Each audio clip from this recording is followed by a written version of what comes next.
Jackson then? Oh yeah, we graduated from Optimus last year. Okay. Yeah. Yeah, no, it's on all online, so we'll be okay with that.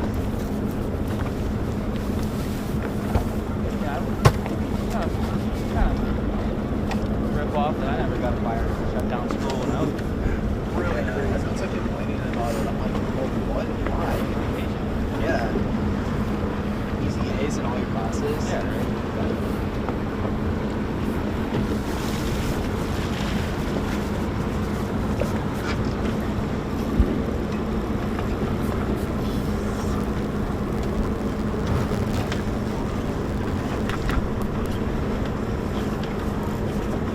When I go to net a fish, I'm gonna drop it right where my net's set.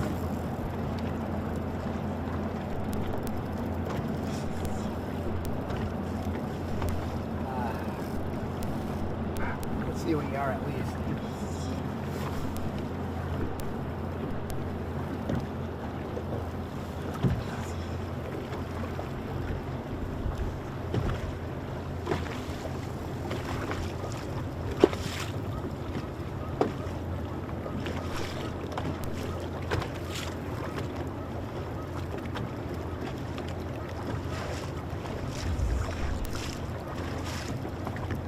I feel it might be foul hooked.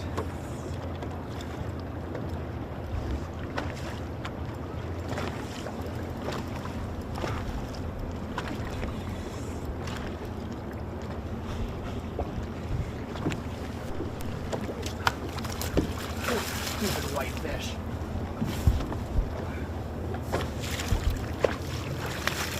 Don't feel like getting slimy today. Sick of them all winter.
It's just gonna go flying and not be attached to the line anymore. Yep, it almost sounded like that. Yeah. It's been like that a couple times today where it's like, no, it didn't sound as smooth as I would like it to.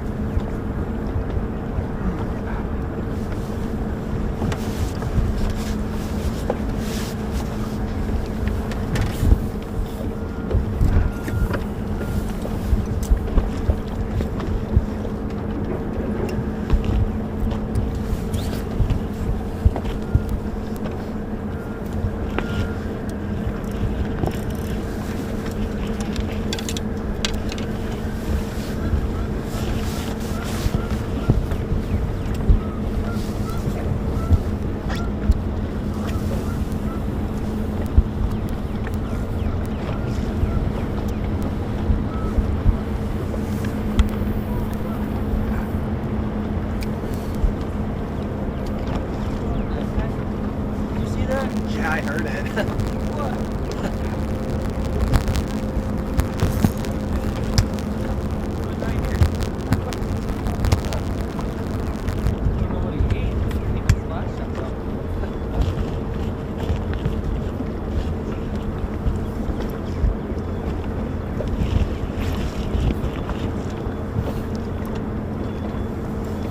Ooh, it's getting hot. Yeah, I'm really glad I took off my bibs.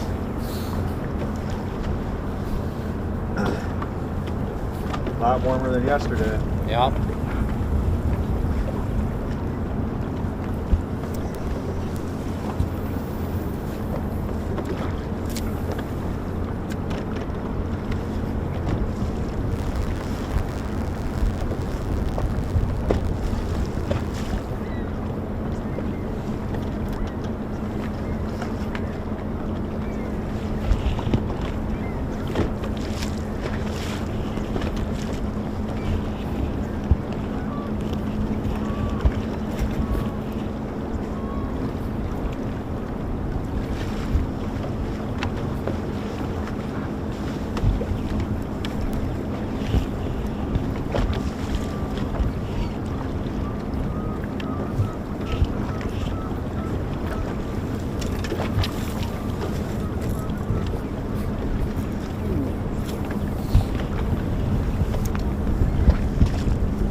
Don't fall in. Wait.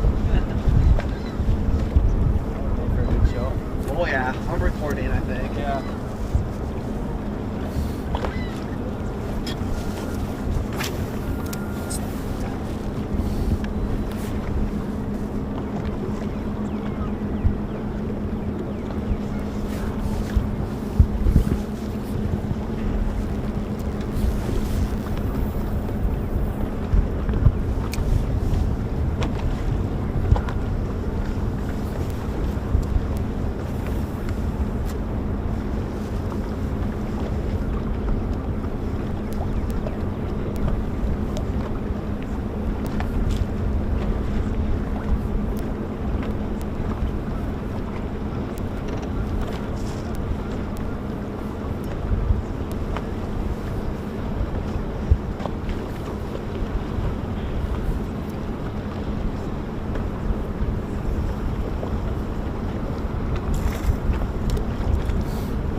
Camera 2, I have like 0 battery left.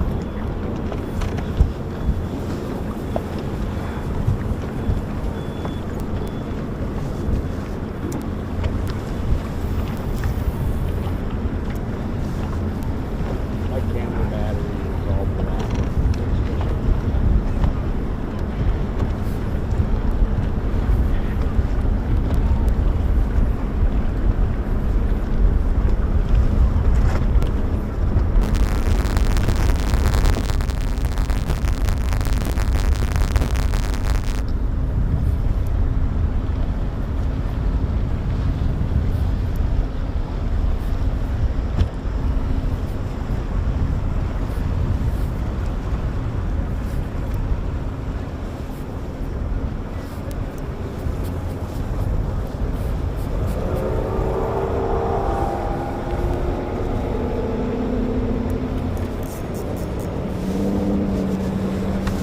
Up a little bit. I should get this off the sun.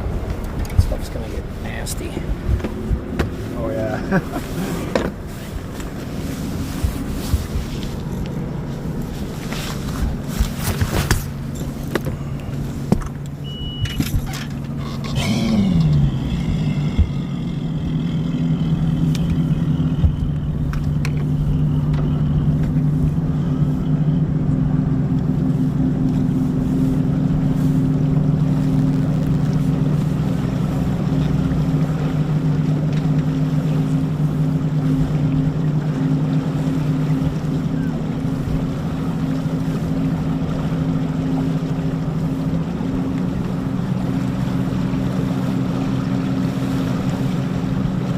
Plastics box looks like my plastic box.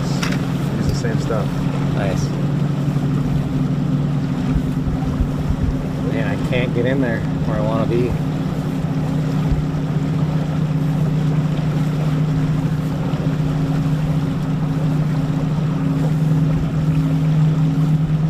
Yeah, I just can't get in where I need to be.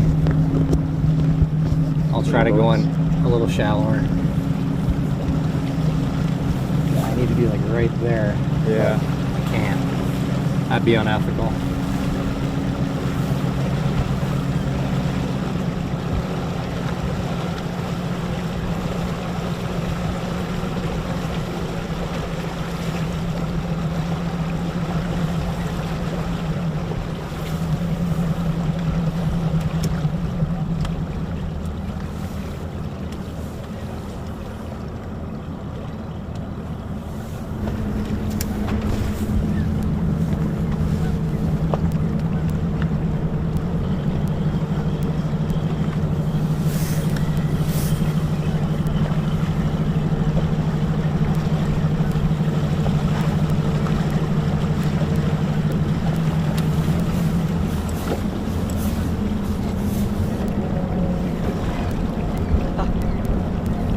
These guys are waving their hands at you. Yeah, but I can't use that.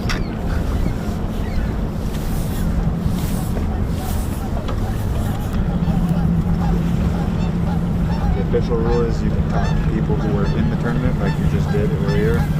But if people offer Right. information without you saying anything, Right. we can't do shit. That's why I can't.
Probably gonna come down there.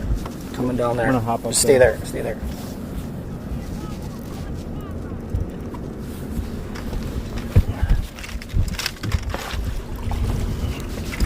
I ain't gonna make it. Nope. Gonna put it on the scale anyways. Yep.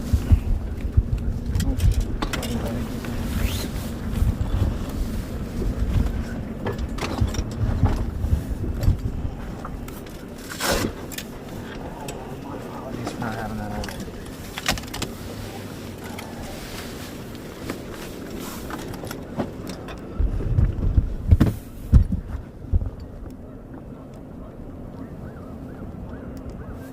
Zero. Okay. This guy's been caught. Yeah. Lips all messed up. Yep.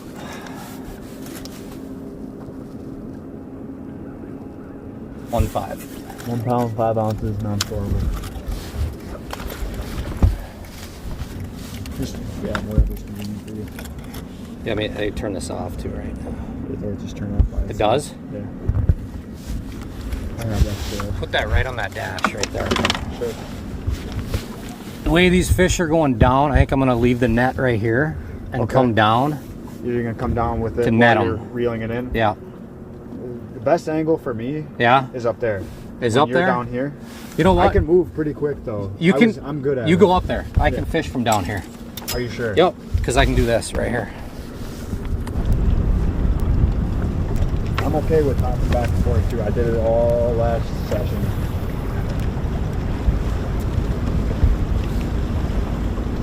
This is a good camera angle for you.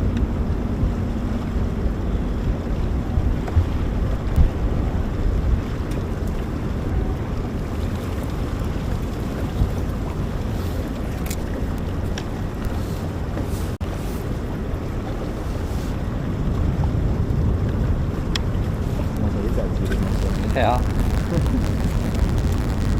Oh, what I love to be where that tracker boat is right now. Yeah. That's like right where I anchor. Oh well.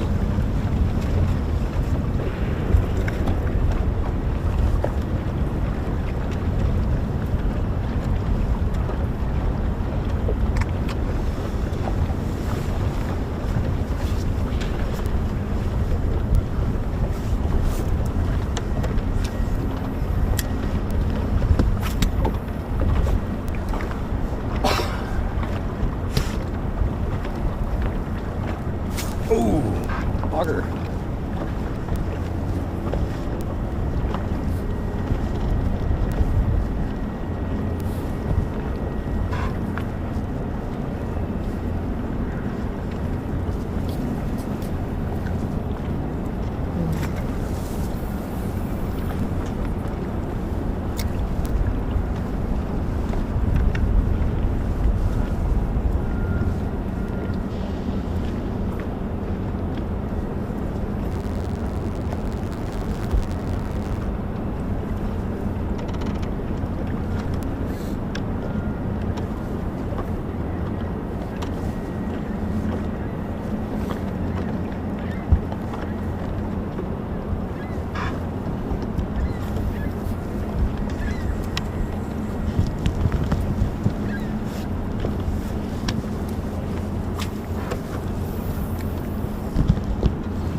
That That is too much pressure, Zach. Just kidding. Is there a knob to loosen to straighten the camera?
rain this afternoon.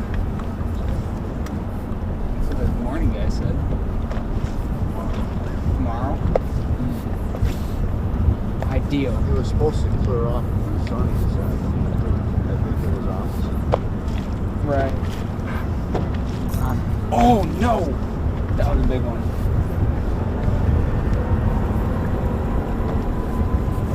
That was a big one. That had a lot of weight to it. Taco will be pretty good. Oh my god, I crushed it.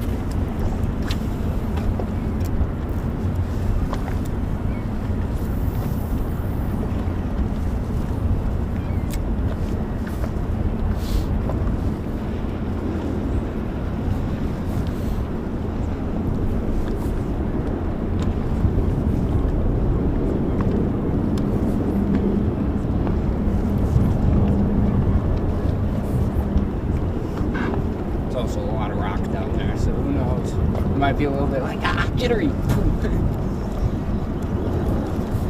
But always remember, kids at home, hook sets are free.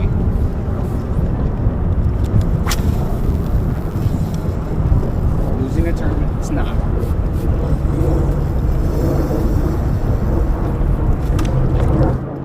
don't even know if this is going to be a walleye.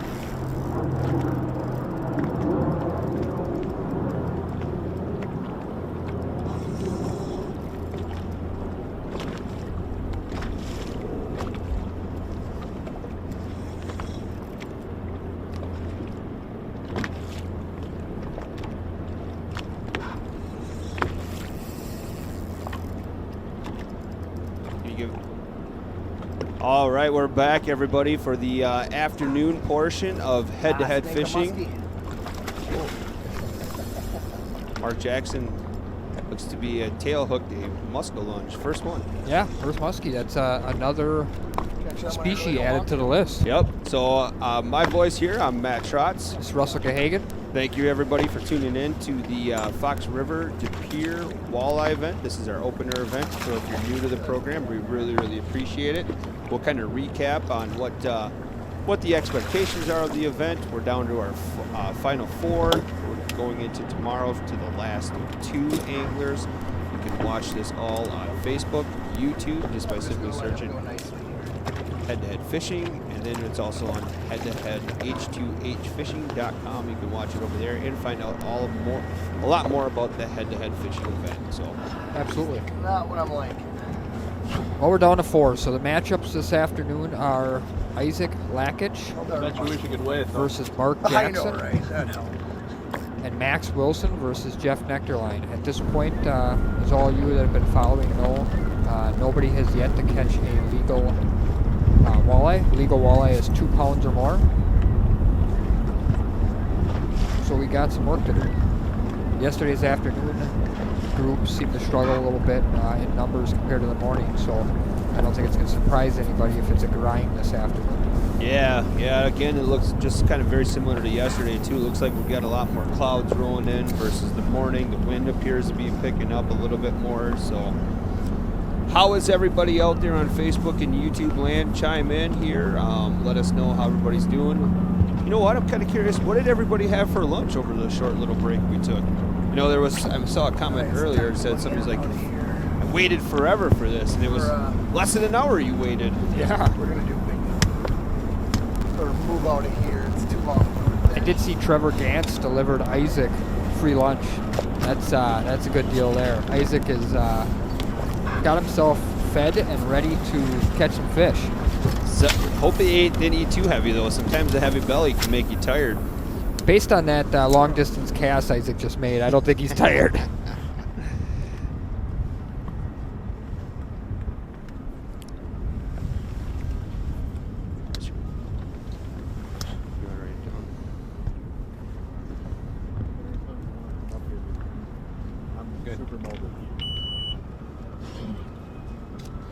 All right, as promised, we did make an announcement that we would be announcing our plus. What do you need, Russ? Oh, plus 1,000, live stream commentators or viewers little prize pack giveaway, so we'll make that announcement here. Plus, we have an announcement we have to make from yesterday. Let me just roll in here real quick.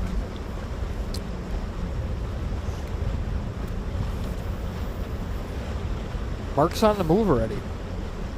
Kind of surprised for a guy that didn't move at all this morning. So remember, these guys started fishing at 1:30. It's a 5-hour session that they're actually fishing for here. All right, so let's do this one first. Yesterday we had made the announcement for what was it, Russell? You made a rule So here? it was who would have the biggest bag of the afternoon, and it was the first person that mentioned that angler's name, and the winner was Tad Westerman. Okay. He was the one that selected, or the first one to select, Brett Walzer, Yep. who had the big bag yesterday afternoon. So Tad, go ahead and message Head-to-Head Fishing with your contact information, and we'll get you out your prize. Congratulations on that. Yep, and then the other one that we have here is we did once we had 1,000+ people on the live stream at one time, we just said we would go through and randomly pick somebody who had tagged a couple of friends. You can't see it, but we'll just kind of go over the prize pack right here that we put together for you. First of all, if you've seen Russell during the interviews, he's got a really cool blue Real Shot hat on. So we have one of those exact like Russell's hat. And then we have a braid, some J-braid, Daiwa J-braid in the yellow, 50-pound. So we'll give away a free spool of that. It's a 300-yard spool. Russell, explain these lipless crankbaits here that I have from 13 Fishing. These things are pretty awesome. Yeah, they would look sort of a cross between a rip and wrap and a rattle trap, I would say. Definitely a bait that could be used for bass or walleye for sure. Well, the thing about it is once these fish spawn here, they start pushing out to the big part of the water. Yep. A lot of guys throw these lipless cranks for these big females. They sure do, and as soon as ice is out on, like the Ocano area and stuff out on the bay itself, that's a perfect bait for casting for that. Oh, Jeff just missed one. And then last but not least, we have a 13 Fishing t-shirt. I think I actually have this one on as well. It's pretty cool, though. It has the state of Wisconsin on it. Yeah. And then it says just fish or something on it. So we'll announce you a winner for that kind of prize pack. I have a Paul Munroe, and it's M-U-N-R-O-E. So Paul, if we're on the stream earlier today, so go ahead and send us a message to Head-to-Head Fishing, and we'll get your information, get your prize back out. Congratulations to Paul. That's an awesome package. Yeah. Thank you for everybody that's playing. And then we had our three-way tie. Most of the people have contacted me about that three-way tie that we had earlier this morning. So we'll do another giveaway here throughout the rest of the afternoon. I had grabbed a few of those lipless baits and some more of that line, so we'll do a couple. Sort of cool that we have 4 guys, so we're going to see a lot of quad today, quad videos, or quad format with all 4 guys on, and then we're going to see some solos, obviously. Yep. And I'm guessing if it goes neck to neck at the end, we might see a few pairs even, if 2 guys are really going at it, which right now everybody's in the 0 category. We got a lot of time, but who knows? Dinkin might come into play even. You never know. It's an afternoon. You never know.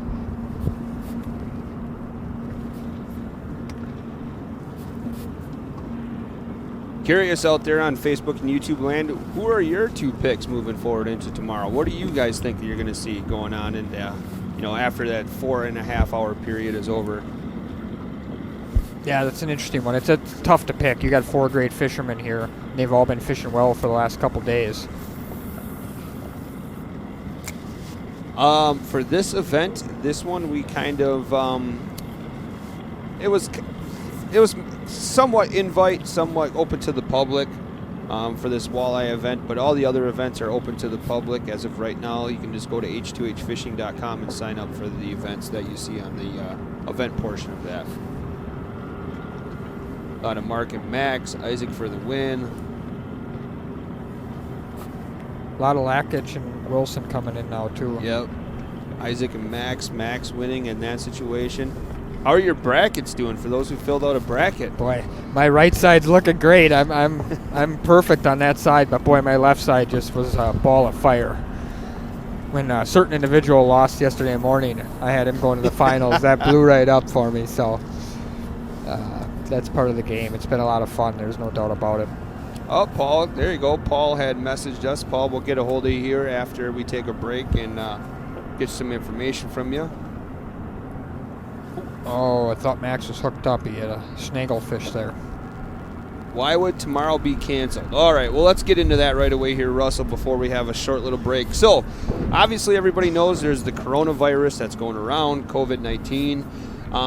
Our governor here in the state of Wisconsin had issued a, what are we calling it, a self-quarantine, Stay at home, I believe. stay it's at called. home, Yeah, they're stay at calling home, it, yeah. whatever you want to phrase it. Yep.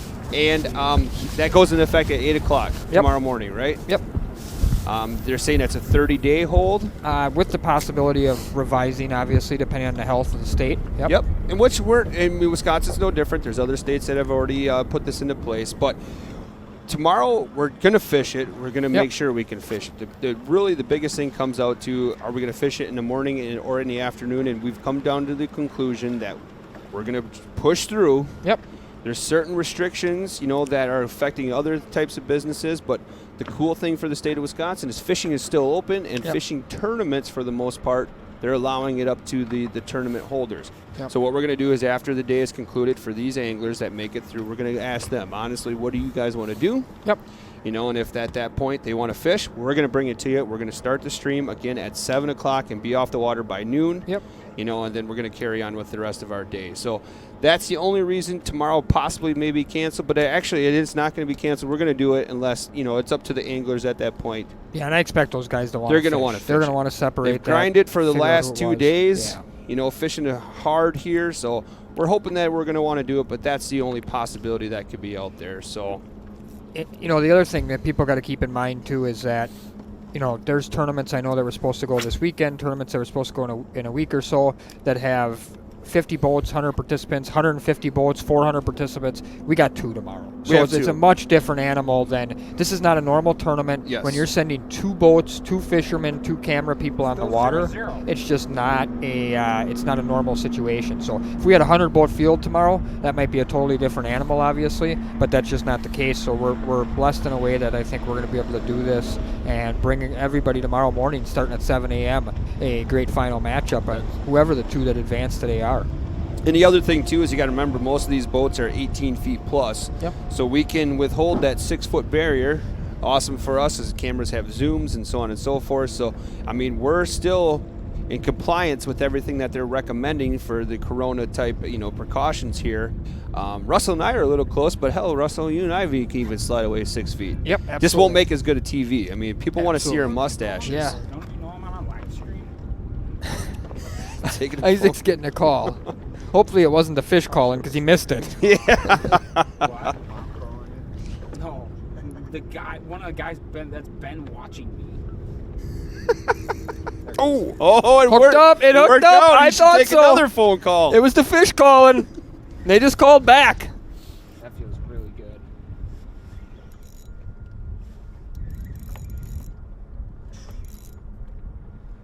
I don't know. We'll have to ask Max if he ended up getting a new net or not. If this is in the mouth. I'm assuming he had a backup along in the truck. If I know Max, he's got a backup of everything, maybe 3. I'll go to the back of the boat, like this back corner. I think I snagged it though.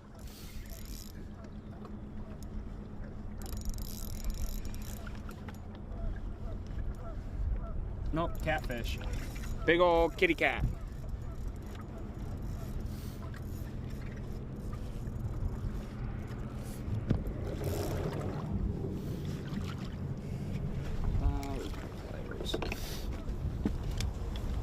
Catfish.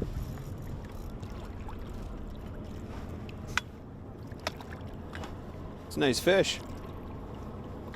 Don't break the hooks on that slab wrap. Come here, give me that hook. I didn't edit that thing, but nice job. Especially the way he had tension on that line. Exactly. We already saw one guy hit in the face with Oh, a I got jig excited. earlier. That felt good. That felt good. All right, I know what a fish feels like. We can catch a walleye now. What's your name? I forgot. Larry. Larry, got it. Larry. The legendary Larry. The cable guy. That's how I remember. You got a bunch of cables. And you're Larry. You seem a little more proper than Larry, the cable guy. Yeah, just a little bit. I graduated. Right. Oh, that's good.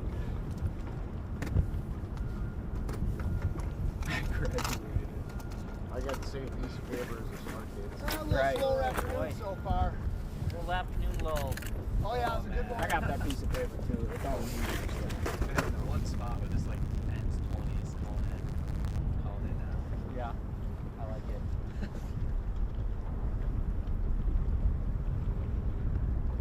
Put up a Oh 40 man, pounds oh with it. man. Oh yeah, definitely. I only need 4 10-pounders. I mean, I don't feel like that's much to ask. Yeah. Doesn't feel greedy to me, does it? Nah, not really.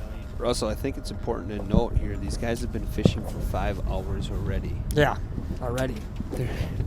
They're in it for another 5. Yep. They had a 1.5 hour lunch break by the time they, probably got their boats to the slips or took them out of the water, whatever they decided to do. I'm guessing they probably parked them. Catfish. No, I said that. I'm not really feeling it. Maybe I thought 45 that was minutes. that Right. Yeah. I thought I got the one I was looking for. Probably a little bit of sleep. Maybe a nappy. Well, I'm just saying they probably didn't sleep much last night. No, I'm sure not. There's I- fish here. So far, not the right ones. Max is quiet. I think Max is tired. God, this got cold. The wind just got cold. Vincent got a quick message here head to head. Will you ever televise these are only streams? For the most part, they're only going to be streamed. They will eventually go to our platform that we have created called Fix, PHYX TV, where you'll be able to rewatch the episodes. It's our video on demand platform that we have created. So Should be snapping with the front coming. I know. Scoping on the right, fish at the right The time. barometer starts. Right, which it should right now with the weather temp drop. Should almost be instant. We should start catching some fish here, but I don't know. I've said that before, like, oh yeah, front's coming and fish are gonna be slamming, and then I go out and it's like, yeah, no, they were not slamming. Got a 4 pounder. Who did? Heck yeah.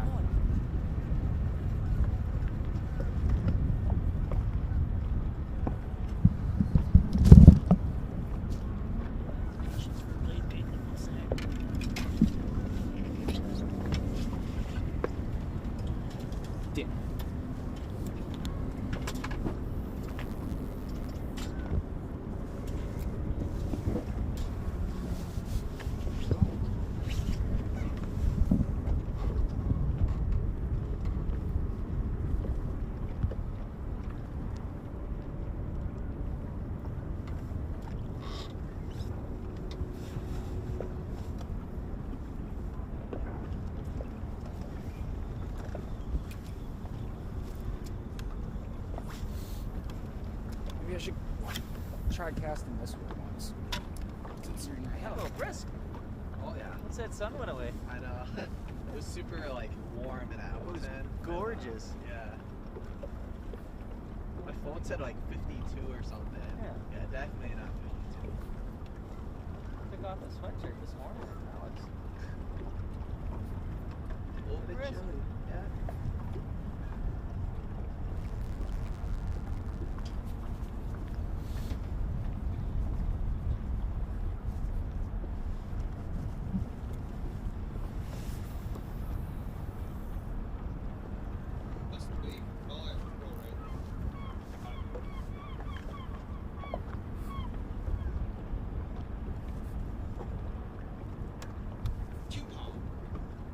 £2.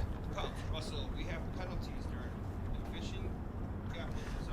Yes, so if anybody catches a fish, decides to boat flip them in, and the fish hits the floor, so basically if a fish hits the floor out of control, meaning not in the net, somebody's got it in their hand, and it flops out of their hand, hits the floor, then that is a 2-minute timeout. 2-minute penalty, I call it a timeout. If somebody hits the side of the boat with the net mesh and or the fish as they're making that net job, that's a 2-minute timeout. That job, I love that. Yep.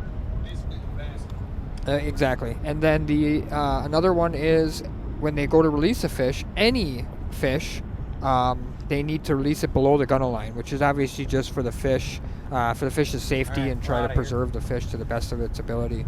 So if they toss it in over the side above the gunnel line, that is also a 2-minute timeout. Nectar line's on the move, I think. Correct.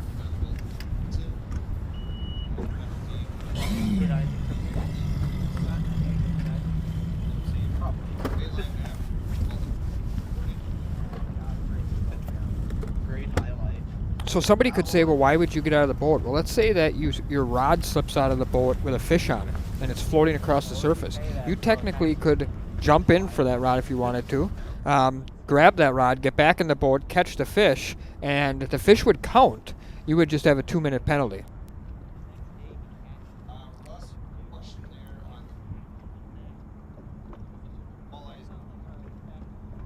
As far as filled as in participants, I don't believe any are full. I think there's openings. Yeah. We'll be honest, buddy, the walleye side of thing did a pass last year. Yep. We needed this event to go very well. As they will start. Right, we needed the public to get interested. You know, that was the thing. That, so many people have saw how cool this format is, and that's what we needed people to do. Because when you explain this format and you explain to people what you're doing, it's so far in right field from what anybody else has done that most people are like, okay, well, we'll see how it goes, right? And you can't blame anybody. I'd be the same way. But now that you see it, you're like, I got to get in. Yeah, in comments, Bass World obviously has a lot of stuff. Walleye World not. Walleye World is shaking it up a little bit. Now that people call it true, we'll start.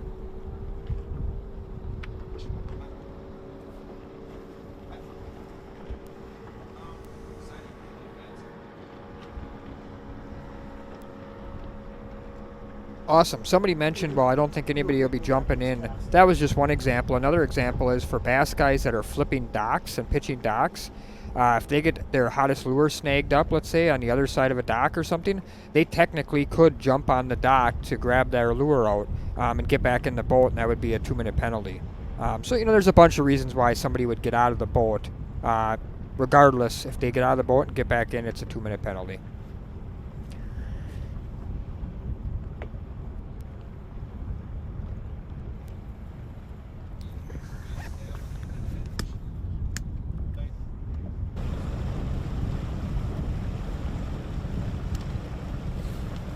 Still not caught a fish. Man, it's tough to get to where I want to fish. Somebody in all Somebody the has to- spots I want to fish.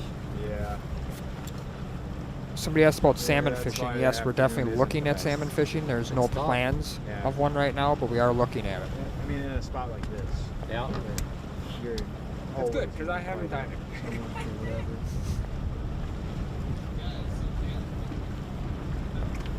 Yeah. Yeah. Yeah. Do what you gotta do. Yeah. We just want the camera turned the other way at that point. Fun fact.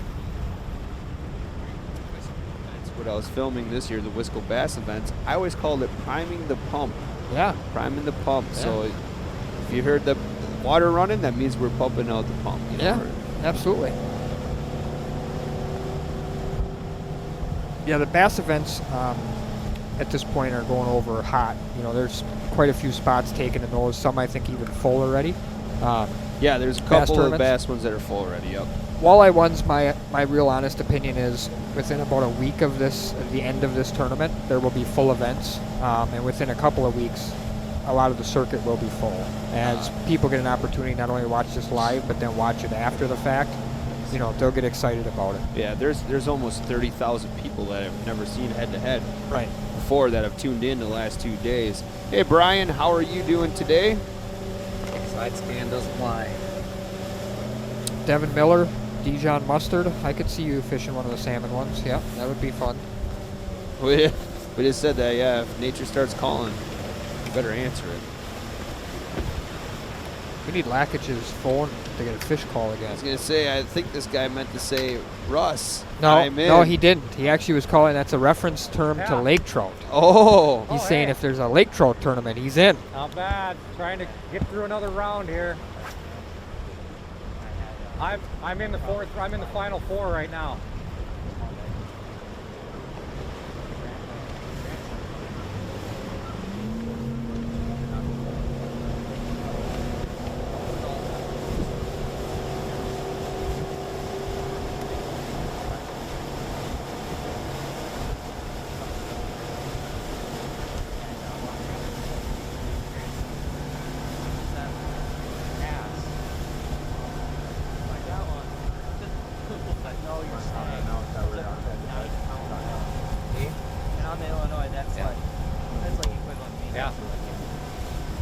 If you want to pull your phone up in the boat, we're on headtohead.com. You can watch this live. It was super Yeah. cool. Kate bought it.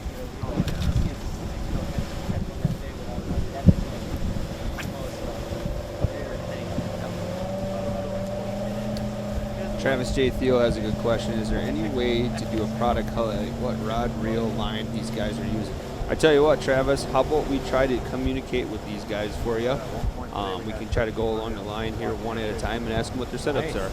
Yeah, I know Isaac went over that this morning at one point, so Travis, the other option would be to just watch back to the earlier episode if you missed it. But yeah, if we get a chance, we'll see if we can relay that message, see if the guys can kind of tell us what they're using and doing. Yep.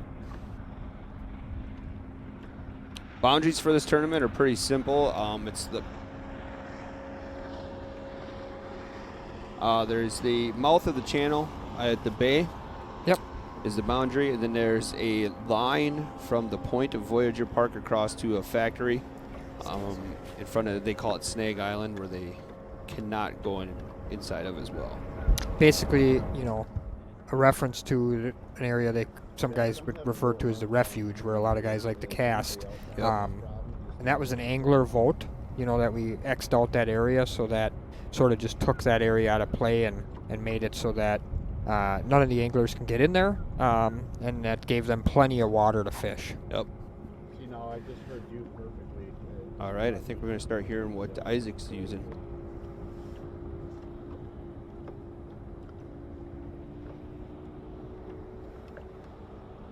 Zach, could you repeat what you just said to me, please?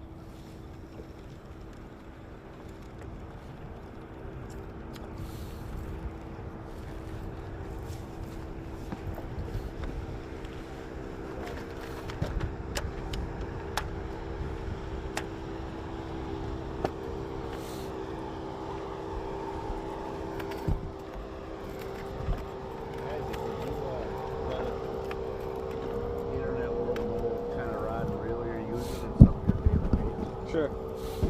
So guys, right now I'm using a Deadeye Custom from Okuma. I'm running in a Pixar as a reel. Soft steel is my line. Both the main line is the Eminent braid, and the fluorocarbon leader is their floral stretch leader. And then today I'm running a slab wrap gold. Anything with gold in it seems to have been working pretty well. So that's kind of the setup we're running today. Yeah, we're gonna go from there, and been playing around with some different stuff, a little bit of variations here and there. So yeah, we're gonna get at it. I haven't caught a fish yet, so time's money.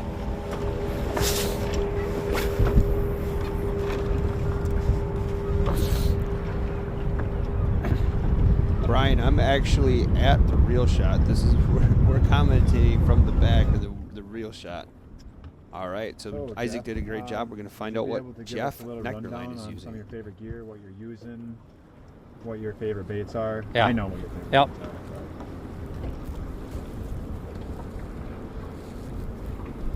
So when we were asked to give our profile and what we like to use, our go-to tactics throughout the season, the tournament season, my favorite way to fish is doing what I'm doing right now, casting blade baits, ripping wraps, and shiver minnows. It's a pretty aggressive cadence, as you can see what we're doing. I use a blade bait that I have Viper Custom Tackle pour for me. They make these blades and then paint them up. Do you have your own color? I'll use these on just about every body of water. You have your own color? The color that I'm, That's yours? yeah. Nice. That's really cool. What It's like a what rod and reel do raspberry. you like to use for your blade baits? What's that? What rod and reel setup do you use for blade baits? Well, I work with Fox River Rods. Chuck so you're DeVito sponsored. down in Chicago, and I've been working with him since he developed these rods. And over the years, each year he comes out with a couple of new designs, tweaks it, listens to us, which is nice for a small business to be able to be that adaptable. And my go-to rod every day is the 7'3" medium light. I can get away with shiver minnow, blade bait, or rip and wrap with that model. I really like it. The 7-footers are nice too, but I've moved on, and I fish mostly with the 7'3" version of it. Okay. They got a really, really sensitive backbone to them. That's what I like about them, and they're super light. Like 4 days of doing this, a rod that's heavy in your hand, I mean, my shoulder would be shot. For sure.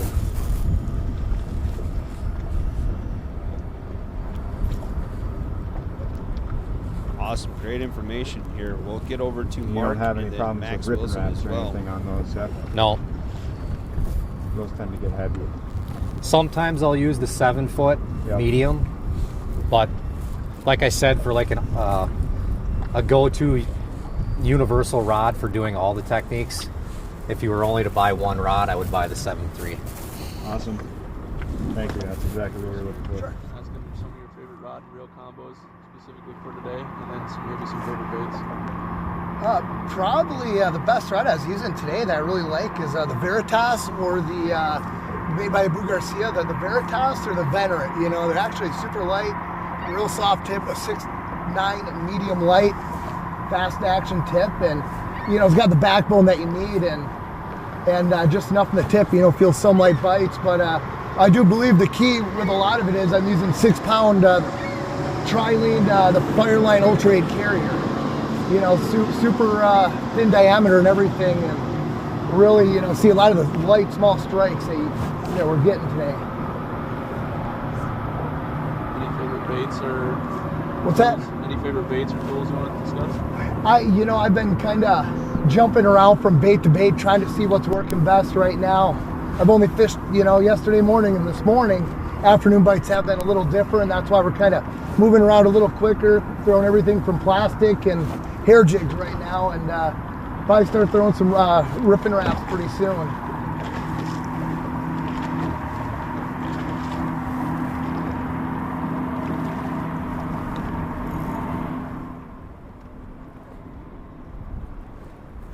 That strategy's been working really well for Mark the last 2 days. So Yeah, he's been one of the guys switching up baits the most, and I think that's definitely been vital to him moving on. yeah, see, he picked up the plastic again. He's the only guy that I'm aware of that's throwing a hair jig as well. Correct. So, for the camera, what is your favorite rod and reel and your baits? Say that again? For the camera, what are your favorite rods, reels, and bait that you like to use? Well, I use exclusively JT Outdoor Products rods. Awesome.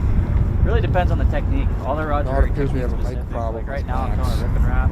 Seems to have them a lot. For any type of rip and wrap, blade bait, any type of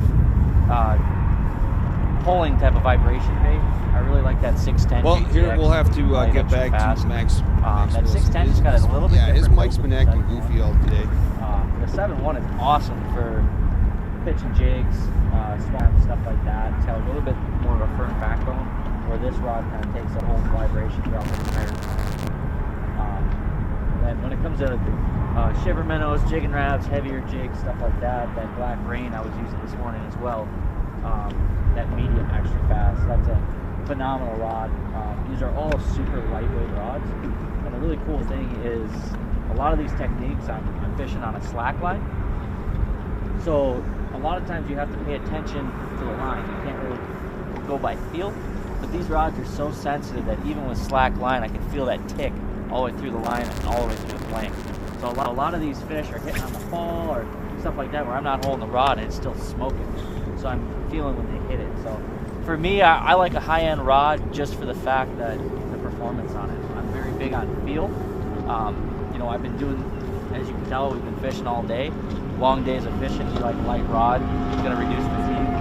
and then something that's super uber sensitive. I can feel when I side swipe a fish, or a fish will slap my ripping wrap away, or I'll bounce off a rock. I can tell the difference on all that. Where other rods, I have not been able to feel that in the past.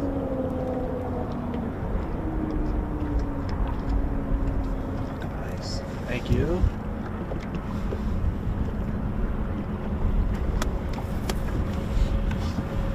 I think I got another one.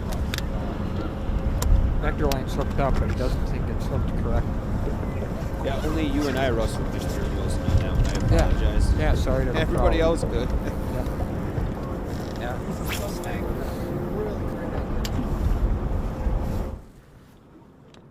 Why won't they eat it is the question. Because they're there.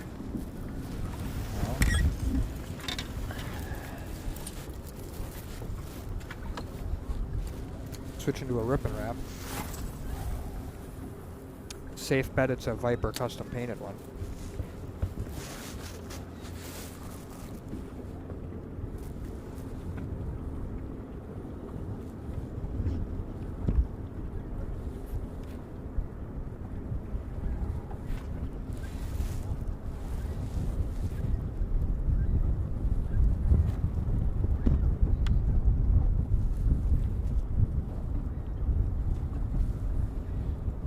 We had some questions earlier, Russell, about what happens if they all zero.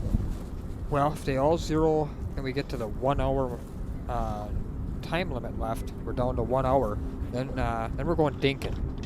Yeah. Then basically what happens at that point is the 2 pound minimum size comes off, and all 4 anglers will be able to keep any walleye they catch that is hooked gill plate forward. It won't get there, though. No, these guys are going to catch some fish. We're just over an hour into the event. We're in a lull right now. These guys are going to catch some fish. I still think somebody's going to come out with 25 to 30 pounds out of this group of 4 yet this afternoon. It's fishing's just slow right now. The one advantage they have is they're going to get a fish a half hour later than they did yesterday, Right. which I think will make a flurry at the end a little bit, maybe as a possibility for them. This could get really interesting in that last hour for the matches if they're tight. I did just share the tiebreaker rules to the head-to-head stream, Facebook and YouTube. Neil's watching on a 50-inch TV. That's awesome. Yeah, we're on YouTube, so you can just cast it right over to your big screen. Sit back, have a adult bevy or 3 or 5. Yeah, whatever you like. Yeah, or not. Or a Gatorade. Or Gatorade. Oh, Sugar-free. I still owe you one yet. Yeah, I'm just going to put that out there. Powerade work? I got a Powerade. Yeah, the fish are napping. See, Mark's got like 10 rods in the back of his boat, all ready with different baits, so he can throw anything at one time. Pretty aggressive move. You can see Max got 3 or 4 up there, but Mark's got a ton.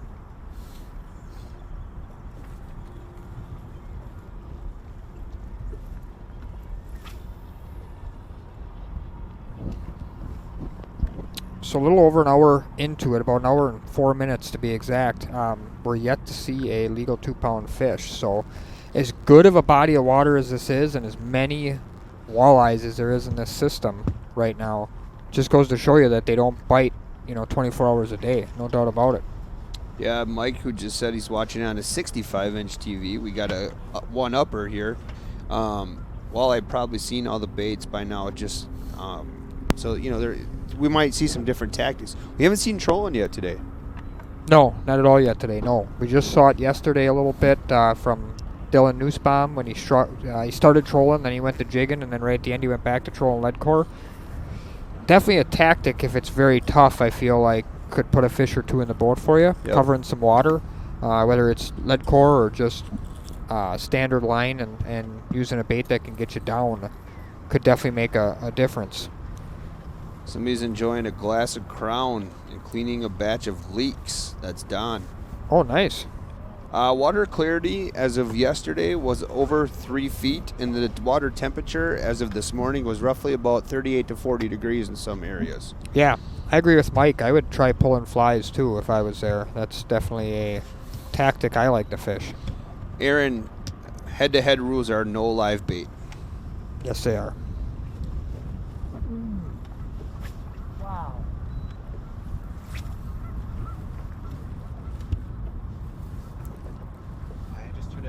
Brian Murphy. The light bite continues here. TheRealShot.com will be open, It is, yeah. and you can take advantage of 10% off right now if you just use the code H2H10 Correct. at checkout. 10% off, yep. Brian's making a trip here from South Dakota. If he got his order in today, he could have it shipped Nectar tomorrow. line. Yeah, actually that's true. Get it in now, and then use H2H10 at checkout to take 10% off that order. Right.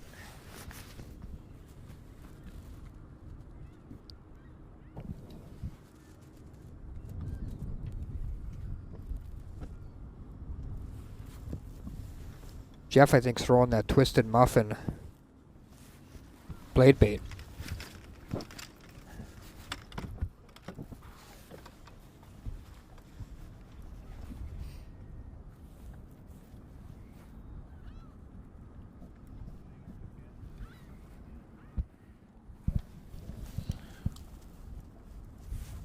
This is a good fish here, Russell. Looks like it. Ooh. He got it. He got it. Nice fish, Jeff.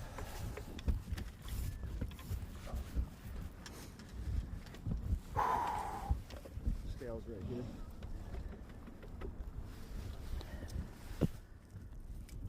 Leon Clark, what's up? That's from Justin. Broke my hook.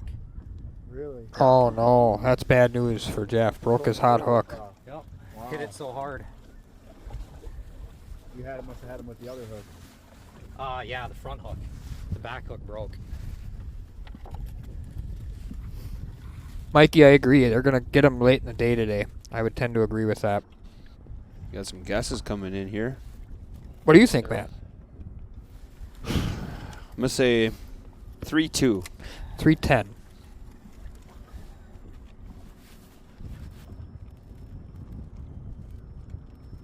$3.11. Oh. 3 pounds, 11 ounces. Horrible fish. 311 is the confirmed weight. Jeff with the first fish. Yep. Head-to-head Thank round 3 afternoon is on the board. We're ready to roll now. Jeff Nectarline, great job. Thank you. He heard you. He did.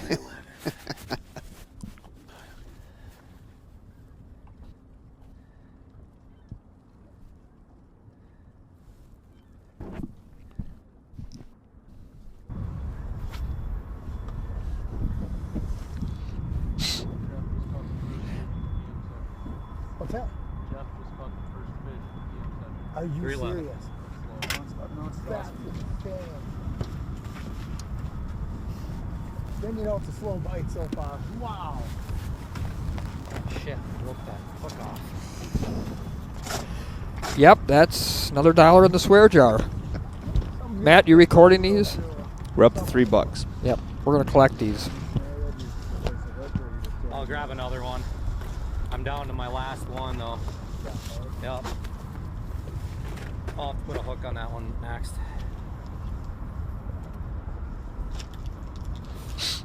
Most guys are from Wisconsin. Then we had one guy from Pennsylvania, and then I think another guy from Minnesota. 2 from Minnesota, I Two think. from Yep. Minnesota. Wait, I'm gonna hit these up here.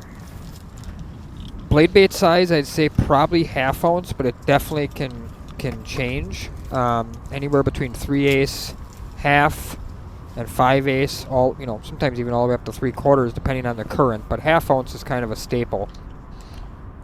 There's the link to the blade bait page on therealshot.com. Remember, enter H2H10 to checkout to take 10% off off those awesome baits. The Miracle and Randy's Chameleon on there are both going to be ones that are very similar. No, Max's Dubuque rig had a jig on it. Jig on the bottom, and the top was a plain red single hook with a small minnow imitator. Yep. Like a Easy Shiner or Right. what else we find? Berkeley Ripple Shad, something like that, Ripple like Shads. a 2.5, 3 inch There size. was some jackal baits, quite a few other ones. I know Small they're paddle just tail. long when I scan this fledge. Getting them to all cooperate. Oh, look at that. Jeff's hooked up.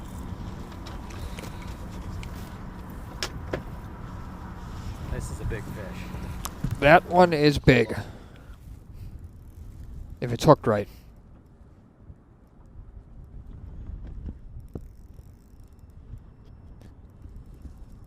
Matt's eyes just got to be the size of $50. I think he's got himself a non-walleye species. We've seen our first muskie already this morning, or this afternoon. Acting like a cat. Lot of catfish. A lot of line going out. Carp is a pretty good guess. Sturgeon. Yep. Doing those runs. That's what cats do. I will say one thing though. A 10-pound walleye will make a run. Yes. We haven't seen one of those yet. 814 I think is the biggest so far of the head-to-head. If Jeff is low on blade baits, he's going to want to be a little careful on how he handles this one.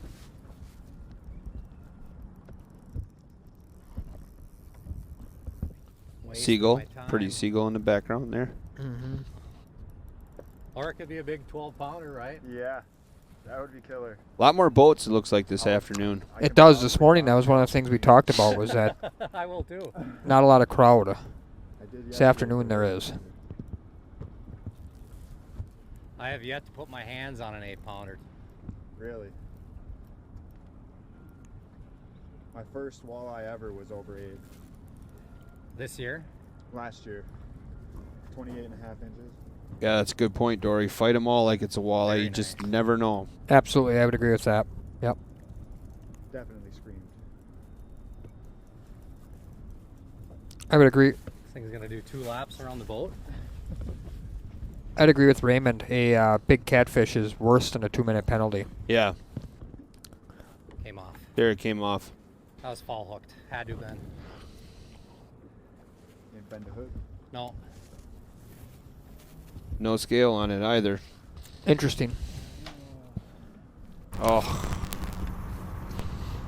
That had to be a huge fish. That was intense. It's just because you never do know, right? I am really surprised right now strategically on how much Mark Jackson is moving around. And you heard him talk earlier about how he was taking the afternoon into effect, and it's shocking me right now because he has been so consistent. Ooh, Jeff's hooked up again. He might be on that pot of catfish, though. Remember, Max was on a pot earlier. This one looks like it more walleye-ish. Oh, pretty aggressive head shake, so.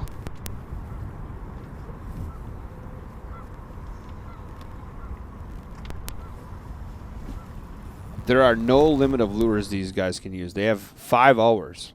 They go through a whole tackle box in 5 hours, then that's it. I think he might have meant like at one time. So it's 2 rods. Right, so in the state of Wisconsin, it's lures, not rods. Right. So I think it would be 2 lures then, or is it 2 rods? Well, it's 2 rods. So can they use 2 lures on one rod, one on the other? I'll have to check it when I get it in because it's got to be gills forward, right? Right, gill plate forward. It's a walleye.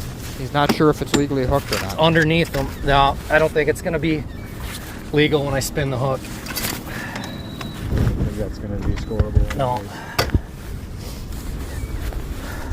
No, that's not legal.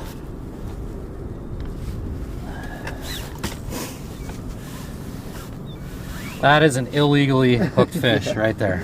Yep. Well, I didn't do it on purpose, but. Almost got him in the cloaca. Yeah.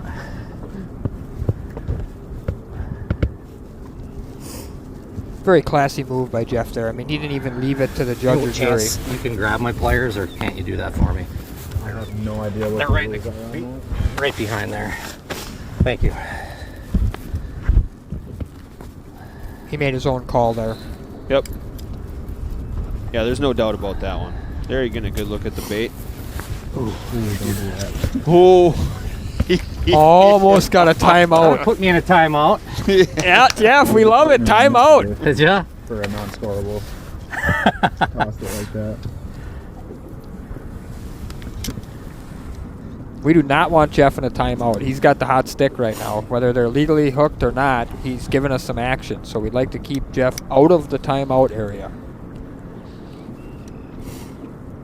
The other thing I do with blade baits, I don't use split rings. Okay. These are Mustad treble hooks where they're not welded on all 3. So you can put them through the holes on the on the blade bait. It keeps it from getting fouled out Okay. a lot more than when you have split rings. There you go. That's a good tip right there. Very good tip. That's the Well, so it just they makes go around yeah, so it makes much it makes that the hook it's the easy hooks to touch spit each it out. other. Okay.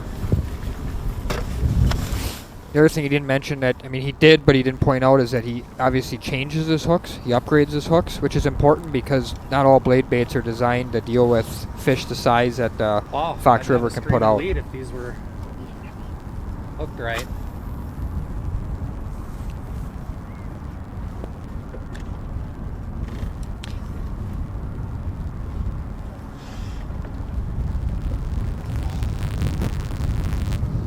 Back to what I was saying earlier, you know, Mark Jackson has really moved around this afternoon, and that really surprises me. I feel like if he'd have just stayed where he was fishing, grinded, and kept switching baits, you know, I felt like you almost had to believe he was sort of the leader in the clubhouse, That's the thing right? with these kind of He's lures, been the most consistent. there's such an aggressive technique that the fish chase them so aggressively. Often they overshoot the bait when it's sinking, and then when you go to lift again, you hook them underneath the.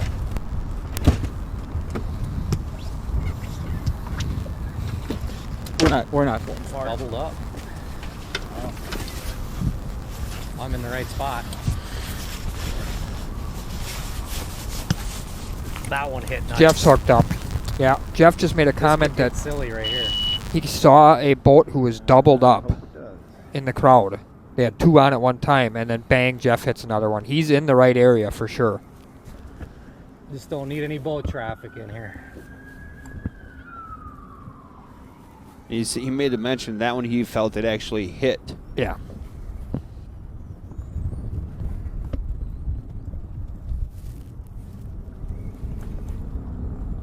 This is where experience can, you know, play a huge part. You're what are you, just over 6 hours into fishing already? I mean, now we're close to a regular tournament. Experience plays a huge part right Nice now. fish.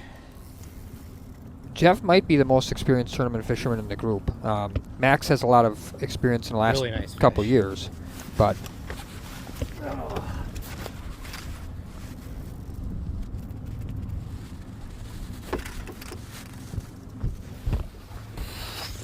Yes, yes, yes. got him. Great job, yes, Jeff. yes. Great job by the cameraman to get a better angle here, get out of his way. Yes. 4.5, 5? That's a 5-pounder all day. I'm gonna move your sunglasses. Go ahead, Dave. Blade baits dominating this Oh, afternoon. yeah. One hook. One barb, huh? Yep.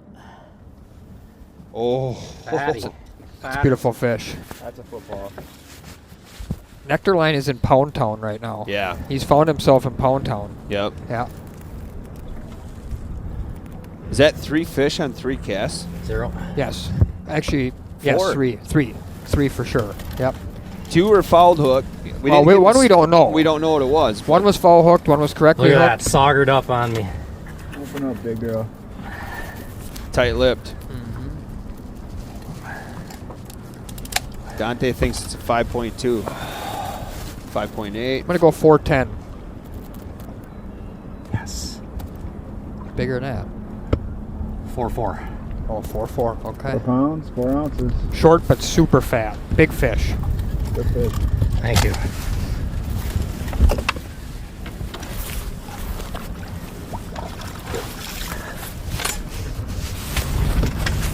So,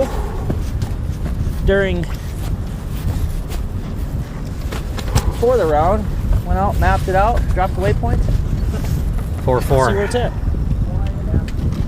See if the fish want to eat. Great man once told me that big fish gotta eat, so they'll eat. 4-4. They'll eat sooner or later. Jeff is up 7 pounds, 15 ounces. No, I didn't want to do that. To nothing All right, on let's Max do that Wilson. again.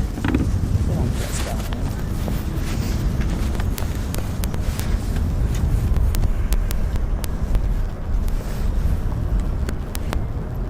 man. Sure interesting how it changes. Jeff, I think, had the lowest score of the 4 this morning. Him and Max were close, but it was, I thought he had the lowest score, and he's by far the hottest guy coming out the gate. Yeah. The 230-pound club guys, I don't think either one of them have had a bite yet. Not a legitimate bite. No, I seen Isaac rear back once, but you never know. Right. Could have been a snag. True. Could have been. Yeah. But Mark, I mean, he's had 30 pounds two events in a row now. 2 rounds in a row. Yep. It's not like him to put up a 0 so far. Not at all. Great comment, Lucas Outdoors. He said that's another good point to the whole tournament. Finding fish and finding fish that are feeding are 2 different things. Yeah, I mean, there's a lot of fish in the system right now. Just trying to find those ones that actually want to play the game is the hard part.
Neither one of them finding anything. Yeah, Dory, I do believe Mark has some tricks up his beard as well. We were commenting on that earlier. He does have a phenomenal beard. He sure does. Yeah. We should have his cameraman ask him what products he uses in that thing to get it so luscious and full. Yeah, I agree. It's impressive.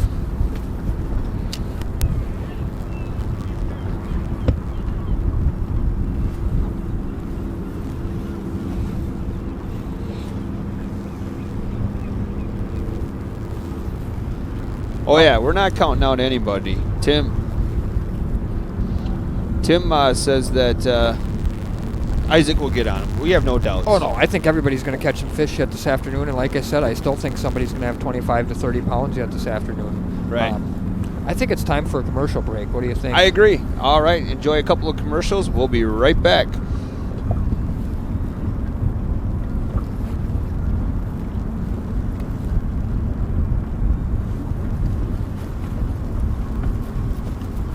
Here in the firearms department at the Real Shot, we offer an excellent selection of new and used rifles, shotguns, pistols, and also some muzzle loaders and air guns. We have shotguns from CZ, Browning, Winchester, Benelli, Stoeger, Franke, Mossberg, Beretta, and more. We have rifles by Weatherby, Browning, Winchester, Thompson Center, CZ, Henry, Ruger, tactical rifles from Daniel Defense, Sig Sauer, Diamondback, Rock River, Ruger. We have pistols in stock from Uberti, Glock, Smith & Wesson, Taurus, Dan Wesson, Ruger, North American Arms, Sig Sauer, Springfield Armory, CZ. We offer full gunsmith services here at the Real Shot, from things as simple as basic gun cleaning and scope mounting through complete refinishing, rebarreling. If you have a gunsmith need, we can help you out. Do yourself a favor, come on down, see us at the gun department at the Real Shot on Calumet Street in Appleton. Might be time to start running and gunning. I don't know. I know there's fish here.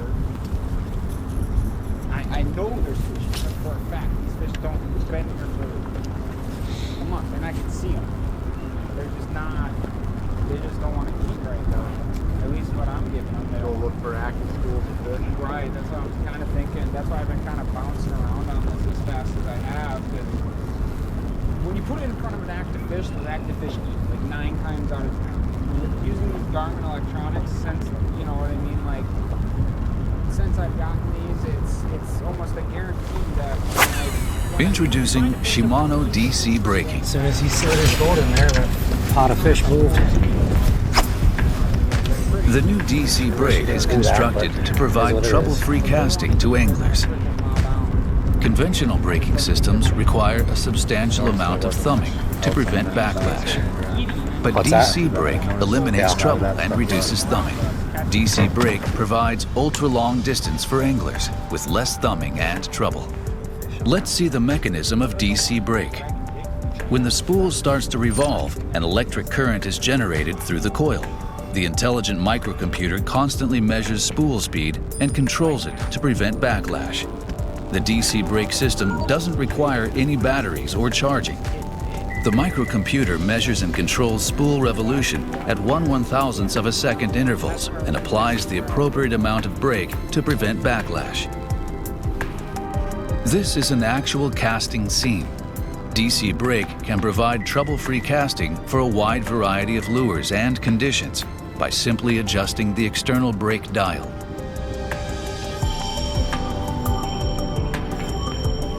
No other manual adjustment is required. Conventional brake systems require more thumbing and more adjustment to the brake to best match lures and conditions. With conventional brakes, an incorrect adjustment can greatly limit casting distance and cause backlash.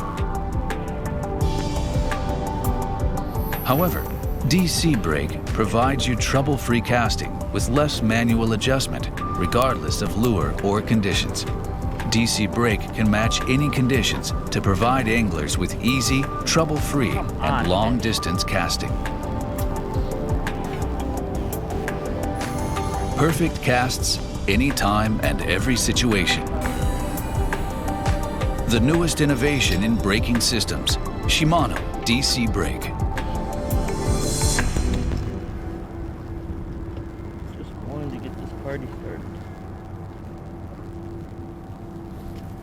Here at The Real Shot, we carry everything you need from the top brands, from bass fishing, walleye, and Great Lakes tackle. The hottest rod and reel brands from Daiwa, Shimano, Akuma, and St. Croix.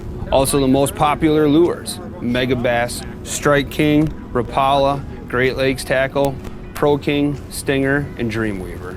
Don't forget our huge selection of TRS custom painted baits from the best painters in the Midwest. We have 2 line winding stations where we can spool you up with the best line, mono, braid, floral, and everything you need to tackle that Great Lakes trout or salmon.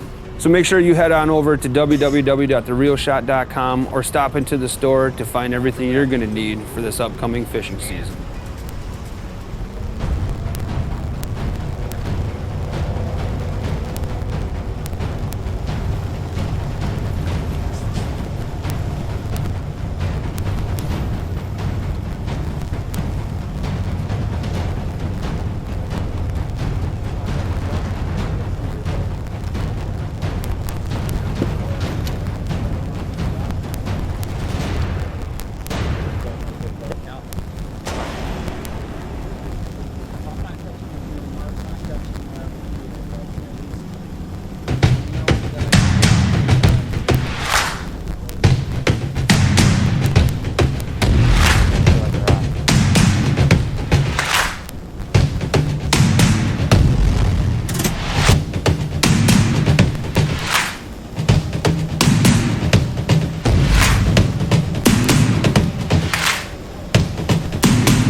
Hard to say.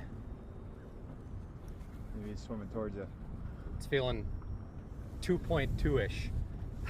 Yeah, it's just horrible. We're back. I just want to quickly introduce Captain Jim Keller, who's joined us here in the booth. I'll be lucky. Jim, welcome. Yeah, thanks, Russell. It's going to be awesome here. My Ooh. son Brian's got a heck of a 1-8. program going here with this head-to-head. I'm glad these So is guys that are a penalty? fishing it, and I'm Yeah, glad that it's is a working so penalty. It well. is? and Okay. It is really something I didn't cool. know if you could flop them. You can't flop them on the floor? You gotta catch hang them? onto it and unhook it, and then it can hit the floor. Where? Once you control it and unhook Oh, I hit my... We'll let Jeff explain this, but I'm going to touch on this in a second. That was my fault. it. After you're hot at it. Jeff's on fire right now.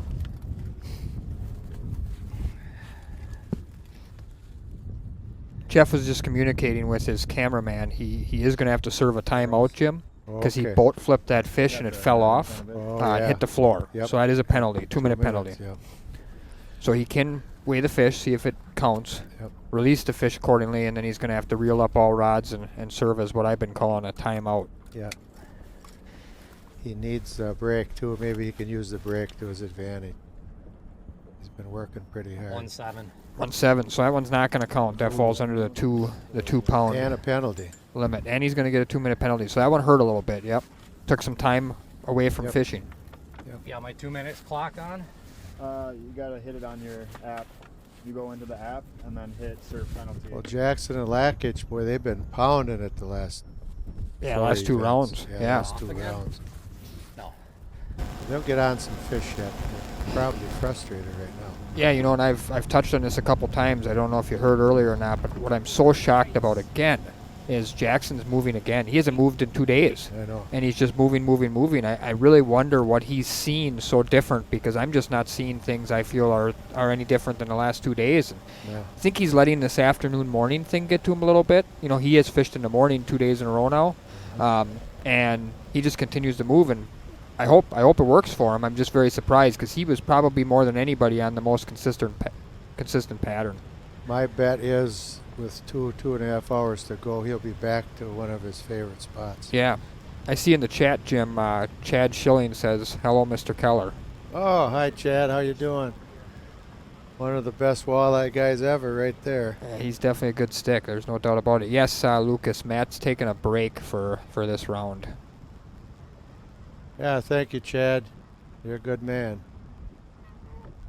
You're a brave one. We stayed at his place out in the Casca years ago for an AIM tournament. Oh, nice. Yeah. And he's got more plaques on the wall. You can't see the wall. Easy dinner right there. This gives us a chance right here.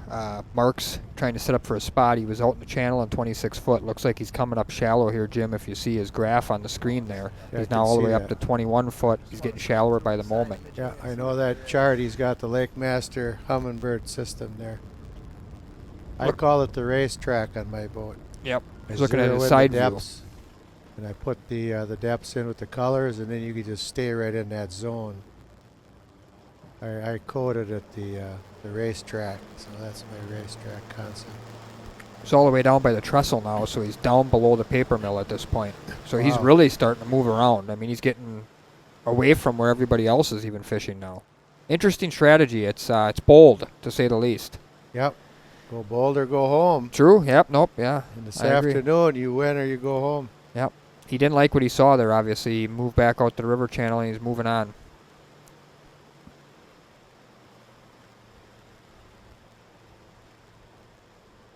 It's a night day difference from this morning. Oh my goodness. Both the bite and the weather. Was it when you had all this? Here we got a double going on Jeff Nectarline and Max Wilson. Two screens here going. These two are paired up. You know what I mean? Jeff's out to a 7-pound lead right now. Hi, Jeff Roberts, and hi, Gary Parsons. Hi, Tommy Tecklin. All my fan base There out you go. Yep. Yeah, thank you everybody for watching this. It's time to go to my confidence This spot. is a huge concept. So again, like I said, You just hats stop off to my chasing son those Brian for this fish. brainstorm. We Go got fish this what I about know. 10 years ago, and took the technology and a little bit of cash to get this I thing catch moving. but myself he's doing done a that too remarkable job. The what ifs. that could have been a future problem. Watch. Oh, it's not pulling loose. Yep. 2 hours.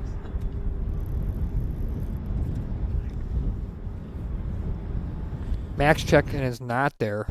Glad he caught that. He didn't seem to like that knot. Boy, if you hook one of them big ones in the river right now and the knot goes, you'll really be disappointed. I mean, I am so paranoid on knots. I use a uni knot, and after every big fish, Larry and I, my partner, we change the knot. Yep. After every big fish or after a few fish, we literally change the knot. And we don't lose too many fish on the knot. We have lines broke because you don't know when it's nicked, but yep. I don't know if we don't lose too many fish with a knot.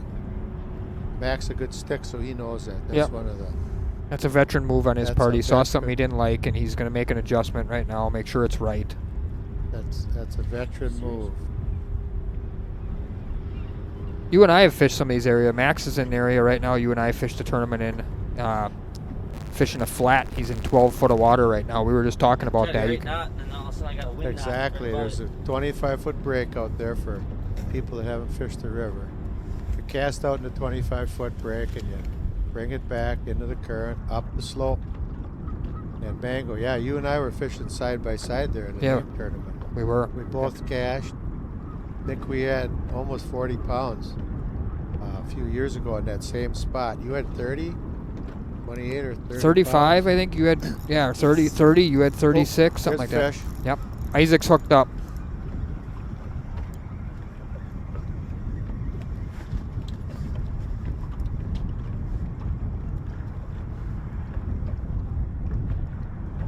I was noticing Isaac has a small spinning reel and a fairly light rod. Yeah, he does. I noticed that the last 2 days. He gets a lot of bites on that. I think he's mentioned that the light rod helps when you fish so much in one day. Yep. A little easier on your arms. I was noticing that it's got a lot of action. Yeah, I know. That's like maybe 2 pounds. Well, you never know. Maybe two. That's gonna go 2 pounds. Yeah. When you haven't got one, Please he's go definitely two, need it. Please go 2. What? I think it's gonna be just shy. It's on that slab wrap again. Yeah. How many times we begged for a 15-incher, right? Yeah, absolutely. The last fish of the day. It's awesome. Come on, be 2 pounds. 0-0. Good. Go. 2 pounds, 2 pounds, 2 pounds, 2 pounds, 2 Let's pounds. see what we got here. 1-8. Oh, Yep, darn. just shy. Darn. So that one is Dang. short of the 2 pound mark. Alright, That one's not going to work. Might be start to chew real quick here. Hello, Lucas Outdoors. He was way out Glad there. you're watching. Way out at the end of the cast.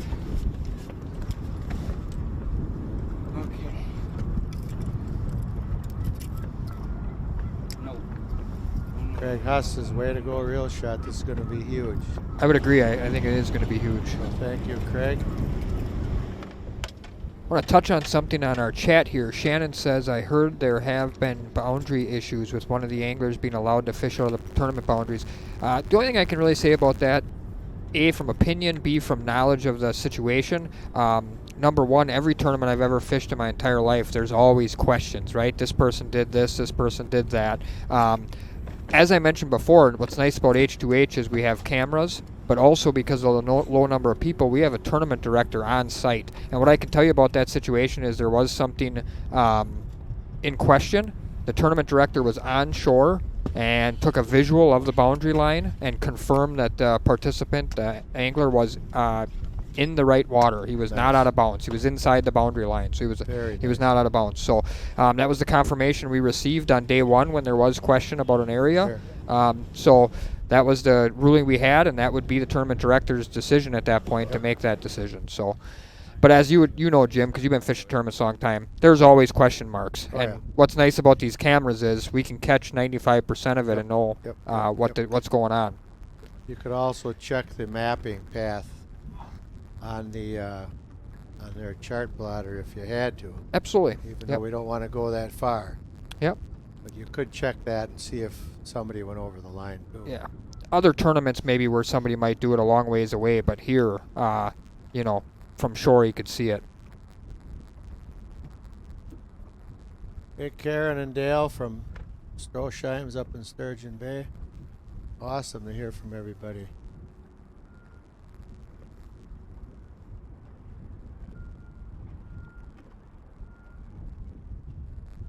Here we got the Lakich Jackson matchup. Both of them still looking for their first fish. I don't think anybody would have bet on that. Almost 2 hours in here, Jim, and the two 30-pound guys from this morning in the 30-pound club are still looking for their first legal walleye here. Oh man, that's tough. We've all been there. Oh yeah, yeah. We've all been there. And you start to get sweaty palms as that clock's ticking down, especially in a format like this. John, I don't know exactly what tackle box that is, but I do know that's a Lakewood box that Max has got that is right around his tackle seat, or is around his seat. I think it's a brilliant idea for somebody to be able to throw a bunch of baits in that you plan on using that day, that you could easily access if you know you got a half a dozen or 10 baits that you want to throw. Great idea by Lakewood there. I do know that's a Lakewood box. I do not know exactly which one though. Thanks, Daniel Palmer. Appreciate it.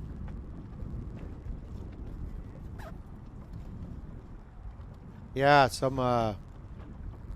Mr. Jackson's going to get her going here, I think, once he stops running around. I agree. I'd love to see him go back up to his upriver spot, up by Voyager up there, and go back to that hair jig. I think that hair jig really got him going this morning when the bite was tough. I'd love to see him do that. Joe, don't wait till next year. We got openings for the 2020 this season head to head. Just go on the head to head fishing website at h2hfishing.com. Oh, Isaac's hooked up here, Jim. Okay, yeah, awesome. We'll let him take over.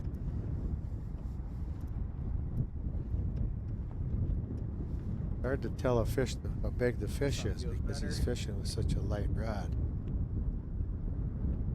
But he gets a lot of bites. To me, that looks like the right kind, swimming appropriately. Yep, sure does. Oh yeah. It's not hooked great. Get him. Yep. He got him. That's a keeper. Nice. Ooh, it's bigger than it looked. Okay.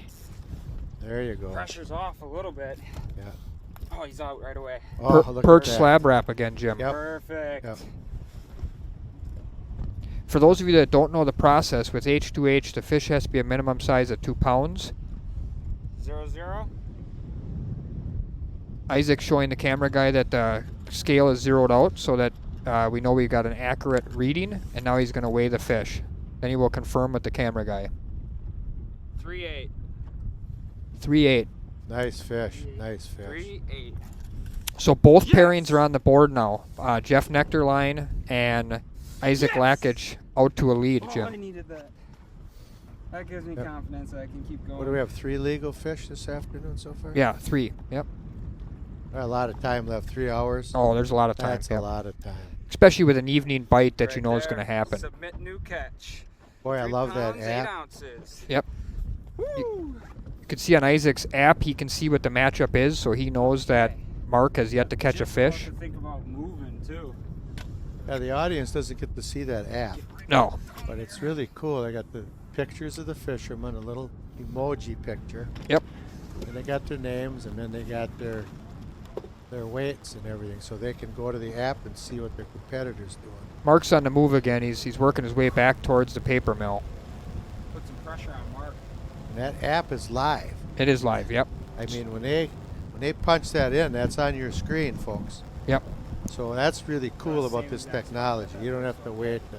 Well, we've all been through the other formats, but pretty hard to beat this one. Absolutely. It's interesting too because it adds some pressure, Jim, when you know the other guy's getting them and you're not. Yes. I can't tell you how many times I've been fishing on some of the rivers back home, like the Rock, and a couple of, smaller rivers where we're wading them and stuff like that. And like in the springtime, you fish a lot of current seams or like boulders, really, even in some of the shallower parts. I can't tell you how many times I've picked the fish off of a boulder and it's, a 13-inch little male milking, and then 3 casts later, boom, I get like a 20-inch female, right? Same boulder. And it's like, well, I know what you two guys are doing. So. Yeah, these fish, they school up. This time of year, I mean, not as, I mean, they're a little bit more scattered out, but I mean, summertime, they're schooled up. I think Mark's going to get settled in pretty quick. It appears like he's making his way back up. 'Cause he knows what he's doing. Oh, yeah. He knows exactly what he's doing. He just needs, you know, fishing is all about confidence. You get in a spot.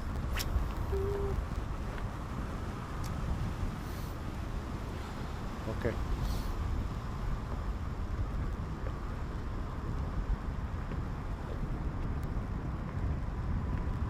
Yeah, he's definitely searching though. One of the things about this river, Jim, as you know, is these fish are moving upriver to spawn up by the dam. You know, not every walleye in the river, but most of them will make their way up to the dam at some point in different groups to spawn. So one of the things Mark might be doing is looking for a hot school that nobody else is on that's making their way up to the dam. So, you know, you can't blame him for that. That might be the might be a great tactic, but unfortunately, as consistent as he's been, it's just surprising to me that he's not living and dying on that spot where he's done so well for two rounds in a row here. Yes. Like we talked about before with the use of the app, he knows what's going on, and he knows Isaac just boated his first fish, so he knows he does have some time to make some adjustments. You know, if Isaac was whaling on him, he maybe would be making different decisions too. Exactly. Yeah, they're smart if they know what their competition's doing because they can lay out a better game plan that way. Now, has Jeff moved at all this afternoon?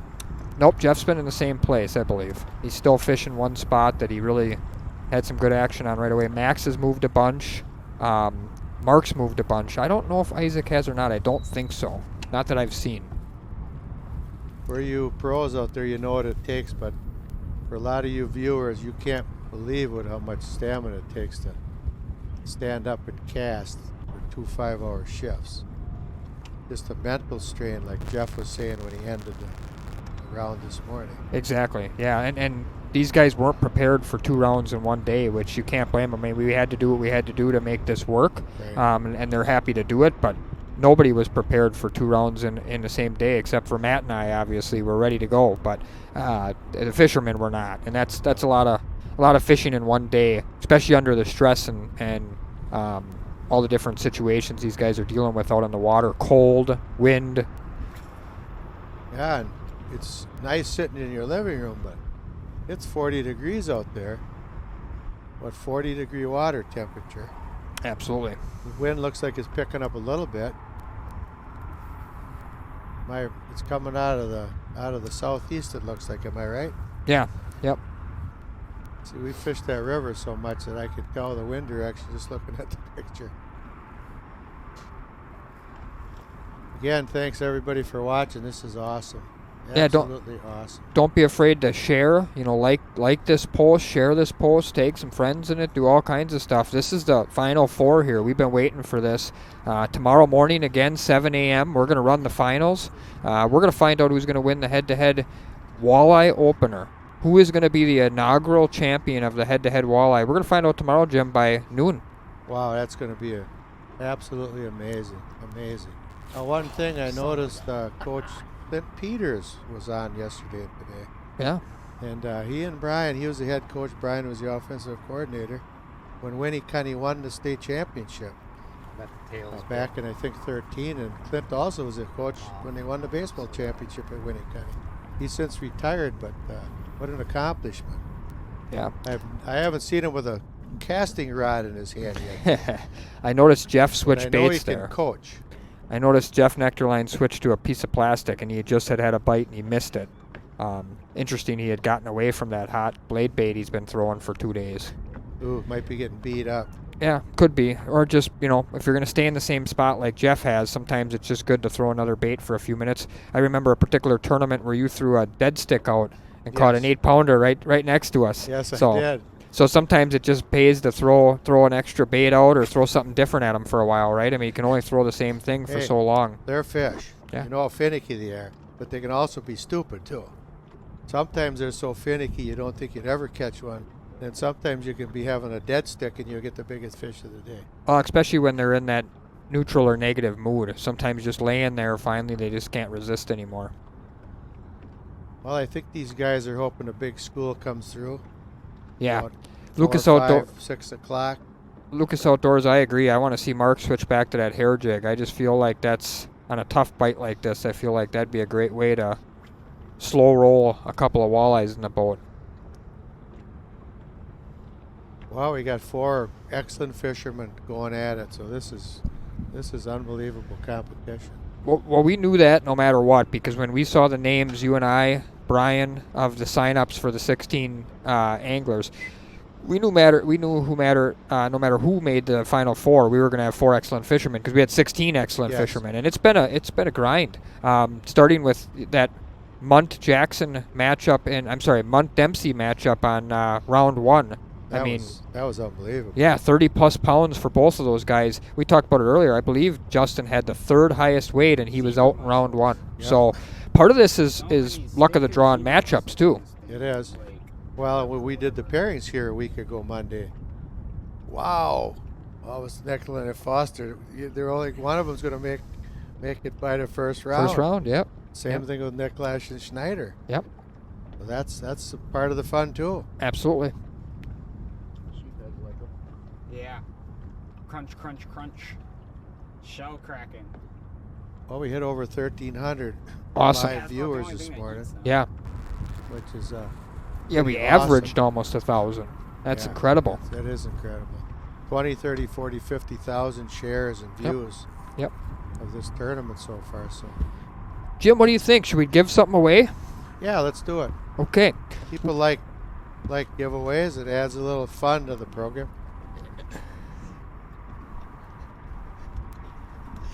All right. Well, here's what we picked out, Jim. Can I repeat that, Brian? I've got a third. Brian just yelled over the top of the camera. He said, "I've been waiting for my dad to say that a free giveaway is good for the last 2 years." Yeah, we can do a giveaway. So we've got a spool of 50-pound J-braid, which is a great line to be able to use for long casting. And then we've got a lipless crankbait by 13 Fishing. Matt and I were talking earlier. You know, when these fish move back out into the bay and the guys start to cast, it's going to be a ton of fun. This would be a great bait to use for that. That's a 3/4 ounce too, so you can go down 20, 30 feet. Yeah, fish some deep water. So what we're going to do on this one, guys, we're going to do the same one we did earlier at the end of the last episode, but this time we'll announce the winner in the wrap-up section at the end of this episode, which is tag 2 friends. So just tag any 2 friends in this chat, either on YouTube or on Facebook, and we'll pick a winner during the wrap-up of today's round, this afternoon's round. We'll pick the winner, and that winner is going to get a spool of J-braid and a 13 Fishing. What did you say? 3/4 ounce? Yeah, 3/4 ounce Pro V bait. So I like the color. Yeah, it is a good Beautiful color, folks. It's I don't think they got a name on that one, it's but got a little purple hue on the back. Looks a little bit like kind an of pearl. alewife. Looks like an alewife to me. Yeah, should be great. And it's got a little orange bottom and some huge, nice big treble hooks. Looks like about a 2-aught, 3-aught hook. Yep. Beautiful, nice glassy eyes. Should be perfect for the bay casting for big walleyes. So 13 Fishing makes good stuff. All you got to do again is tag 2 friends in the chat, and at the end during our wrap up, when we right before we go to the 2 winning anglers interviews, myself and Matt will announce the winner. So just go ahead and tag 2 friends, and you got a chance to win. We got a double screen going right now. Jeff Nectarline, Max Wilson. Jeff, if you didn't see on the bottom here, is up 7 pounds 15 ounces. He has 2 fish on his app. Max is still looking for one. I'm a little surprised by that too, Jim. Max is interesting. He's got to watch it now, because if Jeff pokes a big one, you know what happened to Justin yesterday. Yeah. But Mac, if Jeff pokes one good fish here, puts a couple more on there, starts to run away a little bit. Max will be watching that score tracker, and then he'll get antsy. But he's a good stick. He'll figure something out here. Oh, I thought he had one. The bite is tough. Boy, Mark's on the move again. Oh, man. I am just really surprised. He's obviously a good fisherman and a great great with his electronics. You can tell by how much he's paying attention to him, and he's not stopping at every spot. If he's not seeing what he likes, he just moves right on. So I give him tons of credit for that. But he's moved more in the last half hour than he has in 2 days. So Crazy. I know. I just, that's different. Well, we'll find out if it works or not. That's how he was finding or casting at those fish this morning. He was staring at his side of him, trying to figure out. Too many fish here to give up on. I'm not giving up. Isaac just made the comment, Jim, that Tactic, that's for sure. he sees Mark idling around looking for fish on the side imaging. Right now, I'm gonna take the fishing time over the graphing time. I know there's fish here. I tend to agree with Isaac. While that's a good technique, the problem is you can't catch them when the big motor's in gear generally. Nope, you can't. He's trying to get on that. Look at Jeff trying to find something that works. I'm guessing he probably picked up a bunch of those bee fishing plastics on the website. Did you know we got a 10% off coupon going on right now? Awesome. All you What's the code again? Yeah, all you got to do if you want to get 10% off the Real Shot website, which is www.therealshot.com, when you're done shopping, in the checkout process, enter in the coupon code H2H10 to receive 10% off your whole order. Wow.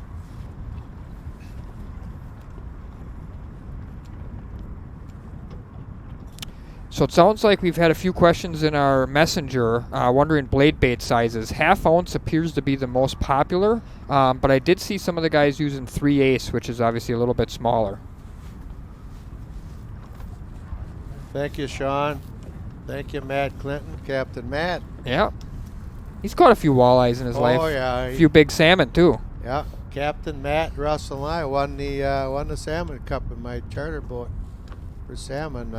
Last year. Last yeah. year. 100-pound day, 5 fish, Yep, day yep. 2. 177 pounds in 2 days. Yeah. That was a lot of fun. So Captain Matt, good to hear from you. Mark has switched back to the hair jig. He's got that snap reeling tactic that they use out on the bay a lot with a hair jig. I like that move to switch back to that. I think that's a slow process. I like hair jigs. Yeah. I caught a lot of fish on those years ago. That was Lake Erie, a Lake Erie bait too. It's just a great Lakes tactic for big walleyes. When I was a guide and I passed life up in northern Wisconsin, I used to catch a lot of walleyes jigging. People label me as a troller, which is true, but I can also whale on them with a jig pole in my hand.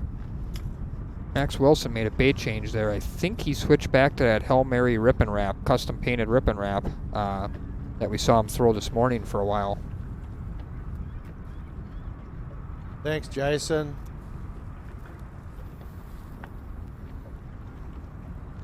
Yeah, this is awesome. I can't wait for this. We got 3 hours to go. Yeah, we're coming up on the 3-hour time here. 3 hours to go. It's going to be very, very interesting. And you viewers, what a treat to be able to watch these 4 guys go at it. This is amazing. You know, I watched the Bassmasters and the MLF and all the tournaments.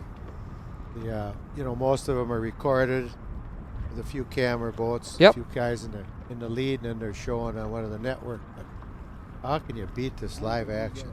You really can't, no doubt about it. I talked about that a lot yesterday. I mean, all the tournaments are great, but you watch 120, 150 boat field on TV, even some of these big tournaments, 200, 250 boat field, and they've got 2 or 3 cameras out there. So you get an idea what the fishing's like, but you really don't know what the intense decisions that are made throughout a 5 or 8 hour fishing period. Right. But here with this format, by being able to watch these guys all day, you really know what they're going through. You can hear them, can hear us talking and understand. Where else can you see a guy like Jeff going through his baits? Yeah. On the floor of his boat. That's just unbelievable. Brett Walt.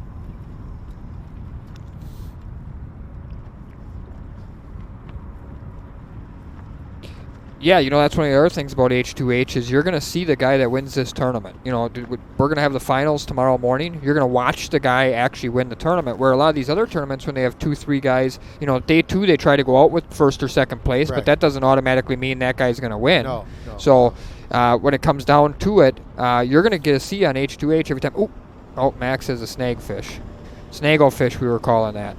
But these guys, look at the hours of video time and credits they're getting. like Jeff, he's never been filmed this long No. in his whole career. Nope. It isn't over yet. Brett Walzer posted in the chat, watching from the sideline, good luck, boys. Brett, you did a great job. Right down to the wire this morning with Max. Good work. You fished fantastic yesterday. You fished good today. Good job. Glad that you were able to participate. Yeah, glad you made it in there, Brett. You're a really good stick. And I was pulling for you too. I'm pulling for all these guys, but yeah, it's tough. It's tough, but it's great. So again, thanks Brett a lot. Brett's wife was watching it. Yeah. Yesterday, and she had a post that said, "Thank H2H for allowing her, her to be able to watch her husband fish." Absolutely. She's probably never watched him fish unless she was in the boat with him. Right. Exactly. Yeah. So we got the four-way going with the final four right now. Mark Jackson against Isaac Lakich up top. Jeff Nectarline against Max Wilson on the bottom. Right now, the Lakich and Nectarline are in the lead in their matches. Yep. We got a lot of time, though, Jim. We haven't even hit the halfway mark, and I think the best fishing's yet to come. And nobody has a big enough lead to take anything for granted. Not when these fish can be 7, 8, 9 pounds. Somebody might pop a 10-pounder yet. Yeah, we talked about that earlier. I mean, it could happen at any moment. It really could. I mean, Jackson's down by 3.8 pounds. Yeah. He's been putting 30-pound bags in. Yep. Most tournament guys, they don't have the So knowledge that Jackson's probably more frustrated than anybody else. Yeah, I'm sure he is, but he's also as good of a stick and being a guide. He knows that if he falls on him, it's going to start happening for him fast. And, the size of the fish, Jim, out in the Fox River are big. So even if you're down 10 pounds, that legitimately, in all honesty, could be one bite. I mean, it really could be. Yep. We've almost all caught one that big there. There is a bunch of 10-pounders swimming in that river right now. You just got to get lucky enough to get one on and get them in the boat. Ryan Dempsey put his winning fish in for his bracket. 15 minutes to go. Yep. I think it was almost a 5-pounder. Max is hooked up here. Max is hooked up. Okay, here we go. Let's watch this. Come on, Matt. Oh, foul hooked. Yeah, and I think that was an under anyways. Yep, it's too small. Upsize and not in the mouth. Oh, Max heart's pounding away. You got to get that skunk out of the box. Okay, skunk's out of the boat. If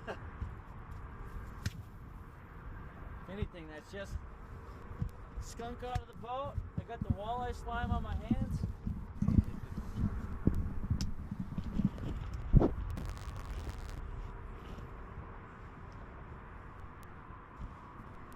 One fella says, Rick Cotton says he loves the format. He's fishing walleyes in Montana. Yeah. From his boat right now. Look at the boats on the river tonight. Here we go. Somebody listened to me just now. I knew that was getting big.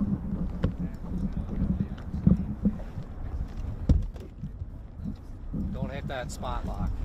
I'll get it. Here we go. Much anyway.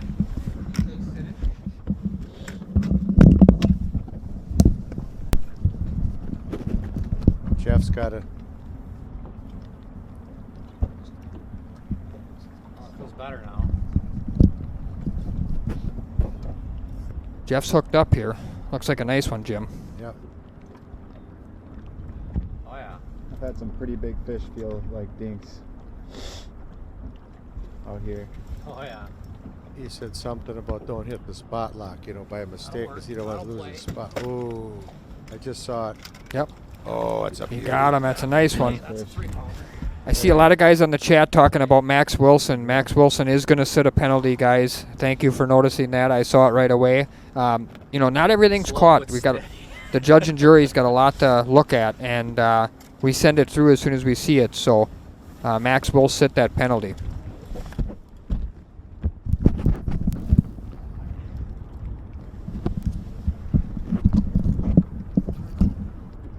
Okay, scale zeroed out. Jeff is wailing on him. Oh, you wanted that, didn't you? You wanted that.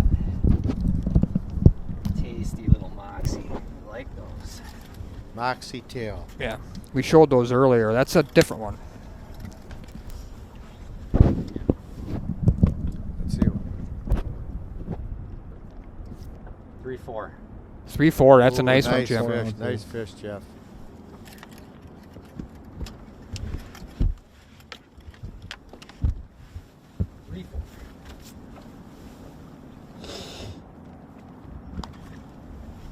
3-4.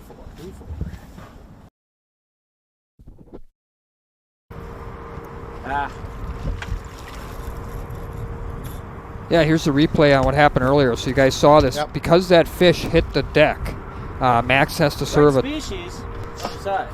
Max has to serve a 2-minute timeout, Jim. Yep. And the reason we do that is we want to protect the fish. Absolutely. And Max didn't mean to, No, but it's still no. part of the game. So here he is right here. So he's serving his timeout, and that's got to be difficult right now, knowing you're down 7 pounds and 15 ounces.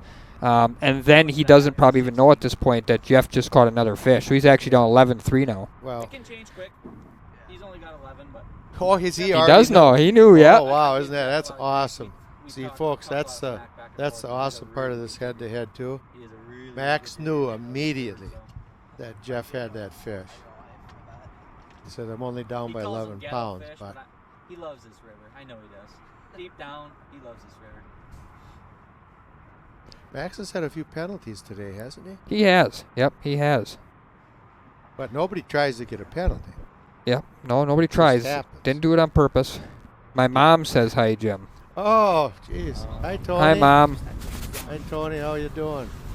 Thanks for your work in the healthcare industry, too, especially nowadays. Blessed me with a big old fat walleye. Boy, Mark's on the move again, Jim. Oh. Jeepers. You mentioned that this morning. Earlier in this match, you couldn't believe it. He's been moving more than he's been fishing this afternoon, which is just totally different than what he's been doing for 2 straight days. I'd love to use an 8, but it's too windy. I believe Max has got a Triton. Yeah, he's in a Triton 216. Max has got a Triton 216, one of our viewers asked. Yeah, Philip asked what boat model, and that's what it is. He did take his windshields off. I will when I'm in like 5 feet. I know. Yeah, I get where It's going way to the south. I was thinking 160. Yeah, who knows what's going on? There's a bunch of change going on. That's why these fish are kind of lock-jawed up a little bit. They're like, what the heck is going on right now? Seaguard, great. That's what this is. This is Smackdown. This is 15 pound, which is 4 pound diameter. Yeah. Are you using less than that? Which is like, Yeah. Put down, fix my hat. Right as you said it, it's My ears are getting cold. I'm just glad that it's not so cold that I can't. Somebody asked why no windshields. I don't know why he took his windshields off, other than he probably figured because he wasn't going to power around a lot, he didn't need them. So maybe he figured just get them out of the way. I'm not really sure. Max is sort of an interesting guy. Maybe he doesn't want to hit the net with them. Maybe he wants to make it easier for the camera person to be able to get through. You know, a camera person, an extra person on the boat when you're not somebody who maybe isn't as agile on the boat can be a little bit, in the way sometimes. Brandon asked me if Captain Jim has his boat ready. Yes, I do. The salmon boat's not in the water yet, but the walleye boat's ready to go. Joe, I agreed. Surprisingly, Jackson looks like he's sort of, I don't know if I'd say panic, but he looks like he's making big moves, and it's really surprising. Right. Like we said before Jeff caught that last fish, Max has got to be, hope he doesn't have to look in his rearview mirror pretty quick. Yeah, I forgot about that. 11 pounds, all of a sudden it's 14, 15. Yep. This thing can get out of hand pretty quick. I think if I was Max at this point, I'd go back to the vertical jigging that I had success with this morning. Try to get a fish or two in the boat, even if they're not big ones. But just weirs to get some confidence. When he did the double rod jigging this morning, vertical, he was catching some fish, and he had some things going. But Jeff's got confidence now. Yep. He knows the fish are there. It's just a matter of, waiting it out. Early lead to Jeff and Isaac for sure. Both of them have been, they seem to be in a spot with fish. They seem to be sitting tight and waiting out their fish. But you just feel like every move Mark makes at any second, he could just get hot because he's been so hot for the last 2 days. Any move he makes could happen. Brett Walsher, one of the earlier anglers in the tournament, he said this is so awesome. Every bite counts. Sure does. Yep. Oh yeah. Brett missed absolutely. one at the end there that, I know. you know, down 2 pounds, something that could have been critical. I watched his expression. Yep.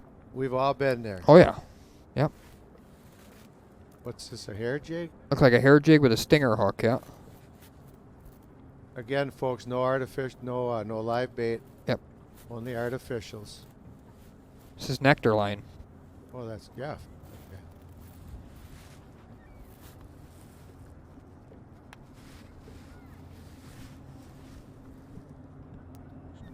Somebody's asking us, Jim, on the chat if we could throw up a link to the Bee Fishing Moxies. So we're going to do that right now. Okay, Russell's the man on the computer. Here we go.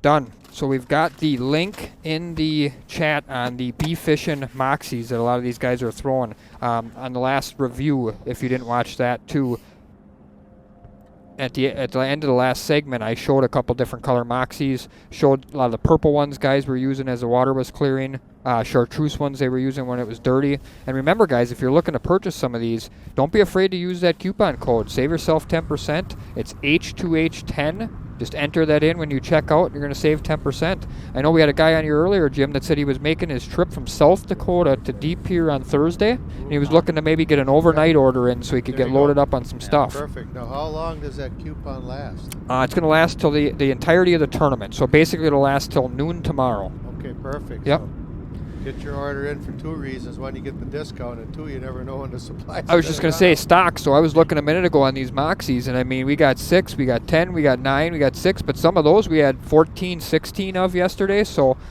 you know, guys are buying them. There's no doubt about it. And TRS website was just redone a while back, and it is awesome. It shows you exactly what's in stock. Yeah, well, you saw I typed in Moxie at the top of the website, and it gave us all the options in about a second and a half.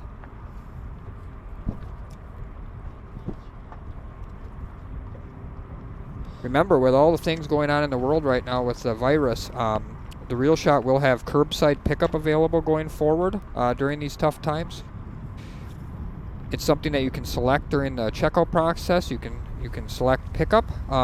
They'll also have local delivery available in Appleton. And of course, if you're from out of the area but you're planning a fishing trip during this time, maybe you got off of work or whatever the case may be, now's the time to get an order in, get that 10% off, and use some of the products that the guys are fishing out here. That's really why we've been posting this, is just so that guys can see directly what the guys are using during these few days and few rounds of the tournament.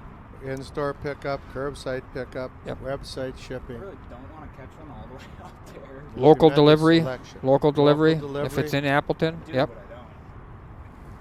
Well, we're trying to take care of the fishermen in these tough. I know, that's like what I'm thinking. I'm like, Yeah, one of the things we've had a lot of people asking today, Jim, is TRS going to be able to stay open during this? TRS sells firearms now. If you didn't know that, the Appleton store is a firearm dealer, and they will be able to stay open during this time, which is nice for guys that are still looking to be able to shop and stop in, look at the gun selection that TRS Appleton has. It's awesome. Yeah, so stop in, folks. If you're not busy and you got some time off anyways, what better to do than go gun shopping, right? Yep. Get out and go fishing too. Absolutely. Yeah, the DNR is actually promoting fishing. They want people to get out in the public, get out in the water, I should say, away from everybody necessarily, maybe you and just somebody in your household on the boat that you're already in contact with regularly anyways, or just yourself. I know my dad went to Oshkosh today. Haven't heard the report yet, but he went there walleye fishing, and when I get home I'll have to see how he did. I saw a picture of somebody posted of the Utamore Bridge. Gotcha. I don't know who that was. Might have been Dumper Dan. I saw he posted yesterday. It was Dumper Dan. Yeah. Did he catch anything? He had a dandy walleye in the net. Looked like a 4 or 5 pounder. Oh, nice. Yeah. I know he was right by the 41 bridge. Yep. My house is only 5 miles from the bridge on the North Shore, so I know that area real well. Mark Jackson just reeled in the green Moxie I showed earlier. Looks like he's going to make another move. Jeff Smallray is going to be going out on the Wolf River today. Good luck. Use some of those TRS custom lures and you'll improve your catch. Yeah, we've seen a ton of customs today. I mean, Nectarline, Wilson, Isaac, all using custom painted blade baits, ripping wraps, among other guys. But I mean, 3 of the 4 guys that are in the tournament yet have caught multiple fish on custom painted baits. I hear a lot of people say all the time, oh, do you really need customs? They're all these stock colors. When the money's on the line, you can see it right here. 3 of the 4 guys have been pitching custom baits. Yeah, and if you haven't fished with blade baits, get a supply from TRS and get out there and try it. And also those custom plastics. There's probably more plastics now than ever before. Ooh, Nectarline's hooked up here, Jim.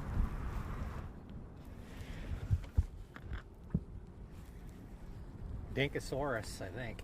Ooh, it's a Dinkathon. Okay. Yeah, I just saw it. I Surprised think you I didn't rip it saw out of it. the It's water coming to then. the surface a little bit back. You like that Van Damme set?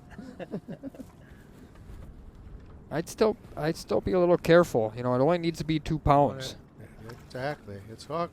It's close. It's going to be under, though. He's Yep. just hoping it falls off. I'm not sure I'd feel that way. I think I'd make sure, but it definitely looks like an under. Yeah. Jeff can tell.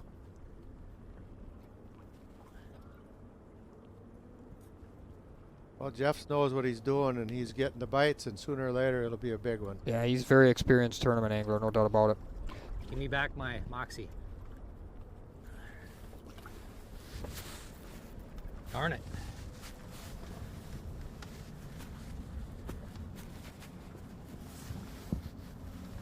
Right kind.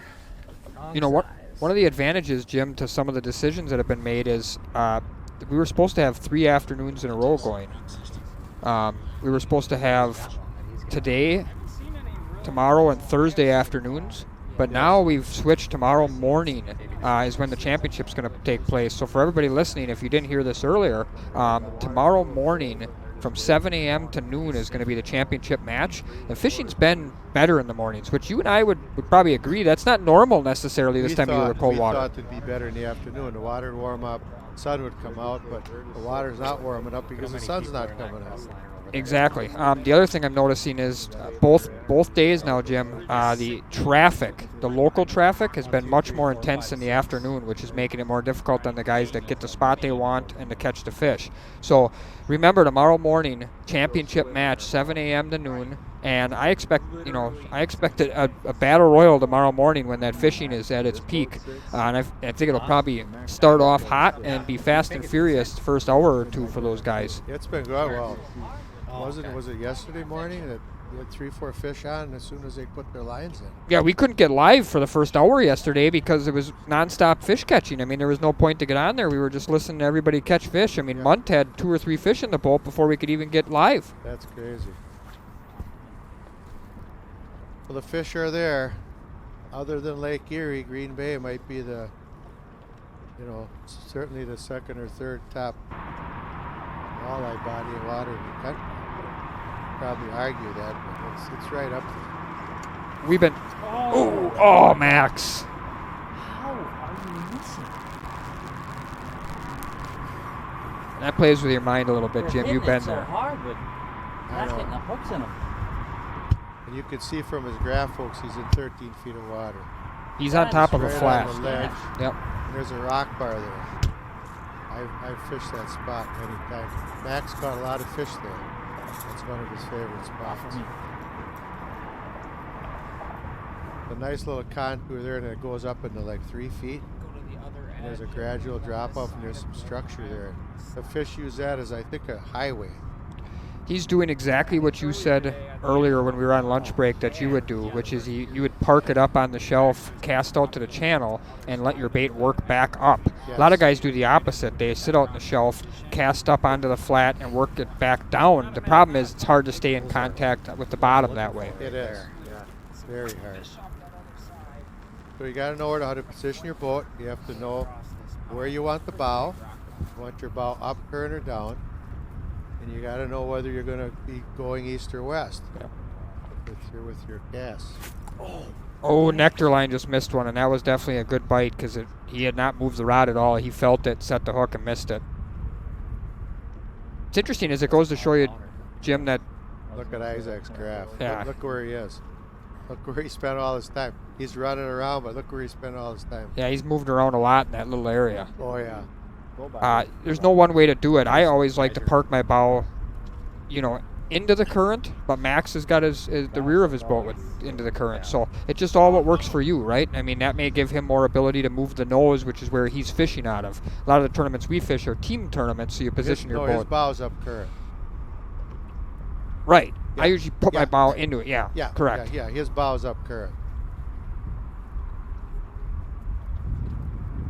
You folks that might not know this, there's 16 locks from the Lake Winnebago system, the watershed system. It runs down through 16 locks, drops about Nice 10 fish. foot a lock, 160 feet, ends up into pier here, and it runs into Green Bay. And all that water is running north, and it's one of the few rivers in North America that actually runs north. Well, that's just a little bit of trivia for you anglers out there.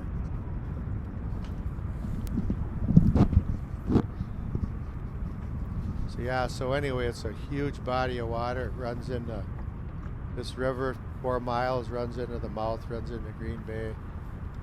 The little mini sea. 41.2. Then it runs up into Lake Michigan. Then you got an inland sea to deal with.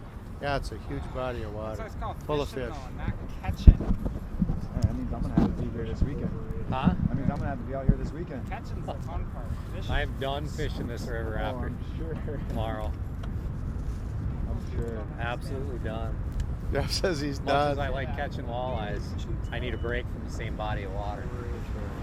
We talked about that earlier. There's a lot of strain on them guys. I mean, again, they weren't planning on double dipping today and having to fish twice. Oh, Jeff just missed another one. They weren't planning on having to fish twice today. 10 hours of fishing. I know, we've done it. It's a grinder. All the time you're catching big fish. And I'm like, Max no idea how moving, many yep, times I pulled his fish bow with mount up and away he goes. I'd love to see Max get up by the factory upriver. It looks like he's going to go downriver, but I'd love to see him get upriver. go fishing, I bet you 20 of them I would consider like good days.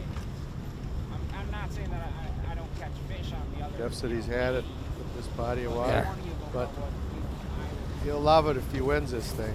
I think he was signed up for the AIM tournament, which is on there. I don't know for sure, but he usually does fish that tournament, so he'll be back there more than likely. Yeah, AIM has a tournament every year in early April, but this year's will be a little different with the rules and the COVID-19 and all that. So check your press releases, folks.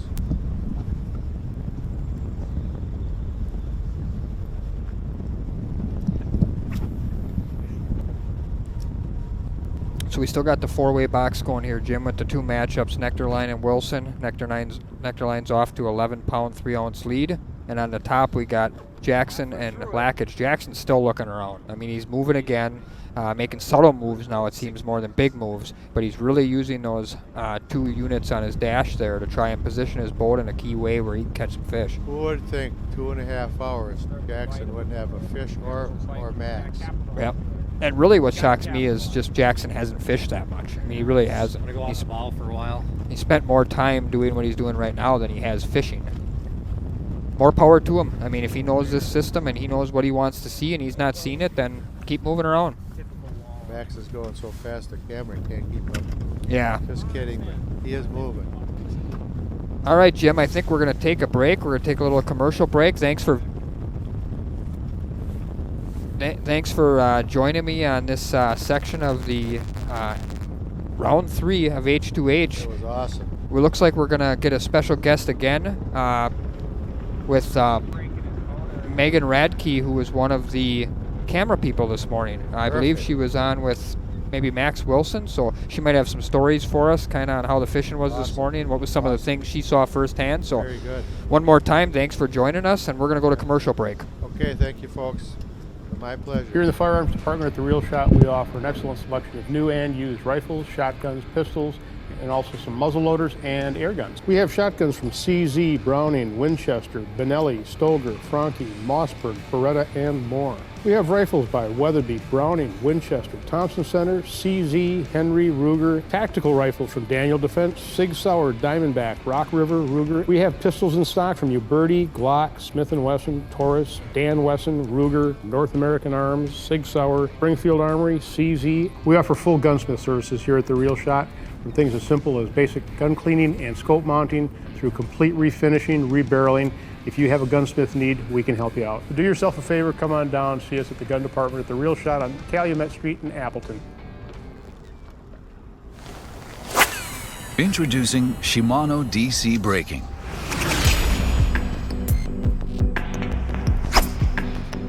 The new DC brake is constructed to provide trouble-free casting to anglers.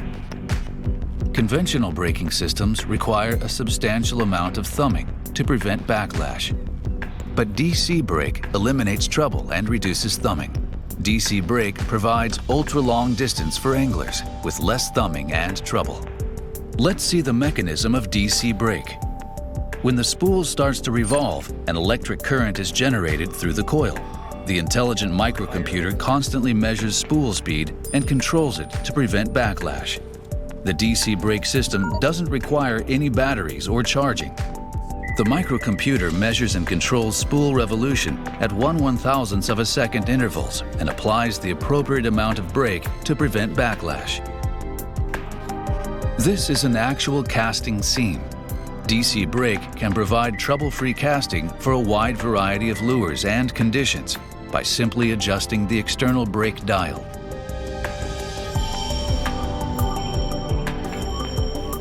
No other manual adjustment is required.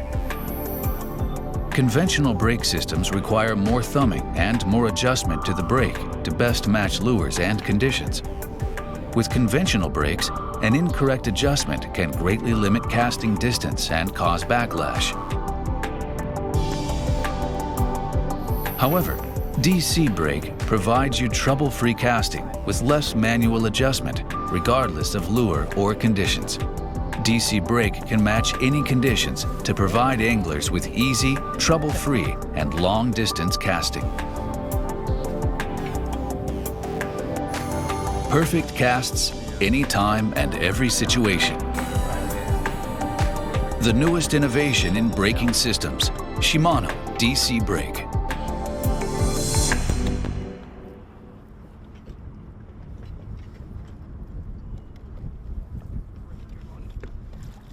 Here at The Real Shot, we carry everything you need from the top brands, from bass fishing, walleye, and Great Lakes tackle. The hottest rod and reel brands from Daiwa, Shimano, Akuma, and St. Croix.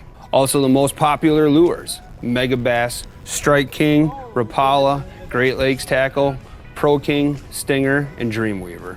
Don't forget our huge selection of TRS custom painted baits from the best painters in the Midwest. We have 2 line winding stations where we can spool you up with the best line, mono, braid, floral, and everything you need to tackle that Great Lakes trout or salmon. So make sure you head on over to www.therealshot.com or stop into the store to find everything you're gonna need for this upcoming fishing season.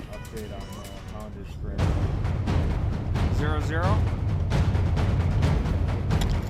Okay.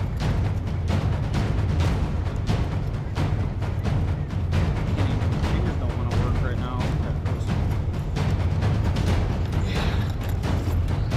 What do we got? Let's go with 5. Yeah. 513. 5. That's like 3 pounds. I want to see where. Yeah, 513. Mark is at 0. Mark's at 0. Yeah. Jackson. Matt is at 0. Okay.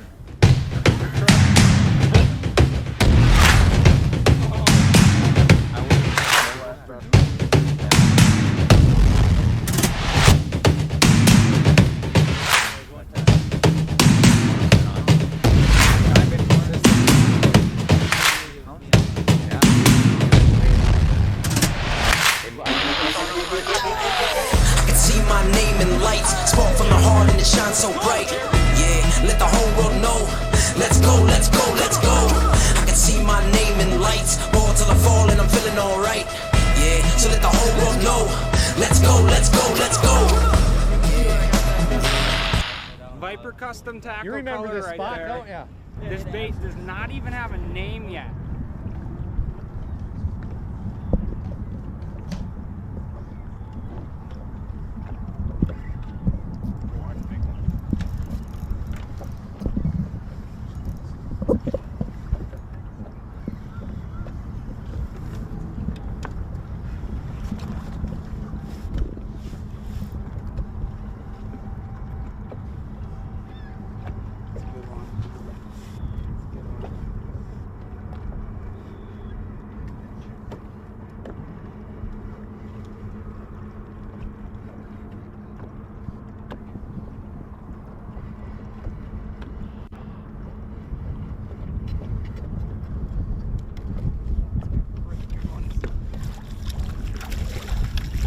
Yeah!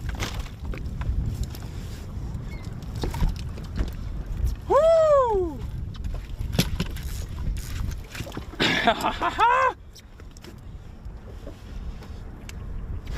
Oh my goodness, I needed that fish so bad.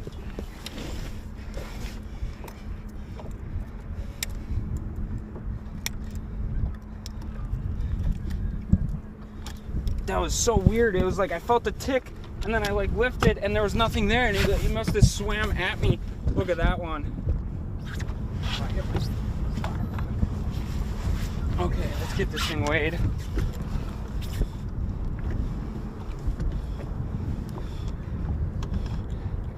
Zero, zero. Got it. Okay. I can't even, my fingers don't want to work right now. There it goes. Yeah. What do we got? That's over 5. Yeah. Going out. 513. 513. 5. Well, hold on. I want to see where it locks in. Yeah, 513. 513. Yes! Woo!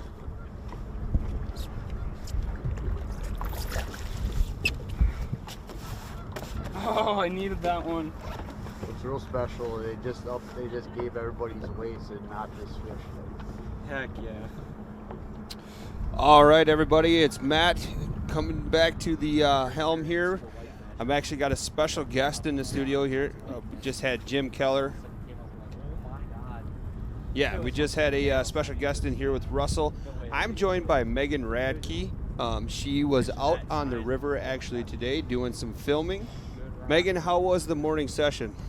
It was intense. It was really good to begin with. You know, we got a couple. I was with Max. I don't know if you had said that. With Max Wilson this morning. And you got a couple right off the bat, but then after that it kind of slowed down. But getting that 7-pounder, that was pretty awesome. Yeah, well, you've helped us with some filming before. You've filmed some Wisco events. How different was a head-to-head event compared to a Wisco event? Way more intense. I loved it. Yeah, I mean, don't get me wrong, Wisco is awesome, but just the intensity that went with this, just feeling that through the camera, and your heart is rushing and beating, especially when it's getting right down to the wire, especially in the situation that Max was in. He wasn't checking the weights at all in the end because he knew that it was getting close. So just, I don't know, watching it from just being behind the camera and just watching it all unfold behind right in front of you was pretty intense. Yeah, well, the one of the reasons we asked you to join us because you were telling us how there was all this interaction from other anglers telling you could overhear conversations, but right here Jason had the question that everybody wanted answered this morning, and unfortunately Russell and I couldn't answer it, is what the heck happened to let's wait for you in a second. Jeff's hooked up.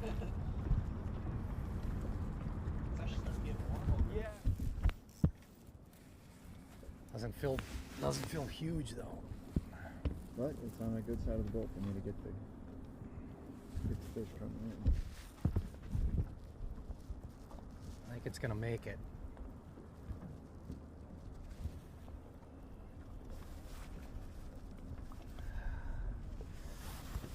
Real close. It's gonna be real close. Ooh, another nice fish. A little bit longer. We'll wait here and see what Jeff has got, and then we'll get back to the net story from what happened. It was a shocker to Russell and I as well. Yeah, he didn't explain that too much. Give me it back.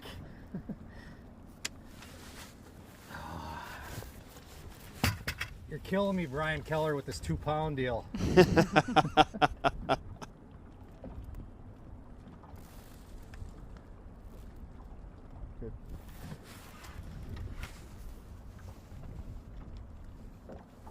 Luke, we do share the sell these digital scales. We are just currently out of stock right now. We're using them all for head-to-head.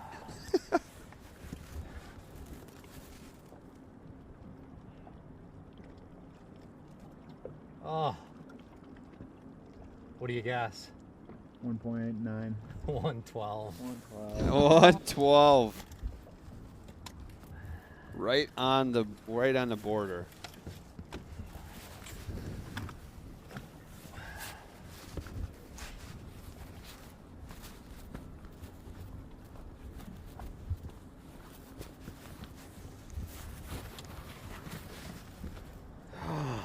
Yeah, everybody wants those scales. They're so popular. Luke, just be patient. We're probably going to get some more in here shortly. I mean, honestly, we took the last of our inventory for this head-to-head event. We had like 9 scales, and we needed a couple more. All right, so back to the story of would have been a heartbreaker. Yeah. of Max Wilson's net here. So what happened? So I hope he doesn't mind me telling this story. Because I know he was kind of trying to hide it, it seemed like. But we were fishing on the other side of the bridge. Kind of slowed down there, so he wanted to make a big move up towards the dam a little bit more. So as we got situated, I'm situated in the back. I don't really have a whole lot for handles back there, and he was already going fast before, and I could barely hang on to the camera at that time. So I was sure to put all the camera gear at the bottom of the boat and kind of make sure everything was secure. I was very focused on my stuff, wasn't too concerned about what he had going on. I grabbed the handles and just kind of hung on for dear life as we were driving across. Well, before that, he had decided to crank up the radio, so we had some tunes going across. And, of course, he's not going slow. He's going fast as possible. All of a sudden, as I'm staring ahead, I see something out of the corner of my eye that just went flying. And I started looking around, and I'm like, okay, I'm pretty sure he had a net here, and I'm not seeing one now. So I tried yelling to him. Unfortunately, between the wind and the radio, he could not hear me. And What was he jamming on the radio? You know, I don't even remember what it was. It wasn't that good of a song. No, I take it. it wasn't. So I tried yelling to him. Unfortunately, he could not hear me. I was not about to stand up because I felt like I was going to go flying out of the boat at any moment. So by the time we slowed down, it was kind of too late at that point.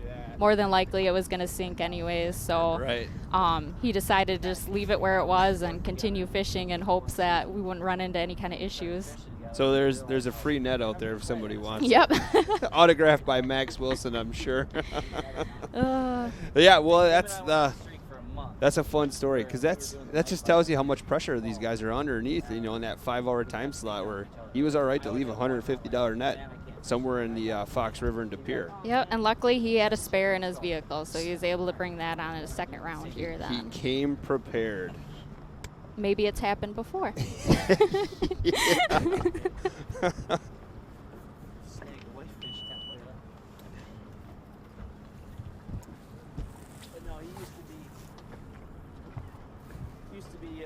Real wild. You had to kind of rein him in a little bit, but now he really dialed it in. Where he's off the wall, but off the wall, and you know, within reason.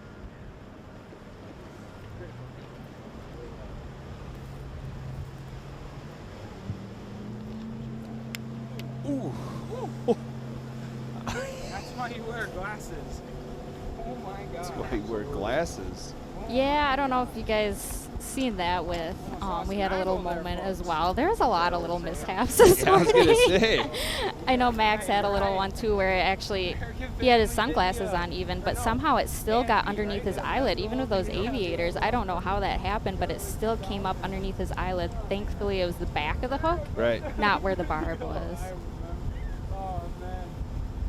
Well, I mean, sometimes it doesn't pay to look stylish on the water. You should maybe go with something that's a little form-fitting to the face, and he might have been all right. But we're just glad he's okay. Yes, I'm just only thankfully. razzing him. If he was here, I'd say the same thing to him. Well, the other thing I want to get to is we're going to run the replay of what you were actually talking about here, but the catfish scenario too, because it sounded like you guys drifted over a big pot of catfish as well. Listen to that. Oh, this is Isaac's. Ooh. That's why you wear glasses. Max Oh my is telling me God. some stories too of how Isaac has actually hooked him. Because they're partners, They're right? They're partners, partner yeah. in the tournament trail. Yep. So he was really hoping to actually go head-to-head between Right, each right. other. American Oh, he was Family hoping. Video. Okay, Yeah. well, we Or might no, see that here. AFV, right? Isn't that the old, the old one from the early 2000s? Yeah, quite a few people coming in that Mark Jackson's been moving quite a bit. He looks like he's, a little bit frustrated with the situation that's going on this afternoon. And, he's just out there searching right now.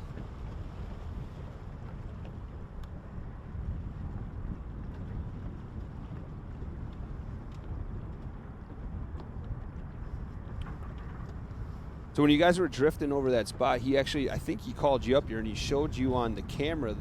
You could literally, he thought it was like 3 to 4 feet of catfish. Yeah, there were a lot of catfish out there. I think just before that he had caught a small catfish that he had pulled in, very tiny one.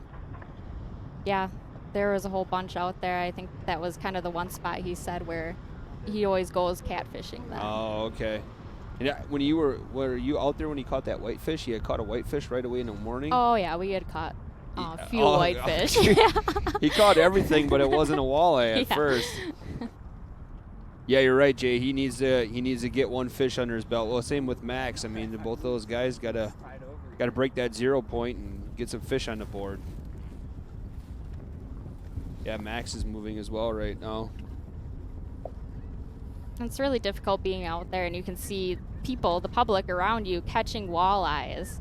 And it's just like, you're right on top of them, but why can't you get them to bite them? Was Max using his electronics quite a bit, trying to side scan and down image and everything I like would say, that? yeah.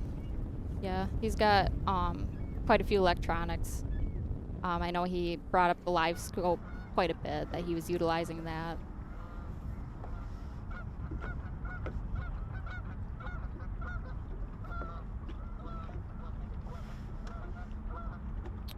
All right, just kind of a score recap here. We have the conversation we just had with Max Wilson and Jeff Nectarline. Jeff Nectarline is up 11 pounds in 3 ounces to 0 for Max Wilson at this point.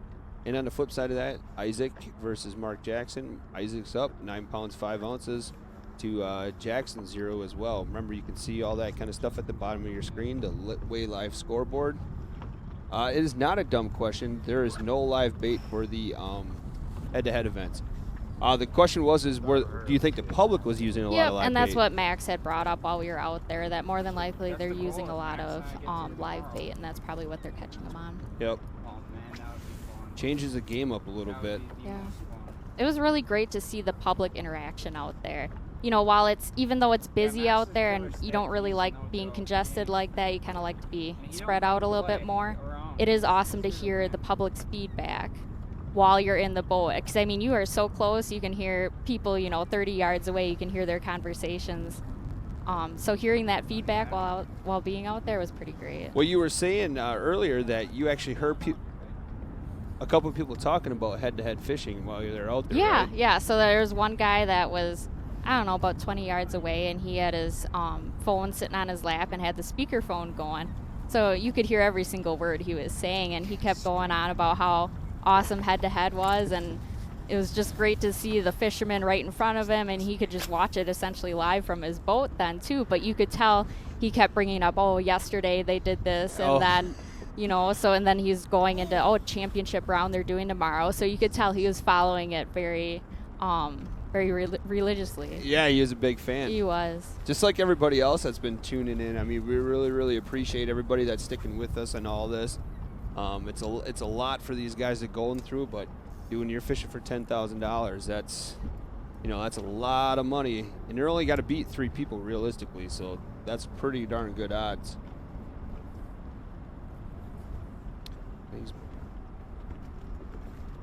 Yeah, Jay, whatever boat you got, my man, as long as it floats, you'll be just fine. We do give a little bit of drive around period in the morning as well, so. Yep. But it says yeah, it's an 18 footer. foot. Yeah, he's good. I just got word it has to be 16 foot, so yeah, you're good to go.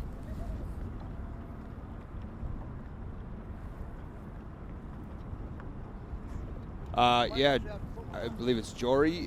There's a lot of jig and wraps. Not so many in this tournament, but yes, you can use jig and wraps in these tournaments as well. We're seeing blade baits. We've seen the slab wrap. We've seen rip and wrap. So only 10 grand, Mark says. Yeah, only 10 grand, Mark. It's 100% payout.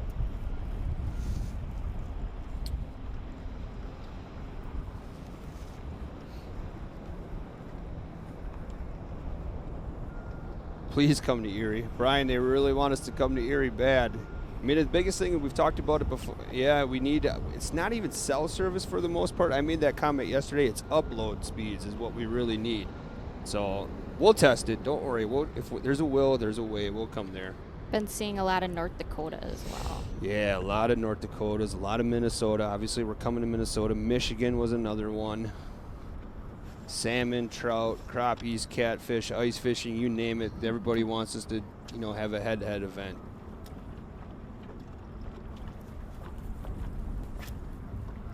How many flies can be on? You could have up to 3 flies on one line if you wanted to. You saw the Dubuque rig earlier from Max Wilson. I mean, there was 2. It's just 2 rods is the only thing you can use. But it has to be legal with the state of Wisconsin as well. Hey, Jason, just to let you know, we are in De Pere, Wisconsin. On the Fox River.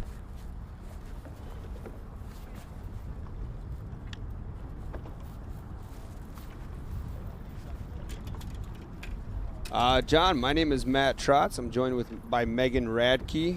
The other commentators you heard earlier were Russell Gehagen and James Keller.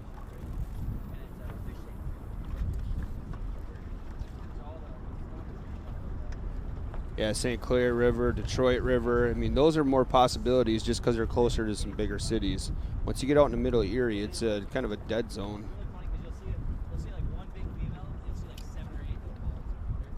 Brett, go to the h2hfishing.com website, and you can check out the zones where we're fishing in Minnesota.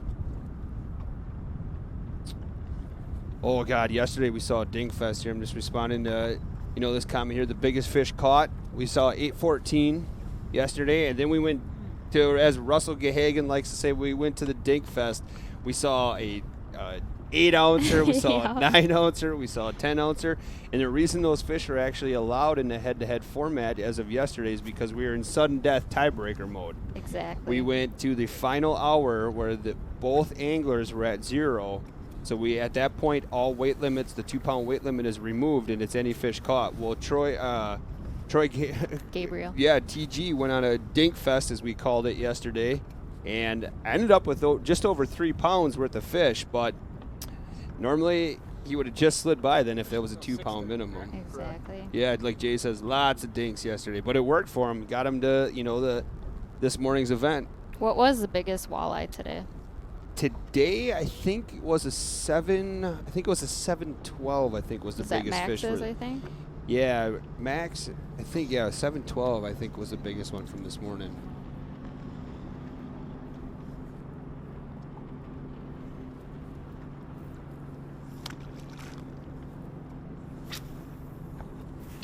Aaron says, I'm done with work. I'm going to go out there and show those boys how it's done. Well, good luck, Aaron. Keep us posted.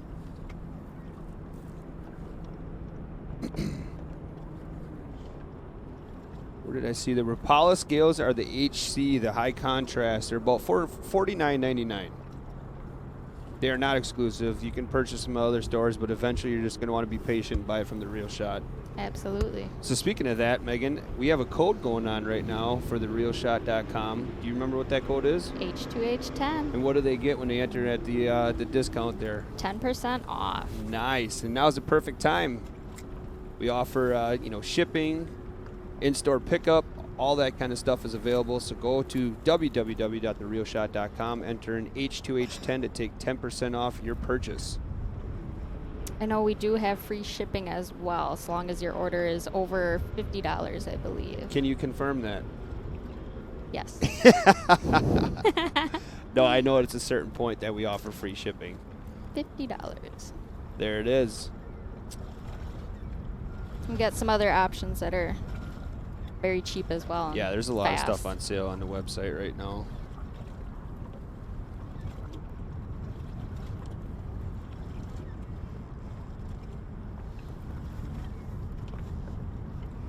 Yeah, Chris, we're working on the Fix TV. That's our video on demand. That will be a app that you can have on your phone, and you'll be able to watch all the past head-to-head events on there. Plus a lot of other awesome content that we're working on here at Head-to-Head Fishing, The Real Shot, and other platforms.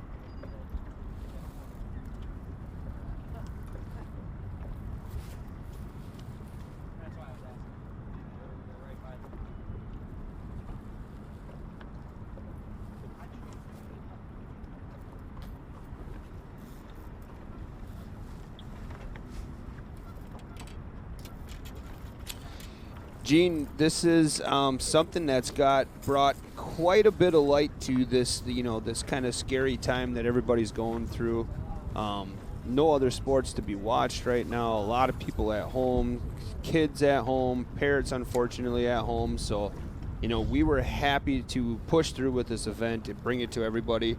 And again, without your support there at home watching this, Gene and everybody else, this would not be possible. So, we really, really appreciate it. Again, thank you to all the camera people that helped out with this today. Brian, Zach, Kyle Carpenter, who's the tournament director. Without all the effort that everybody's put into it. The anglers, don't forget the anglers, all 16 of them. We really appreciate everything. I was the one that lost the big fish, right? Thanks, Jeff. We really appreciate that. I was filming that fish you had on. Yeah. I watched you fight it for quite a while. Oh, there you go, Mike. Yeah. We appreciate the order. Thanks for using the discount code. A lot of questions on the scales, Megan. Yeah. You remember the scales we're using? I don't remember the model, but I know they're Rapala. Yeah, they're Rapala. It's the HC high contrast. I think it's the 50-pound. And then one thing that I hit on earlier during the morning stream is we modify them a little bit. We take a Rapala gripper. They come with the grippers on them and they come with the hook portion of it, but we actually take an enlarged Rapala gripper and put it on there just to make it a little bit easier for the anglers since they have to do everything in the boat. The camera people are just /officials as well. It's pretty much their job.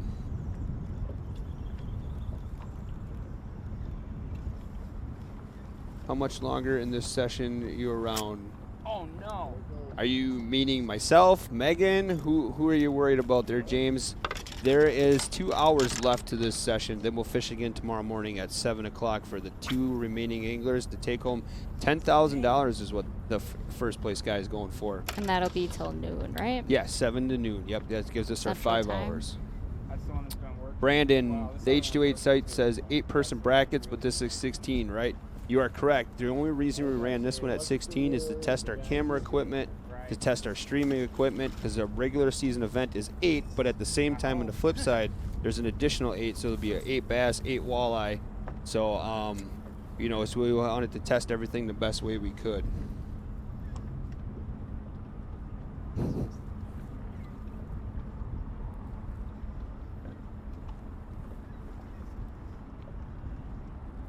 You're allowed 2 rods.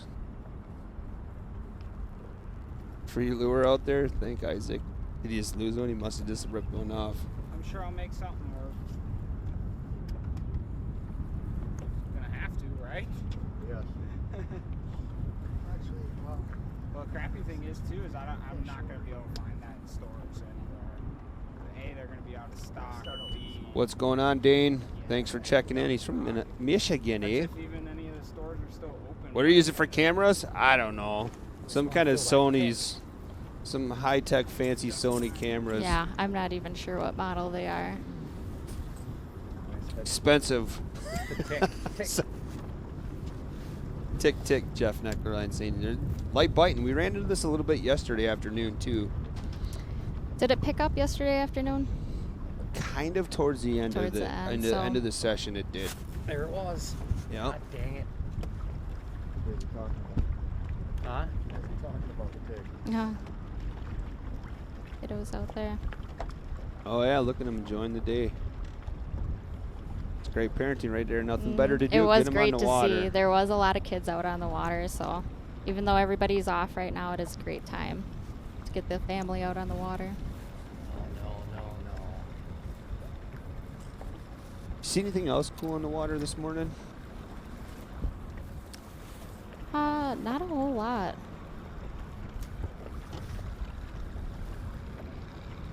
Yeah, that's a great point, Brandon. You can use 2 rods. We did see some. Troy Gabriel was a huge dead stick guy. He had one rod in vertical jigging, and then he always left one dead sticking. Dylan Nussbaum actually was the only angler that we saw that do a little bit of trolling. So we haven't seen any trolling yet this afternoon or this morning. Sure.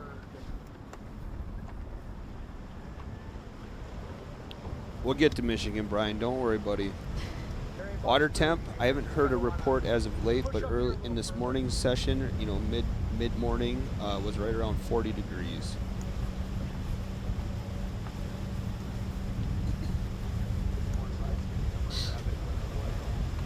What was that?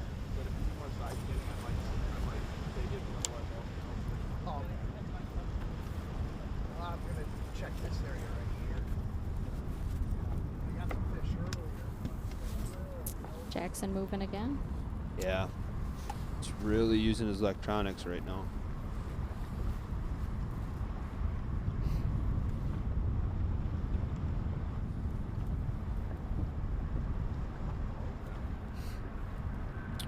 I'm going to do my best here. I'm going to send a message, see if we can get one of the camera people to ask. Water report, clarity, and temperature. 10.5 pounder, that's awesome.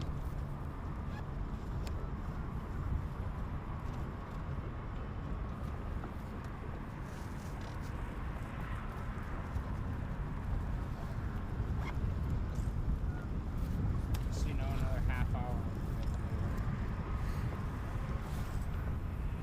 One more, ideally here, and I want to.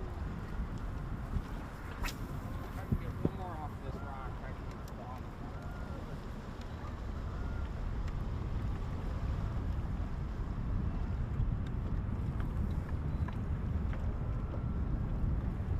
Oh yeah, nobody doubts that these guys don't know what they're doing.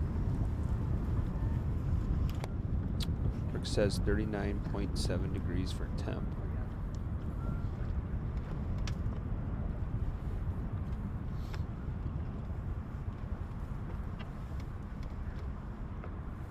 Yeah, so right around that 40 degree point, 39.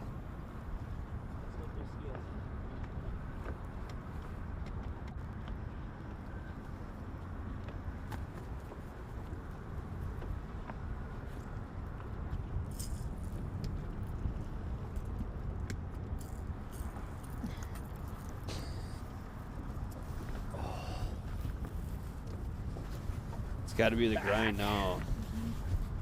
Max beating me up. My upper back is so tight. Jeff's commenting on his back's getting sore. Yeah, I was gonna say, did you guys overdosed on Tylenol? Have you Does guys this thing kind of talked update about last automatically? season? What happened with It everybody? should. Okay. Yeah, we mentioned it a little bit. We'll get to that here in a Okay. minute.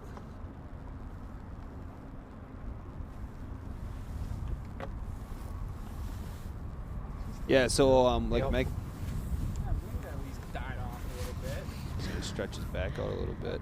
Like Megan was saying, so last year we had some brutal temps, rain, wind over the course of 2 weekends, and we fished very similar to like what we're doing right now. It was back to back. It was Yeah.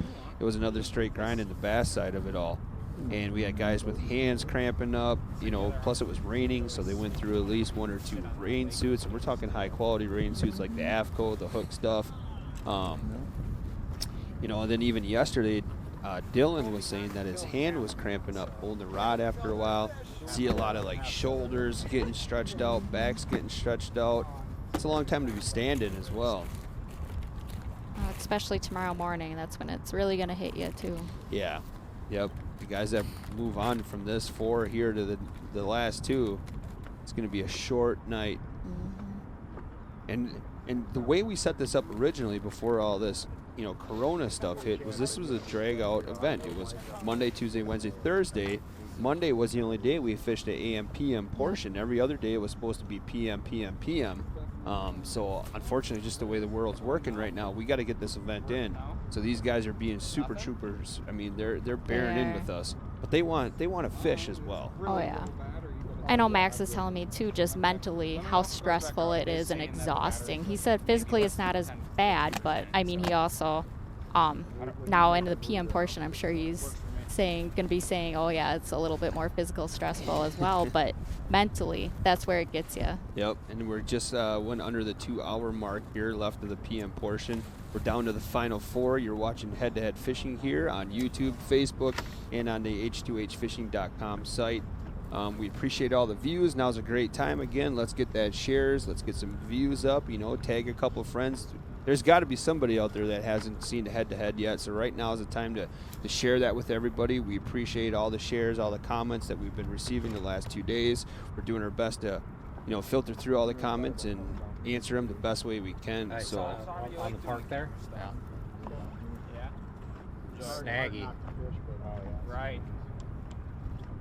Well, you'll watch fishing on TV, you know. Right. Oh. I will say, the emotions back at the dock once the AM portion had ended was just amazing. Everybody was so supportive and so happy and really. Oh, Jeff's getting a bunch of bites here again. Just grabbing the tail. Sounds like he went to a jig in a plastic. Oh. Not Max. That one.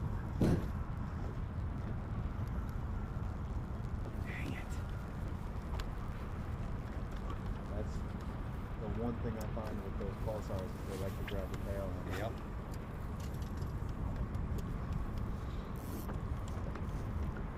So you're saying there's just a lot of good support once they're done with the AM Absolutely, session? yeah. Everybody was congratulating each other, talking about how maybe I should have done this or that, but everybody was super happy, even the ones going home. Right. So that was great to see.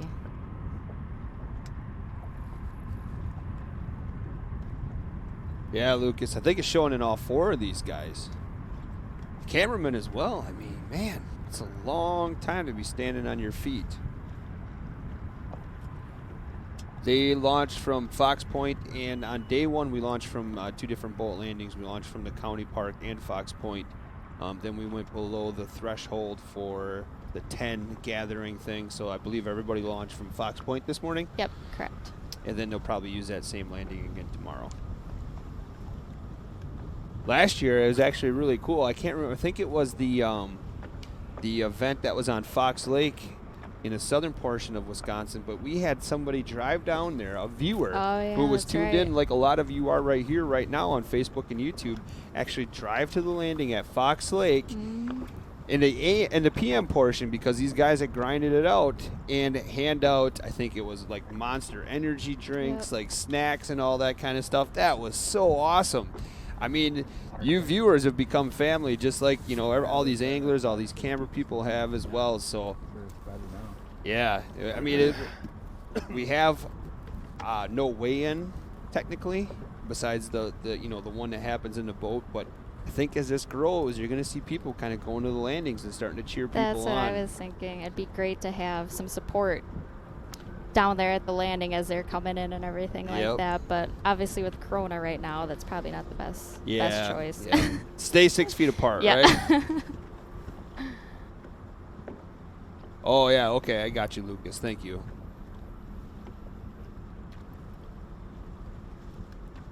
No, not at this point. Not at this point. We're working on Wisconsin and Minnesota.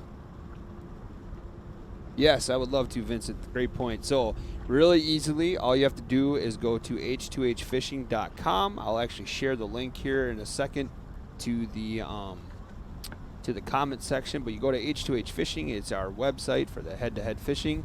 And then you can just scroll through the top.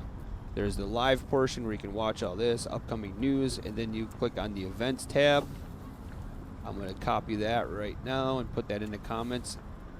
Who's left in this? Isaac, Max, you. And Mark. Yeah.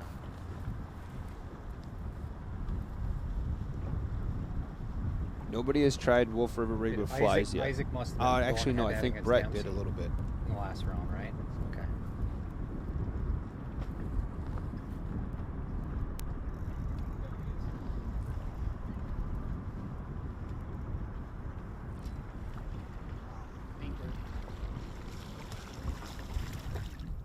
Oh, Isaac's got one in. Little guy.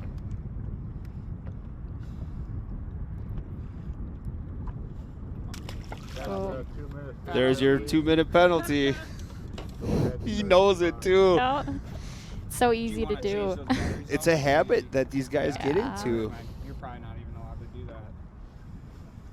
that. Oh, thank God. Oh, I can sit down for a second. Oh.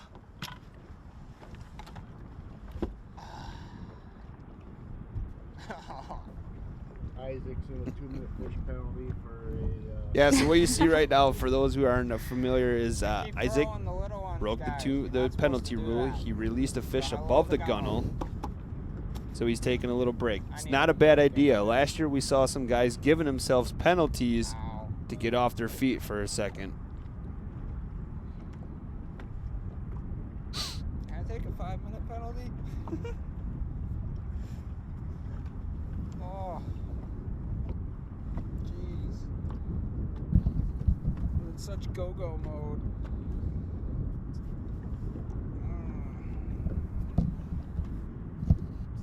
Nap time.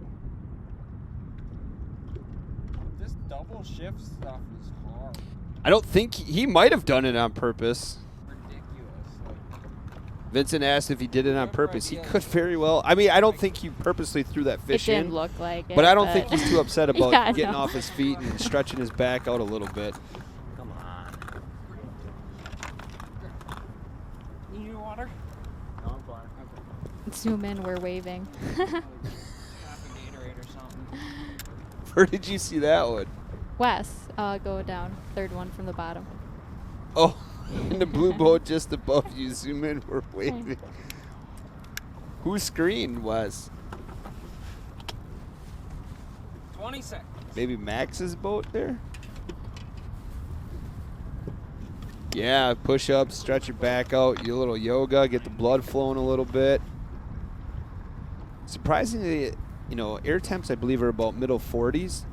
You know, he's not putting his hands in his koala pouch or anything like that to warm the hands up a little bit. He hasn't been wearing gloves at all either. No, I see Max has his gloves on. Mark doesn't. Spot. I got a spot. I got two spots. We're gonna make a move. And I need you to swap out the batteries.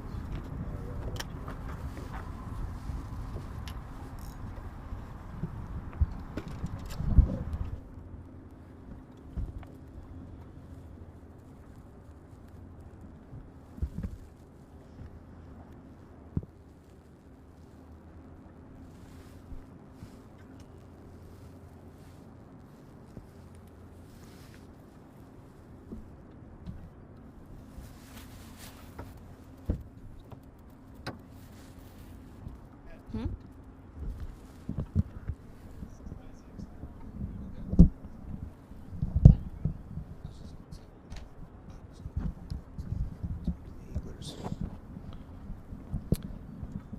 Oh, Max is hooked up. Not anymore. Oh.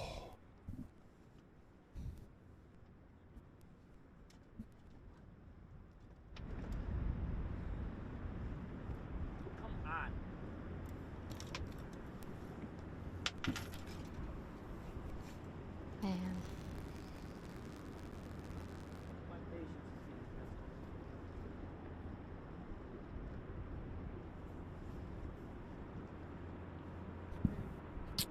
Yeah, so Derek, we're already planning for 2021 already, and we haven't even gotten into the 2020 season.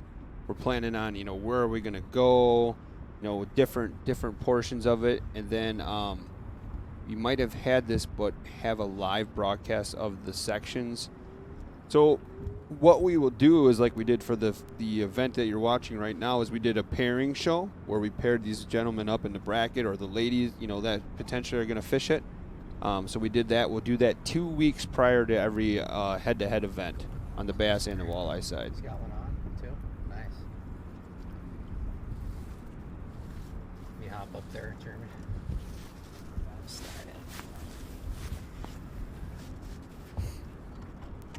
Lucas wants to know, Megan, how are you feeling after being out filming? Are you mentally drained as well? Absolutely. Yeah, I was up at 4:15 this morning, and I know I don't think I was up nearly as early as some of the other people as well. So I was there by 6 o'clock. You're in the boat usually around 6:30 then, but then even after 12 o'clock there, getting a longer break will definitely help once we get into the full season. We got 2-hour break there. That'll be really helpful for the cameramen because it is draining, and you got to switch out batteries during that time. There's a lot that goes into it. Right. Well, you're still working yet. Yes. Yeah, and it is draining. I mean, all the equipment we have actually isn't too difficult on your shoulders and your body too much. However, when you're staring and hunched over at the screen a lot too, that makes shoulders tight. Well, you and I have been through the progression of camera equipment that we've used here at the store, at the Head-to-Head Fishing and the Reel Shot. I mean, we had started out filming the Wisco Bass events where we had shoulder mounts, no tripods. Then we started building a shoulder mount with a tripod, and now we have extremely lightweight cameras. Yes, monopods that are amazing. All the streaming equipment at one point was a whole other setup. Now it's just configured to one backpack. Yep. So is it a lot better than what we started with? Oh, 10 times better, yes. They are on a river tie. They're on the Fox River. Here we go. Now Max is hooked up again.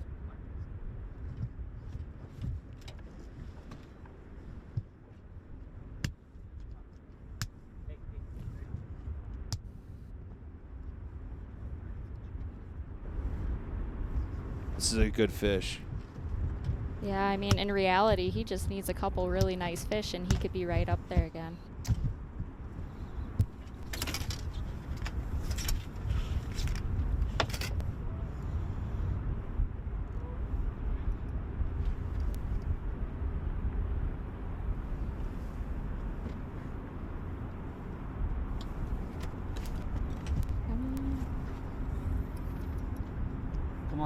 Come on.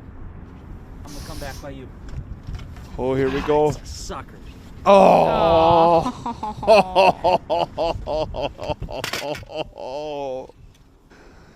Oh. Not my day.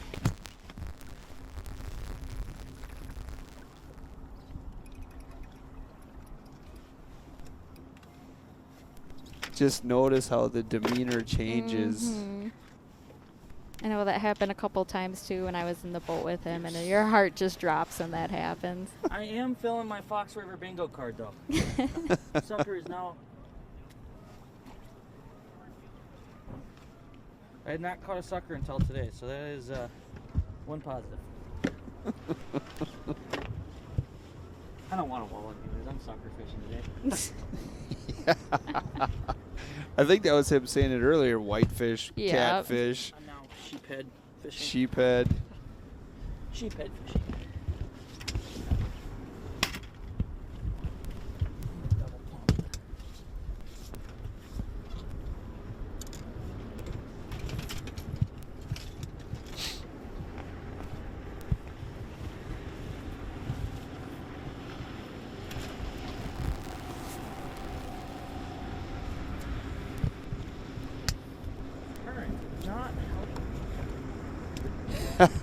He's caught everything besides the camera person.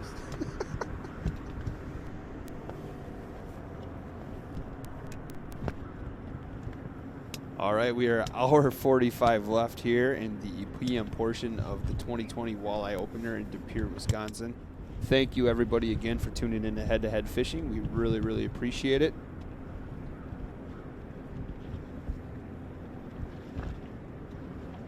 Now, I do believe we are looking for cameramen, right? Yeah, Or- we're looking for more camera people, and we've been getting a lot of messages. We appreciate that. We'll respond back to after, after today's event in the next couple days. But yeah, we're still looking for.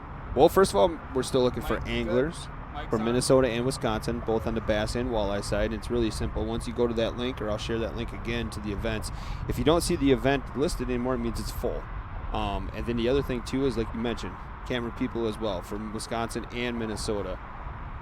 So yeah, we configured it where there's a Wisconsin, let's say a bass, there's a Minnesota walleye, and so on and so forth. So, but we're looking for 4 to 6 people that can commit to the whole entire season. We pay pretty good. I mean, it's worth it. Yeah, it's especially great some for extra college cash. students. You know, Yeah. looking Well, and for- it's a great opportunity just to meet some new people and learn some new tips. I know one of the cameramen said that his angler invited him to go out fishing after this. Like, what a great opportunity to meet some people and try some new things while Yep. you're out there. Yep.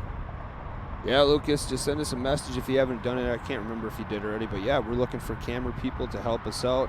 I mean, there's other certain tasks for Minnesota that we need to, get through. So we'll reach out to mostly residents. I need some help on with lakes, going through and checking upload speeds on lakes and everything like that.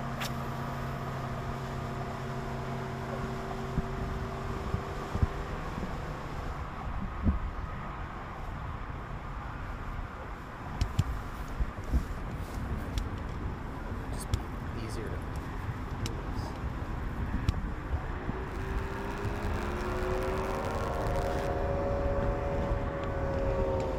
to Yeah. We'll combat that. How old do you need to be for the camera crew? We at least need you to be 18, insurance purposes. All right, I'm going to drop some of our Real Shot knowledge in here, our title sponsor for this event here for Head to Head. There's some blade bait information for you. And remember, when you go to therealshot.com, you can enter an H2H10 to take 10% off your purchase. Clothing, I mean, right now it's all 10% off when you use that code. Yeah, I'm kind of wondering how everybody's brackets are looking. Have we got any responses? Yeah, not too many besides Russell's. What does Russell's look like? I think you said he's good on the left side. Is that right, Russell? Oh, the right side is still good. The left side's not so good. But it was cool. We got some interaction. We got, there's quite a few local bars that were participating in. We had That's a awesome. Facebook guy send us a bunch of messages. He was starting his own, so we'll work on having brackets here for the rest of the season. The white bass head-to-head event on the Wolf. That would be. Are there even white bass left in the Wolf River? The Bago system.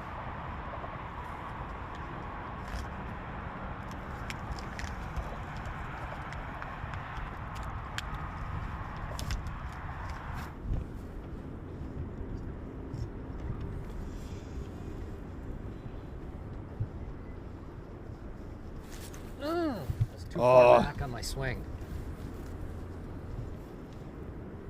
Is there an age max for camera person?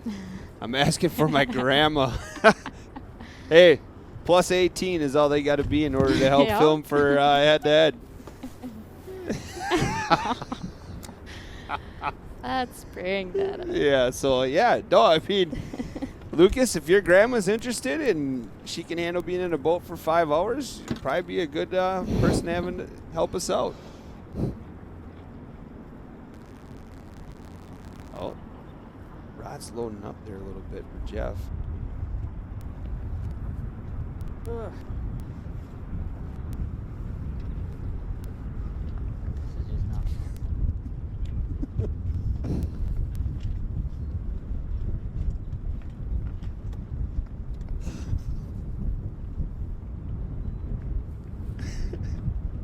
fatigue is definitely starting to sit in.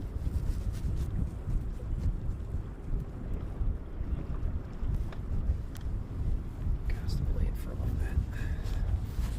I was making a change here at Granny Cam. Let's go. Hands are starting to get cold.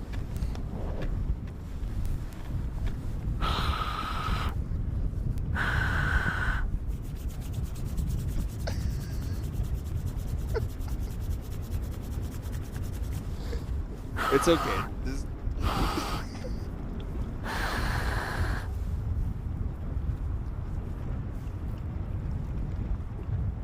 Yeah, Mike, it's a perfect chance. I mean, think about it this way too. Anybody that's interested in being a camera person, we're fishing. You know, if you help us with all the events, it's kind of what we're looking for. Somebody that can help us with all the events in Wisconsin and Minnesota. We're going to take you the northern part of the state. You're going to hit the eastern, the western. You're going to see some of the central, some of the southern stuff. And every event for head-to-head is really cool because we're fishing at least 2 different bodies of water over the course of the 3 days. Some even have a different lake every day. So you're going to see a whole bunch of different water. And what that does is that makes the anglers figure out where the fish are. I mean, they may move some of these smaller bodies of water. They're going to have, it's a different game plan for every single lake. So it's a great opportunity to really build your knowledge of the species, you know, that these guys are fishing. And what I would even recommend is if you're a bass guy, film the walleye side of it. Absolutely. You know, there's a lot of tactics. And when we were talking with Jeff and Ryan in the podcast for TRS Live the other day, is they said there's a lot of bass tactics that they've picked up and vice versa. They know a lot of walleye guys, you know, that the bass guys have picked up tactics for. We saw a little Ned rig, you know, earlier. Yeah. Justin was throwing a Ned rig. I mean, that's something that people aren't even thinking of. Drop shotting. Why can't, you know, it's basically a Wolf River rig with flies. Oh, Mark.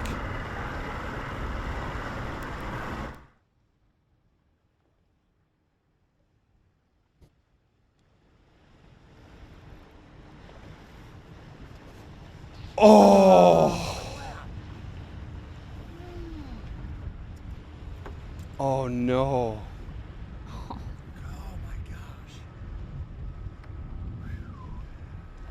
That's a tough one to eat right there. Oh my gosh.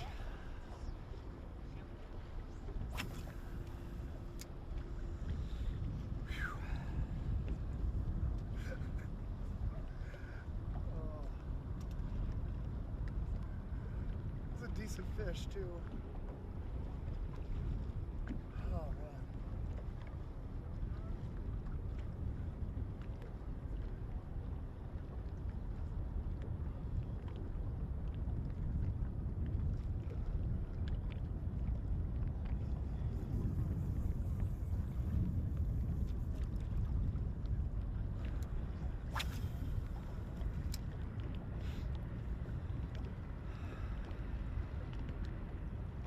Yeah, we've seen a lot of comments about, you know, maybe horse that one a little bit. Well, he needs one. He needs one scoreable fish here to put him on the board to help build that confidence. You gotta start going.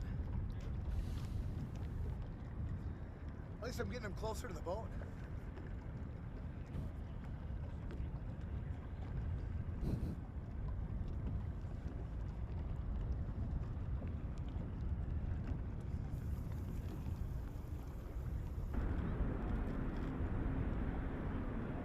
I don't trust that.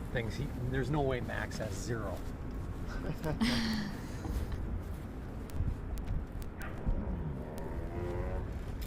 like he's got 10 then. Megan, I don't know about you, but it looked like we just watched Jeff Nectarline go to therealshot.com and take advantage of that head-to-head 10 It does code. look like it. I think he was ordering more blade baits or something. He's got to stock up. Heckin' today. Maybe some more bee fishing grubs, you know, ringtails. You might be thinking about tomorrow already. Stay in a game. I know Max said that he was down to one of his last baits and that certain color as well. Mark still at 0. Wow. Isaac's got 9. What? Max is still at 0. Wow. Isaac's at 9. So he's winning 9. Yeah, he's having a hard time understanding that.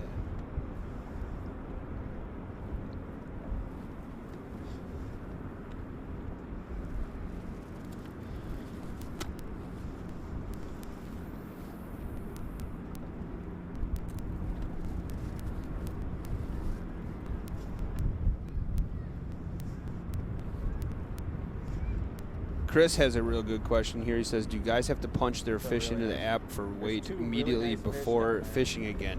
No, they don't have to, but if they forget, that fish is not recorded, obviously, so they're going to do it right away. Yeah. You know, first of all, they have their memory of what that fish weighed, and, you know, oh, here we go, Max Wilson's hooked up. It's like another good one. Hopefully it's the right species. Nope.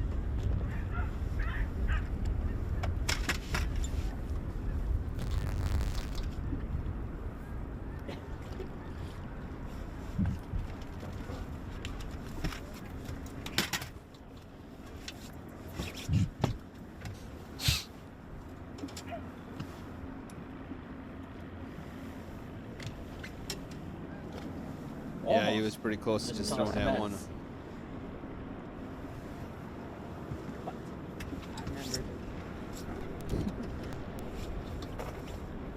Even commented. Yeah.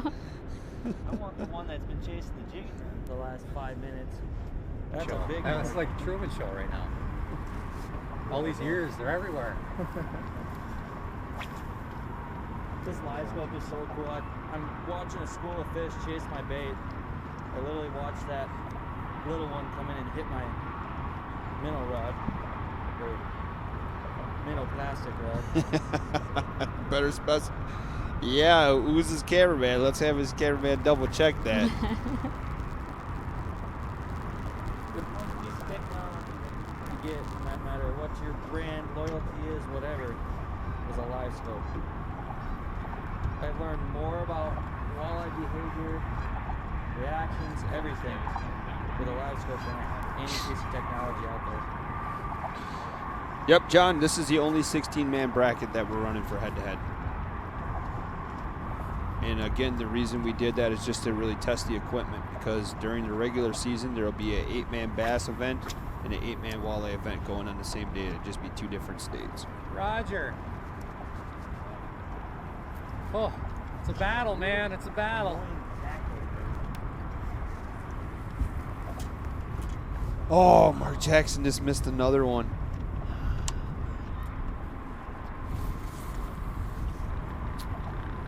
Oh, yeah. Side scan doesn't lie.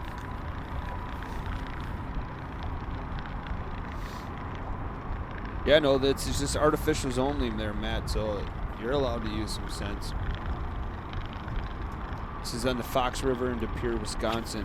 Where are you guys fishing next, says Ryan? Well, we're not sure. I mean, obviously, with the whole thing going on, our next scheduled event is in May 15th, the very first head-to-head season kickoff. But with the way this one's going, time left.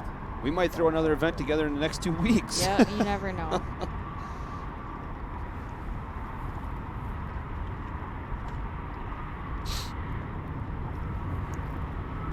We put 24 pounds in this boat in 10 minutes.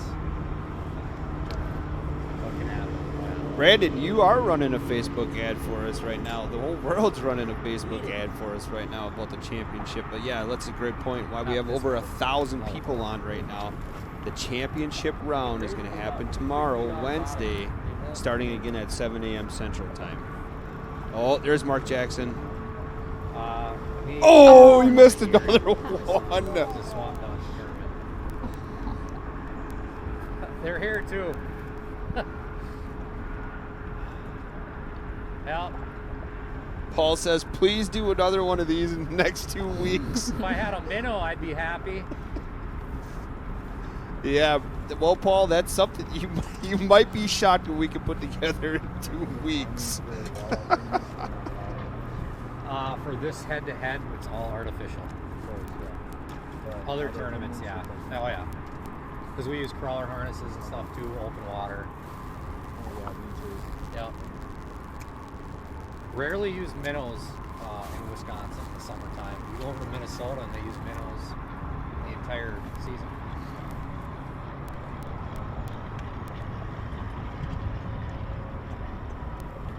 It's interesting how some fish are weighted and stuff. Right. I think the reason we don't use minnows as often in the summer, like on the Winnebago system, is we have That's so an many awesome rough comment fish from Paul. Ray we'd be says, going through so many minnows. I mean, I would use them definitely in a tournament if that's what was getting bigger fish. Paul says, I'm on your website right now to buy stuff to prove I want another one of these events. Thank you, Paul. We appreciate it.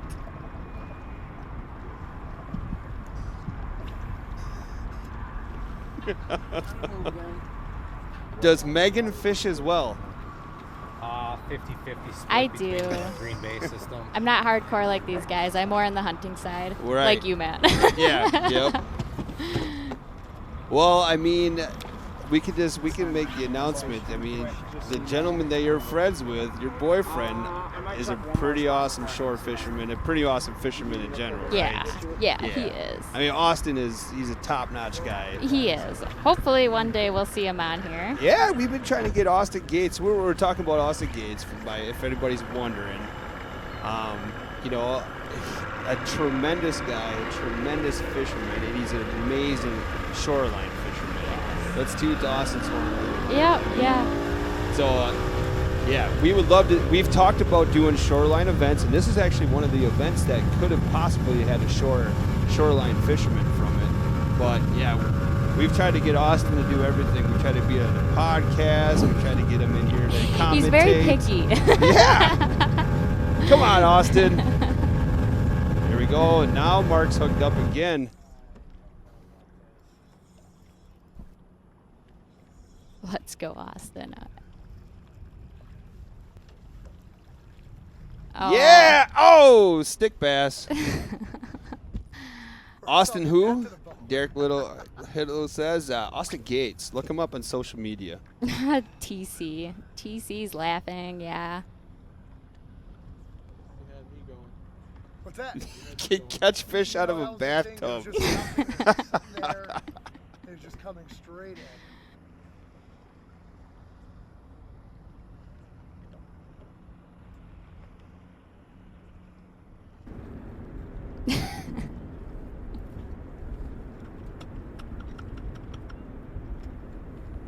Ashton, there's plenty of opportunities for team events. One of the team events I can think of that we're getting close to right now is a. I hope you guys are tagging him in this. Yeah. Is a muskie event. We're thinking about doing a muskie event. That would definitely be a team event. Salmon fishing. We've talked about doing team walleye events. The thing about it is we're finding that a lot of guys like to be an individual in the boat. Were you about to say something? Oh, I was just to say, I know with Austin, doing the team thing for muskies, I think that would be really cool. But he would need somebody with a boat. So if anybody, yeah. Oh, so you're putting a plug in for him. So if we have a muskie event and you want to fish with the great Austin Gates, I mean, we're building them up now. Maybe. We're putting the man on a pedestal right now. You got to supply a nice boat. Yep. And for that event, though, you will not be able to film it. Megan, you would not be able to film Austin at least. Muskies, I'm in, Jordan. Yeah, dude, I think we're real close to a muskie event. Yeah, I think that'd be pretty awesome. Yeah, I think that's another one that is going to probably happen here yet in 2020. I mean, what That'll about be a right around larger the corner elimination here. rounds? The 8-man format just works really, really well over the course of 3 days. It doesn't stretch things out. Who knows, though? This might be a nationwide event at one point. Mm-hmm. You might see if that state has bass or walleye in it, you're probably going to see head-to-head be there in a little bit. I'd love to see some deep sea stuff. Yeah. I don't know how well reception's going to be out there, though. Right.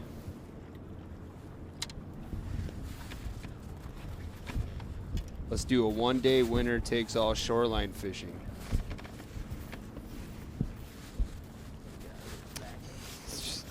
Well, and that's the thing. I mean, there's no end to head-to-head. I mean, it's going to go everywhere. Just be patient, people. Just be patient. The Shorelander series. They could have an amateur qualifier. Well, that's another thing that we're probably going to see is, maybe there's going to be, jump-off brackets of all this kind of stuff. I'm into fishing.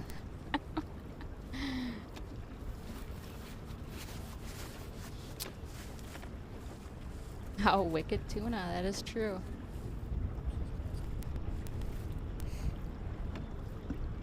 Yeah, that wicked tuna crap. That's fake.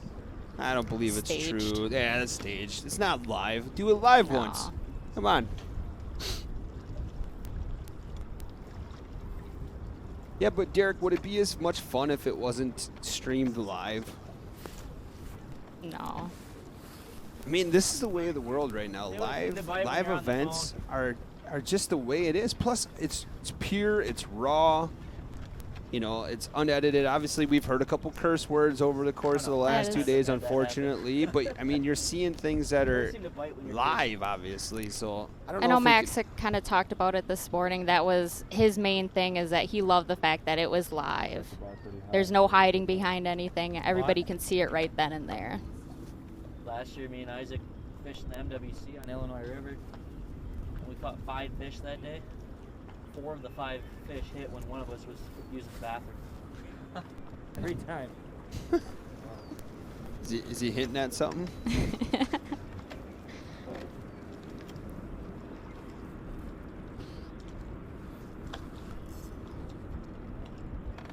Sheephead H2H. That would be an awesome one. A sheephead. Bill Busby says a sheephead tournament. You never know. Crappie tournament. I'd like to see a crappie fishing tournament. That'd be awesome. Would be interesting. Obviously, the weights would have to be different. But see, that's the thing, is we can structure this and we can do lengths. You know, for the muskie one, we were not going to do 2-pound minimum. No. You know, and obviously you have to be a legal fish. And it's a little difficult to weigh muskies. Right. Right.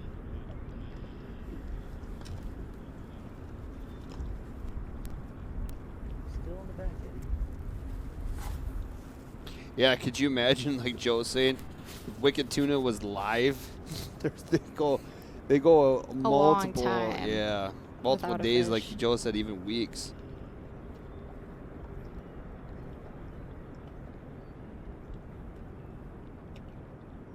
Yes, all the head-to-head events would be no live bait. Just changes his game. Perch tourney on Bago. Yeah, muskies definitely would be by length.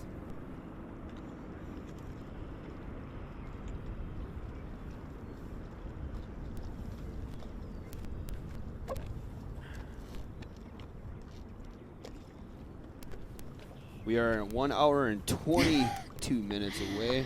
Live, that way Max can't edit out losing his net. Well, we didn't see that anyways.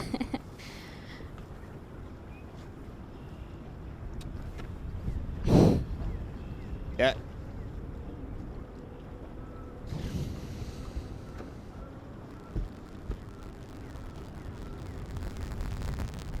Fishing H2H. Oh yeah, bow fishing. I'm still Would trying you do to that, convince. Matt? Oh, for sure. I'm still trying to convince Brian of a turkey one. Megan, people want you to recap again how Max lost his net. Yeah, so I'm sure he doesn't want me telling this story, but so we were on the other side of the bridge and wanted to make a long haul all the way up to the dam. Well, Max decided to put some tunes on and go extremely fast and not put his net away. And before you knew it, I looked out of the corner of my eye and seen something flying out of the boat. And I looked around and I wasn't seeing a net anymore. And of course, with the tunes going and us flying across the river there, I tried yelling to him, but he couldn't hear me. So by the time we got to the dam, that thing was long gone. Yeah. All to turn on the tunes, not paying attention. A groundhog tournament. What would you do with them, Lucas? Do you eat groundhog? Where is this currency? Look, Austin Gates is here. I missed it. Is he commenting someplace? Maybe you joined. Hi, Austin.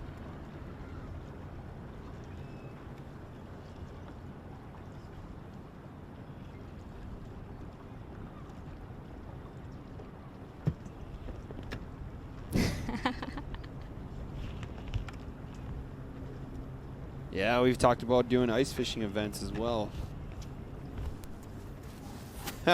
Surprised Vegas hasn't picked up on this yet.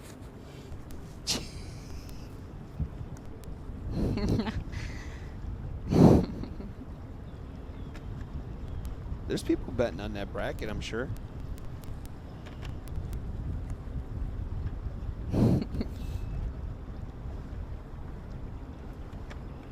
That's not a bad idea, Tim. Military veterans only tournament. I like that. Jeff. Oh.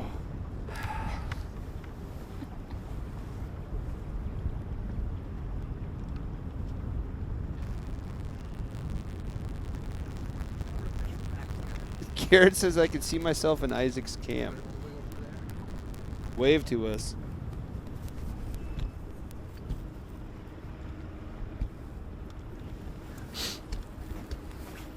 Microfishing, Zach. Somebody wants to do a microfishing. I think Zach Hoffman would take the cake on that one.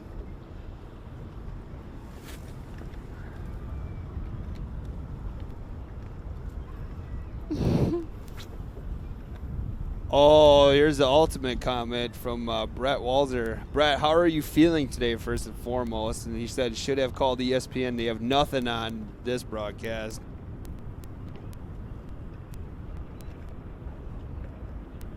Can we do a beer pong tournament? Yeah, I guess we could.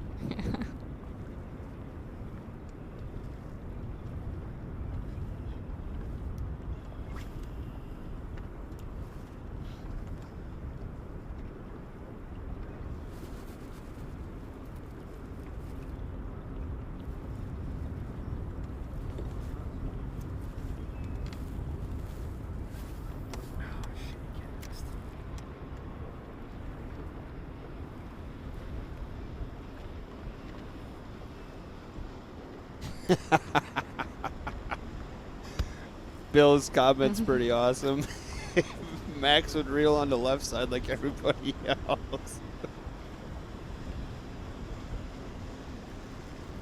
Snoopy Ball tournament. All rods must be shorter than 4 feet. That's awesome. Paintball tournament. Now we're getting all kinds of recommendation.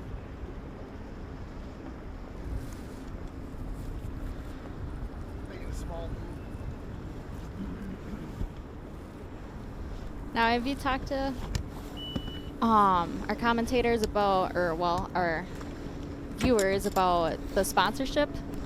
We know, have. if they want to be a sponsor? Yeah, we have, but we can. I'll tell you what. You talk about how they can potentially do that, and I'll share the link here. All right. If you want to be a sponsor, just head on over to h2hfishing.com, and we have a sponsorship tab up there where you can kind of get in contact with us, kind of tell us a little bit about you first, and then we can dive more into it from there. But this is a really great opportunity to keep these going as well. None of this is free, so the more sponsorships, the better. Not to mention, you get your brand out there.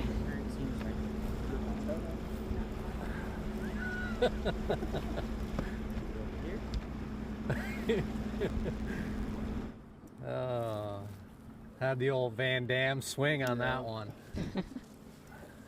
Coming behind you.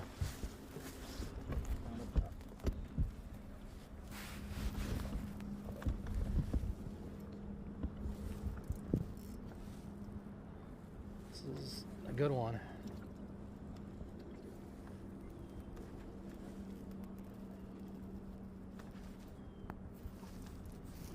This is a nice fish.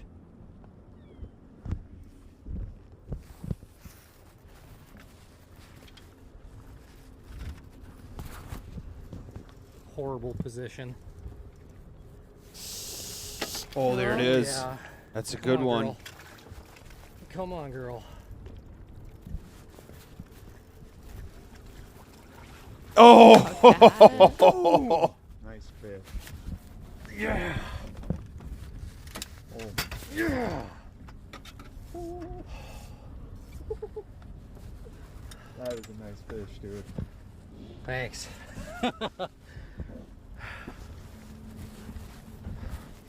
Woo!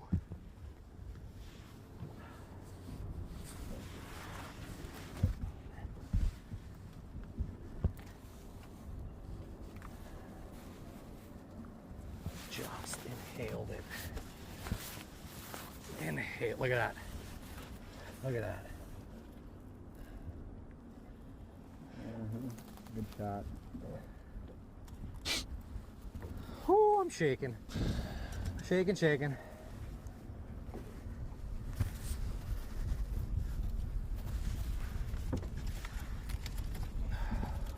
7 pounds right there.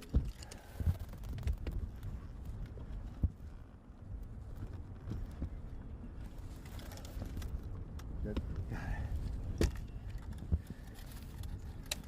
I'm gonna say 5, 5, 6.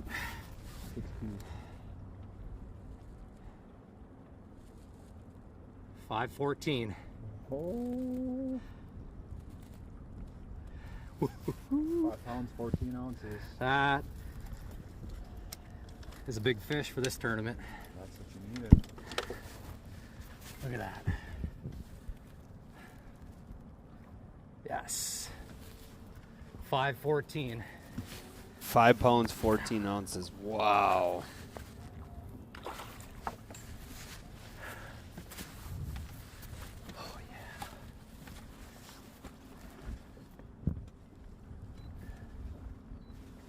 Oh yeah. Oh.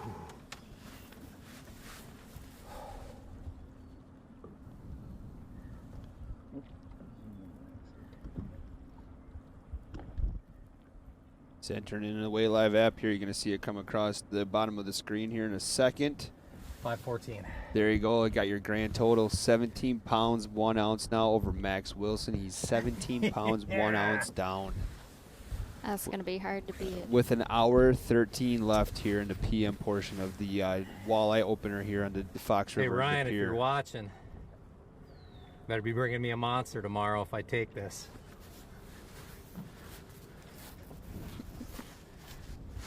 So right now I'm sharing what I believe Jeff was using. I think he was using a B-Fish and Moxie. Here's the Moxie, and then I think he also was using a VMC Mooneye jig.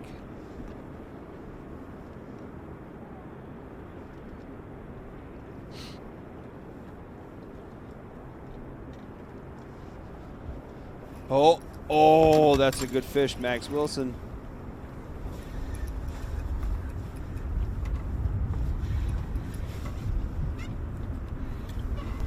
Oh!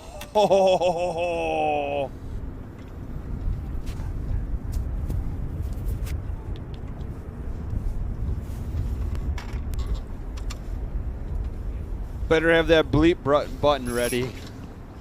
Oh. Thank you, Paul.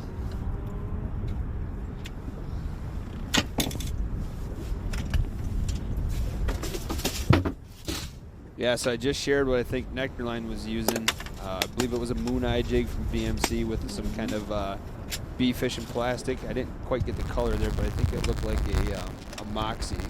So those are in the comments there. Remember, when you go ahead and check out, that's H2H10 for 10% off. Now we're back to Nectarline. He gets dialed in here. He can run away with this one real quick. Fish on. Oh, another big hook set. Starting to pick up. Need it now. Find those links, everybody. Order those baits because he's putting a clinic on. Not so much pressure in this immediate area right now. I'm sure there will be.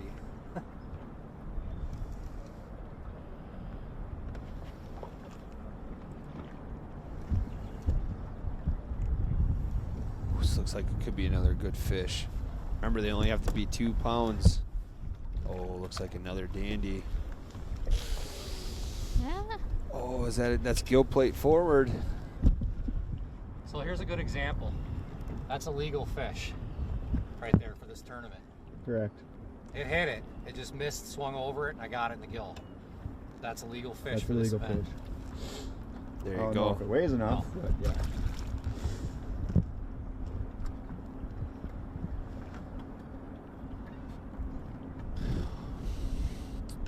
As we close in on an hour and 10 minutes left, let's give a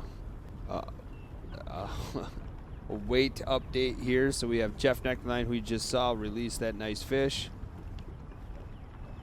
17 pounds, 1 ounce over Max Wilson. And then on the other side, we have Isaac versus Mark Jackson. Isaac's at 9 pounds, 5 ounces with 2 fish.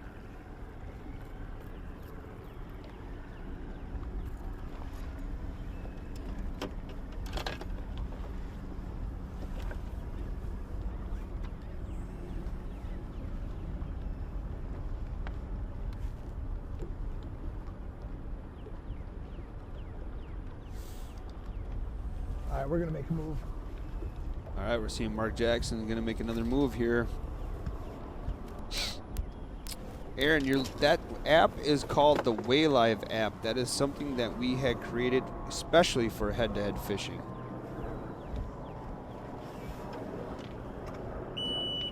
It's actually a website. It's not an app yet. Especially shared, though. All right, so we got Mark Jackson making a move. So we are going to step away, and you'll have Russell Gahagan and James Keller joining you for the last hour of head-to-head fishing. Enjoy the rest of the show. Now is the time, everybody, to share, like, tag, do whatever it takes. Hop over to therealshot.com after these commercials and enter an H2H10 for 10% off. Enjoy the rest of the show. Whether day or night, I love to tie one on. Every day of the week, I like to tie one on.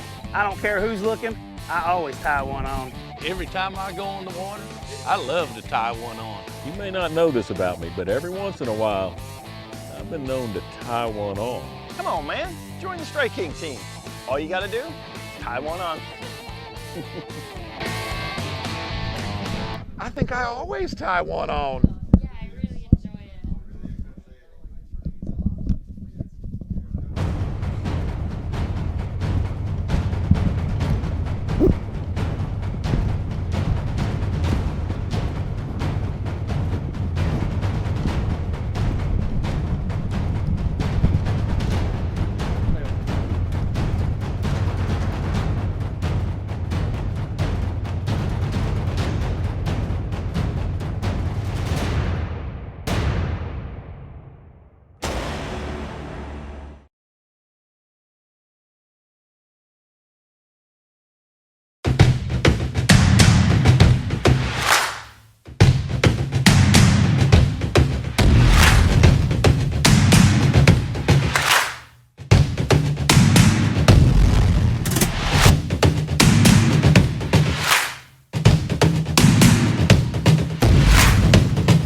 So bright, yeah, let the whole world know. Let's go, let's go, let's go. I can see my name in lights, ball till I fall and I'm feeling alright. Yeah, so let the whole world know. Let's go, let's go, let's go.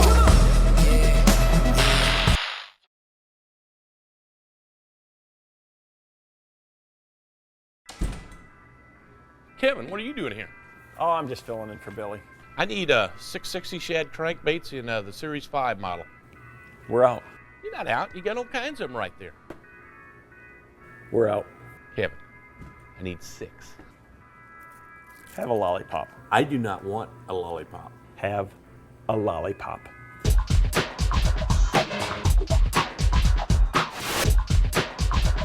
Do you have it in sexy shad color?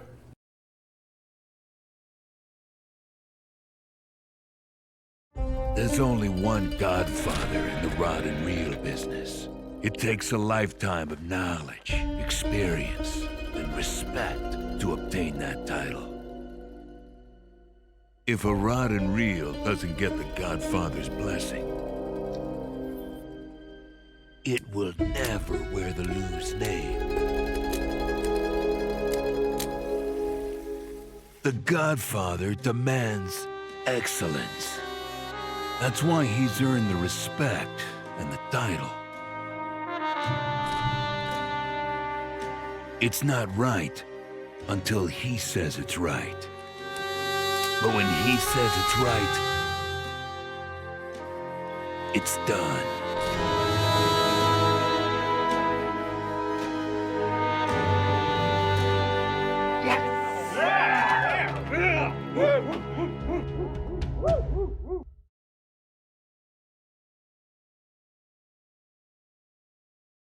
Hey everybody, over here at TRS in the archery department, we carry many different compound bows, crossbows, and any other archery accessories you might need for your hunt in the upcoming season. In our compound bow lineup, we carry many bows like Matthews, Bowtech, Prime, Hoyt, Mission, Bear, and Elite. And in our crossbow lineup, we carry many other brands like 10-Point, Raven, and Mission. We also carry many different accessories, whether it's sights, stabilizers, rests, peep sights, kisser buttons, or any sort of colored accessory you would like to customize your bow, we're gonna have it.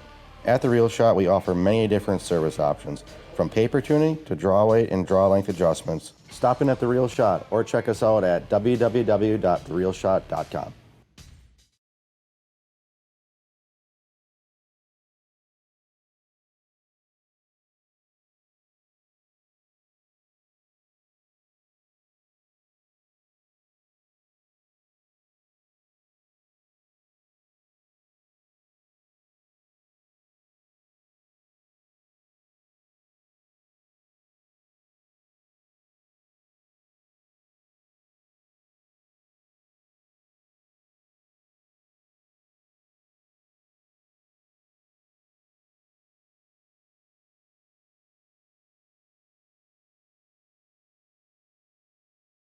Welcome back. It's Russell Gahagan and Jim Keller. Okay.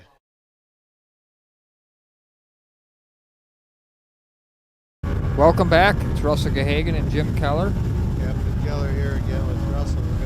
We're gonna close out this semifinal. Man. Yeah, we're approaching the one hour mark, Jim. We're at 103 right now, so it's crunch time for these guys.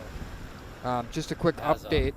A strength as good as this stuff does for how thin it is. Yeah. Here comes Jeff. It's expensive, but I like it. About $30 a spool. He's got a 17-pound lead right lost half a spool like the first time using it. So do you flip your spools over next year? So all the stuff that's way on the inside, reel it onto another spool. Now you got new braid for next year. Okay. So you're kind of recycling it. Okay. I put a whole So the spool. stuff that's on the bottom of the spool. Yeah. comes So onto the I top. put a backer on my reels. Yeah, there's mono backing. And then on I all my filled the spools. entire spool with the Seagar Smackdown. Okay.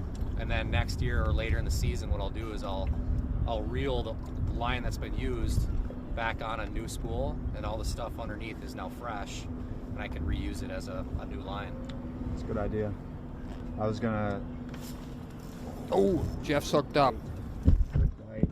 He was giving us a great tip on the line there, the braided line. I was I'm sure gonna you've flip all my done line that over. before. That's what Jeff. I'm using. Midsummer, probably. Using the Seagar Smackdown. And the Use fact it that on after a year you can flip it over. Yeah, great idea. Good idea.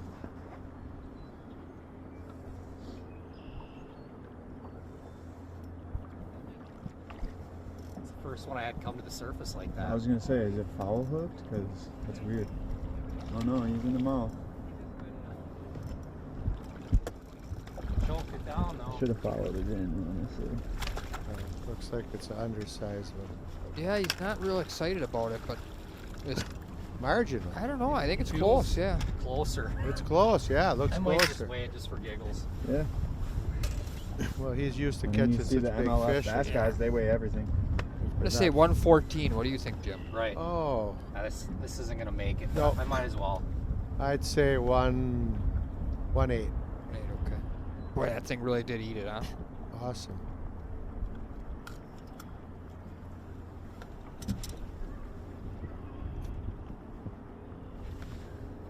Nah.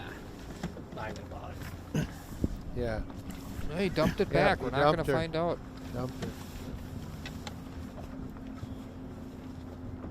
So maybe for some of you that have just joined us or joined us recently, the weights were pretty good this morning. I know Brandon Seidel asked. We had a couple 30-pound club guys.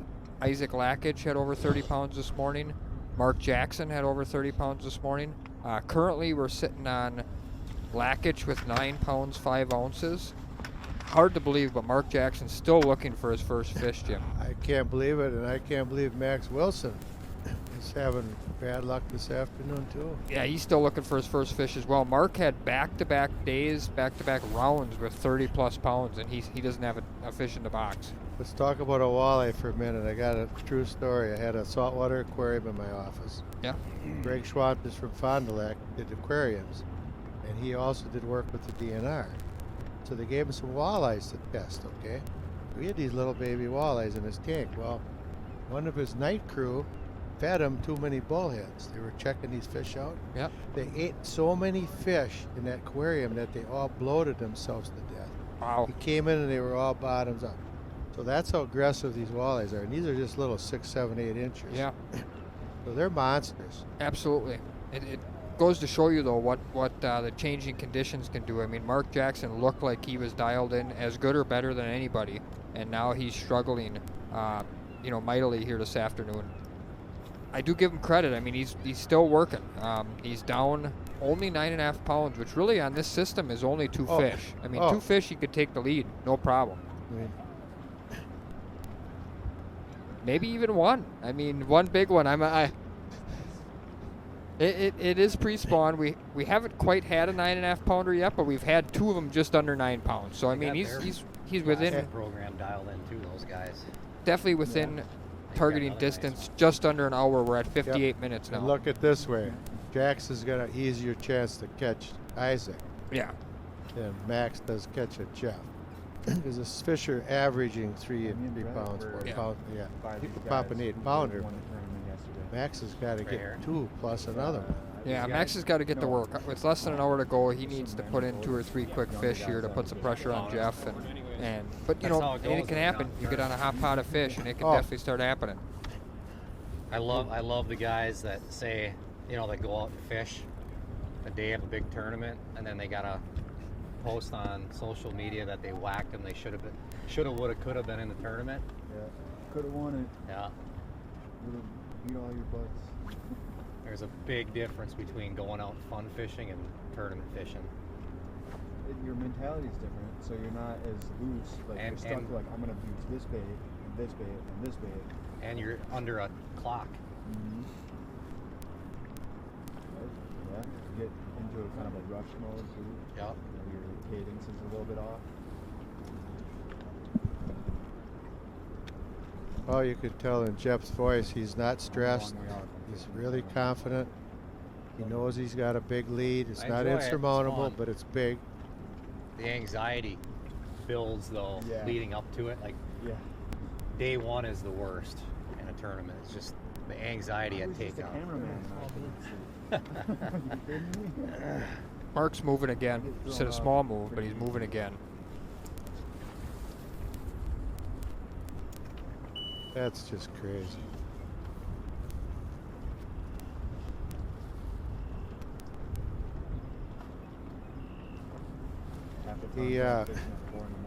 He may or may not say after this is over that he probably should have stayed in one spot.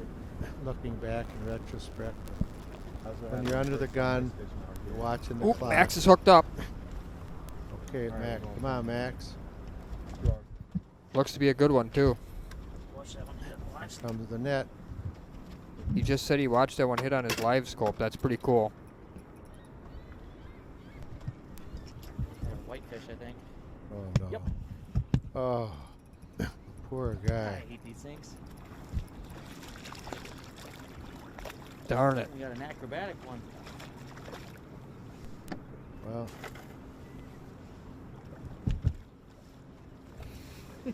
That's one thing folks your sonars don't do yet, is they can't tell the difference between a 20-inch whitefish and a 20-inch walleye. You got that right. And they're pretty much the same size shape-wise. Yep.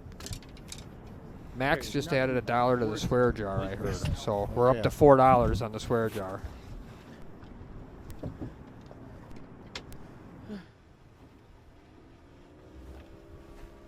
Well, Mark's got quite a few baits laying on the back of the boat there on rods. He's got plenty of different things to throw. 6, 7, 8, 9, 10, 11. I count 11 or 12 rods. There's another one. Yep. Count those rods, folks. That might be a record for walleye fishing.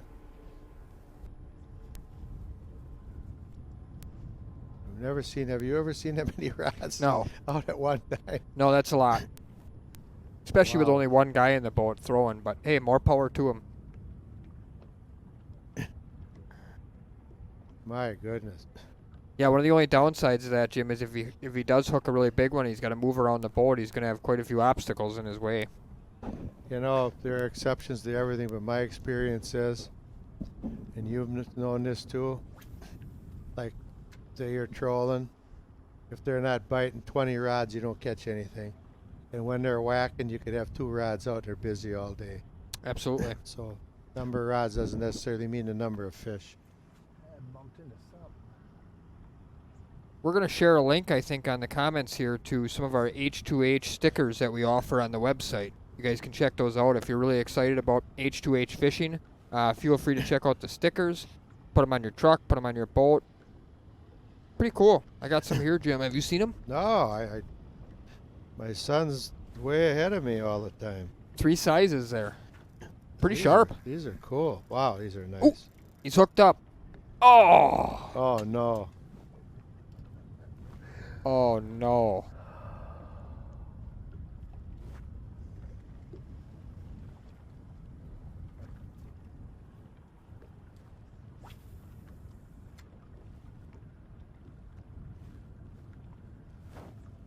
They're available live and they're available on the website. Mm-hmm. Yep.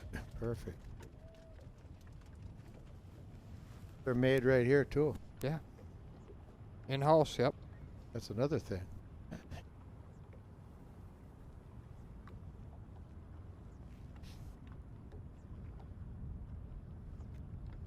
Okay, are we live? Good job when I came home.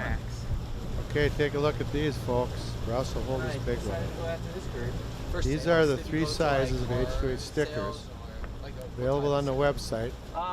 Is the website up now? Yeah. It's Yep. up there? It's Okay. on the Real Shot website. Okay, it's on the Real Shot website. Yep. And these things are so cool. His hat tipped up pretty high right that now. they made right here too. Yeah. Made right here at the Real Shot. You probably didn't know that, but the Real Shot has manufacturing capabilities. Yeah. Along with the retail and the website and everything else. And head to He head. just gave me the white flag. So this place has really got it going on. But these are awesome stickers, so pick yourself up some stickers. I'm going to get myself some. Maybe Brian will be nice to me and get me a few. We're back to a quad screen here, Jim. Top of the screen. Top of the screen is Mark Okay. Jackson and Isaac Lakich. Bottom of the screen, Nectarline and Wilson. Wilson's making a move. You know, there's still 50 minutes left here. I mean, every one of these guys have put 20 pounds of walleyes in 50 minutes. So it can happen. And we're getting to that key time of day now, getting later in the day towards dark, where any minute the bite could really turn on. It wouldn't shock any of us if it did. So one of my concerns I see, especially in Lakich's picture there, is look at all the traffic around him. Oh, yeah. Now, I don't know, did Max have any real big days?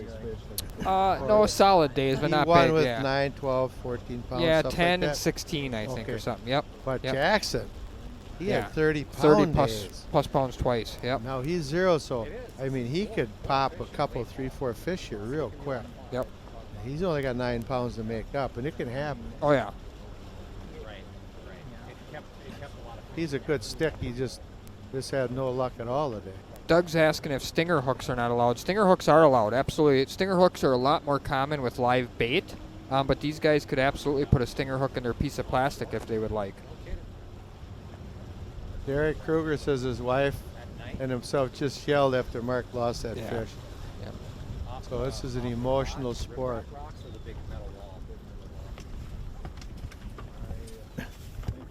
Well, if I'm gonna not catch fish, I'm gonna at least not catch fish jigging.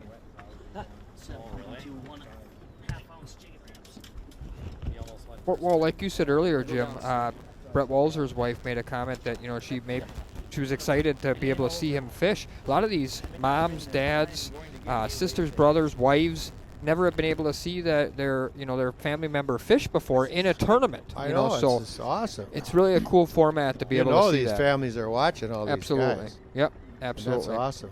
And I don't know if people know this, maybe you do, maybe you don't care, but 90 million people fish, give or take, in the United States. Yep. It's the largest outdoor participatory sport in the United States, fishing. And it's awesome. And get the kids involved. Boys and girls and everybody, get everybody involved. And you know how many fish we've caught? Thousands? I mean, I know I logged in over 10,000 fish on Lake Michigan. Yep. When I get a fish on, it's just like the first one. Mm-hmm. You're still excited. Absolutely. When that rod starts jerking, Yep. it's go time.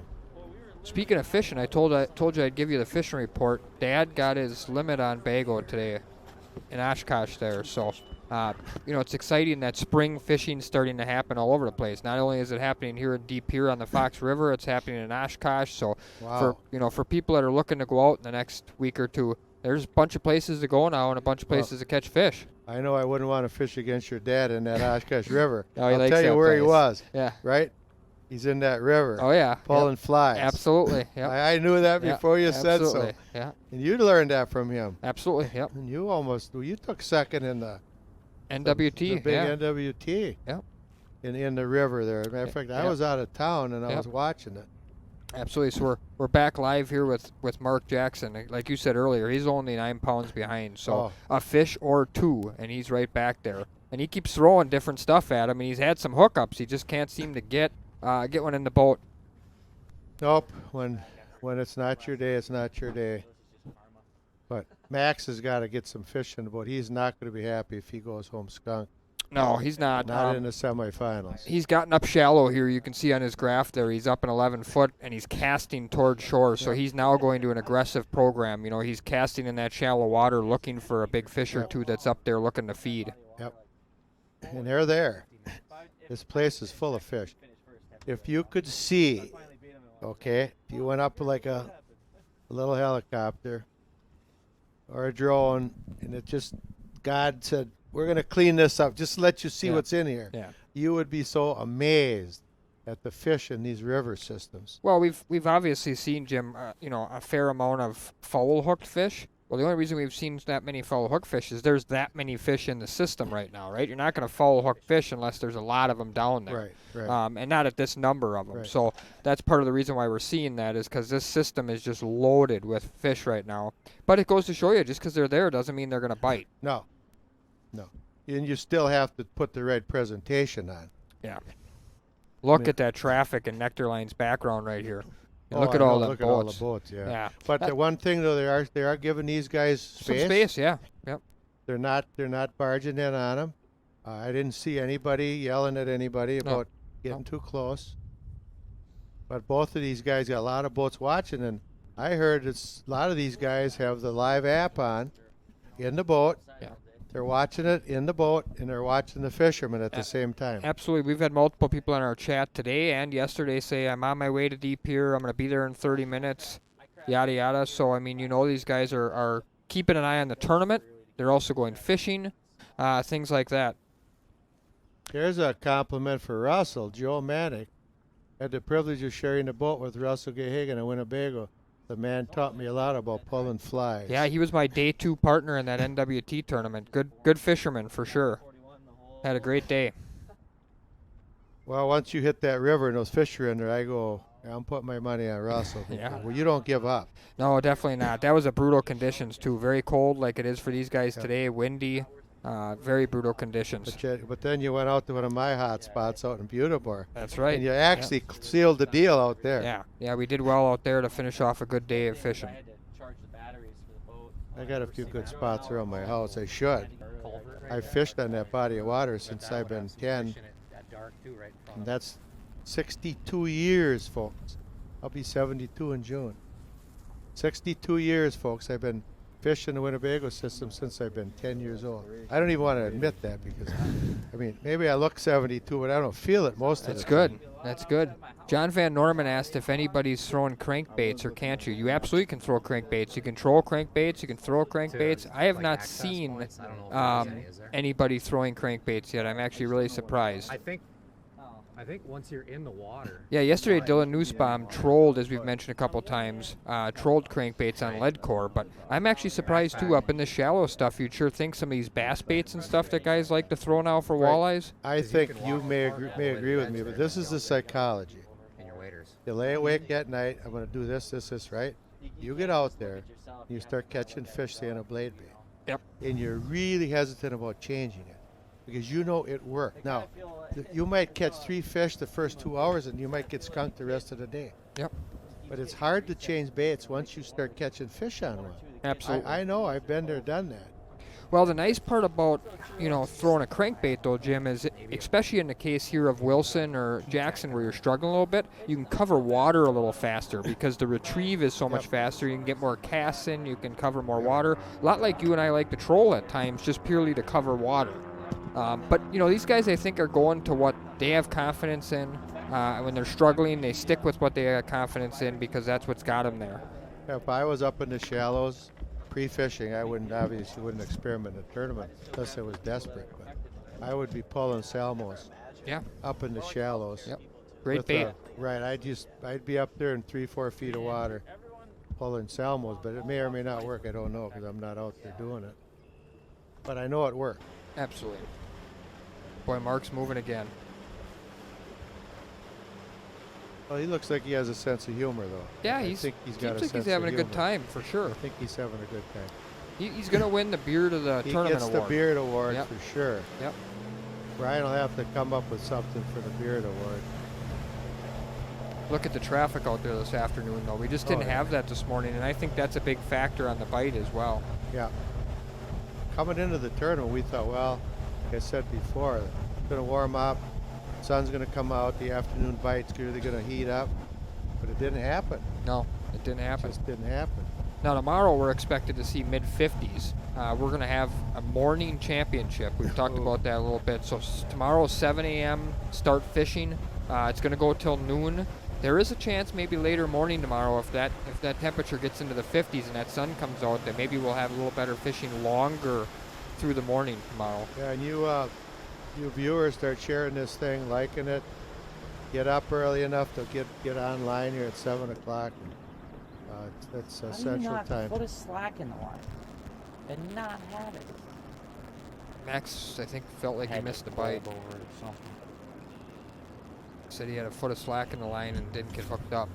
Missed him again. There's got to be whitefish up there. Max is in his favorite spot again because I can see the paper mill in the background. Yeah, he's just having a rough afternoon. He's, obviously a very talented tournament angler, but just not his afternoon. And sometimes that happens. Dylan Williams has big bags tomorrow morning for sure. I would agree. Max just missed another one, Jim. Oh, wow. It would be awesome to have a big bags tomorrow, wouldn't it? Something keeps going, you can see knocking my bait. It's done it 3 times now. Graph here, he's in 10 foot of water now. He's I getting think more it's and a more white- aggressive. I know where he Or is. it's just like a 12-pound walleye just messing with me. Oh yeah, I know exactly where he is. Definitely. And so does he, of course. Look at that You traffic ever watch behind him, though. SpongeBob Girl? Yeah. You ever All see down that episode flat. Where they go ride fish hooks like it's a roller coaster. Every time I lose a fish, that's what I picture. SpongeBob. Man, I didn't even think about that. Maybe that will be his new nickname. That might be. Flat brim SpongeBob Max. Maybe he needs a flat brim yellow hat. Yellow flat brim. Max, I think you just got yourself a new nickname, buddy. That's pretty awesome. SpongeBob SquarePants. Who would have thought? Who would have thought? SpongeBob SquarePants could have made millions of dollars Yeah. for somebody. But the kids love it. And of course, Max likes it too. Apparently, yeah. Well, we forget Max is so young. I think he's 23 years old. I mean, he's a young fella yet. Yeah. Yeah, he's... We just brought Nectar Line in on a double view here. Well, Jeff isn't standing up anymore. I think he's wearing out. Oh, I thought Max was hooked up. Jeff's a little bit older than Max. He's not quite 23. He's a little Jeff- older than that. I think Jeff's in his 40s. Yeah, I think he's around 45 or so. Jeff's just about the perfect age. Yeah, I mean, that's the thing we got to remember. We've been talking about that all day. These guys, when they signed up, were not expecting a double shift. And obviously, they're on almost their 9+ hours now of fishing a day, with really only probably by the time they got in there and everything, a 45-minute break. To show you how people rate fishing and athletes, Mike Iaconelli was up for ESPN Outdoor Sports Athlete of the Year years ago. So think of that. Who thinks of a fisherman as an athlete? Yeah. Like the best outdoor athlete would be a fisherman. But he was in that category. He didn't win it, but he was a nominee. You and I were talking about it before. There's some athletics that comes into the fishing game. We were talking about numbers of casts. The guys that are making these casts, retrieving their baits. Some of them are doing it at a faster pace than others. They're just purely getting more casts, more opportunities in than some of these other guys. And absolutely, in a day's time, that can be 60, 70, 80 more casts. That can make a big difference in your overall catch rate. I just got an ejection today in my left shoulder for reeling in a Goliath grouper and 200-pound tarpon a couple weeks ago down in the Florida Keys. I told the captain, I said, I'm going to advertise for you.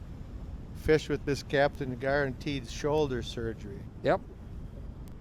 But it's crazy. You need to be in good shape to bring in a lot of fish and big fish. Well, and it just gets tiring. I mean, you could see Max kind of gripping his hand. I mean, he's been casting for 9+ hours now. Oh yeah, he'll have cramped up. Absolutely. He won't be able to hold his Corona tonight. Well, we got 39 minutes, folks, and Max needs a fish, and so let's see what we got for update here. So does Jackson.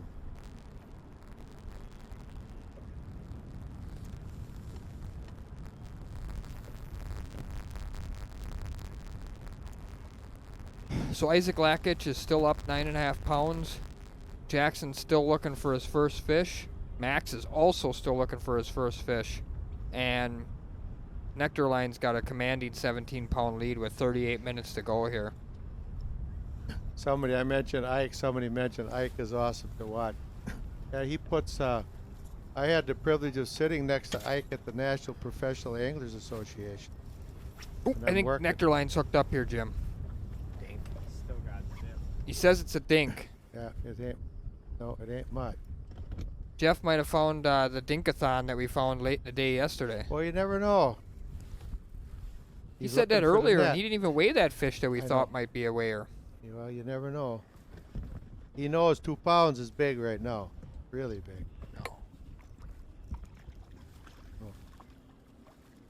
Better be careful of a penalty here if he boat flips it. Ooh, he barely missed a gunnel. He got a hold of it, though. It's a nice sized fish if you're out there looking for a walleye meal. Yep. Wow. And he releases it correctly. Great form by Jeff Nectarline there. Way to go, Jeff.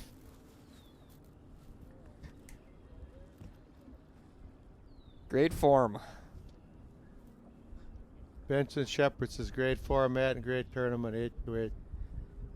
I've truly enjoyed this for 2 days. Well, come back tomorrow morning and watch the wrap-up. It's going to be absolutely awesome. Jim says, Jim on the chat there says, Max is my last hope for my bracket. Not looking good. I had Max in the finals. I had Max winning it.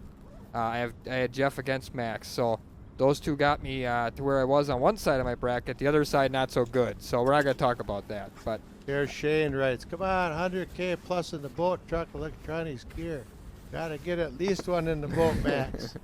Yeah, that's true. But when it's not your day, the fish don't care how much your boat costs or your truck costs. No doubt about it. No, fish don't care. Those are creature comforts. Absolutely.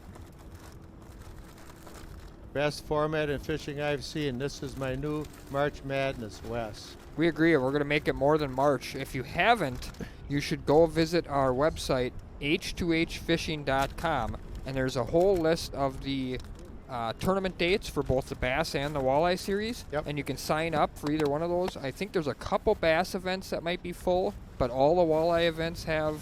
I think there's 18 tournaments coming up, right? Yeah. 8 and 8, and 8 walleye, 8 bass, and then the championship. Yep. So there's 9 on each side.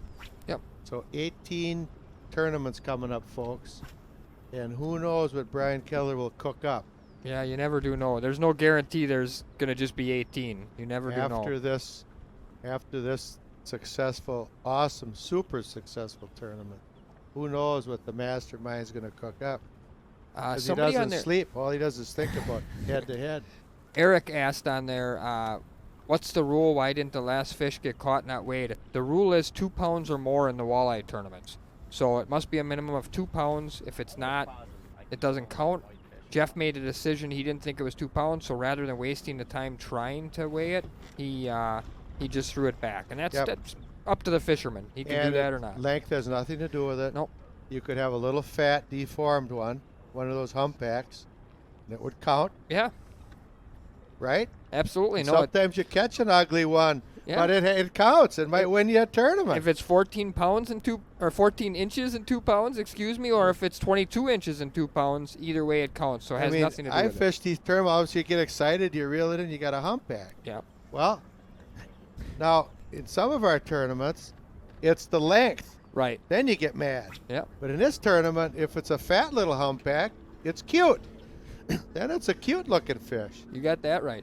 Jamie asked, where is the next one in Wisconsin? Check out the website, Jamie. So they give you an area on the map where the tournament will be held, but up until 2 weeks before the tournament, they do not give an exact location. And they do that basically to make it more fair and competitive.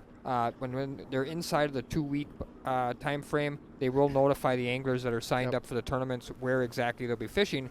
And I think Matt mentioned when he was on before, a lot of the tournaments are going to be on more than just one body of water. You know, it's not just necessarily going to be one spot. That's like, awesome. Like here we fished one body of water. They may be on 2 different sections of a certain body of water or 2 different bodies of water. Well, as a matter of fact, they sign up, they go to the circles, there's a radius. Yep. When they sign up for that, these people knew they were fishing here. Right. But the walleye and the bass ones coming up, the Regular season. 8-team format, the regular season, they don't know where they're actually fishing. They got an idea. They might guess right, but they don't really know until it's announced. We're almost closing in on 30 minutes left. Oh, wow. It's hard to believe a 10-hour day and we're just about down to 30 minutes left. This is not over by any means. No. You know, we've kind of fallen asleep here a little bit in the sense that Wilson has gone without a fish all day.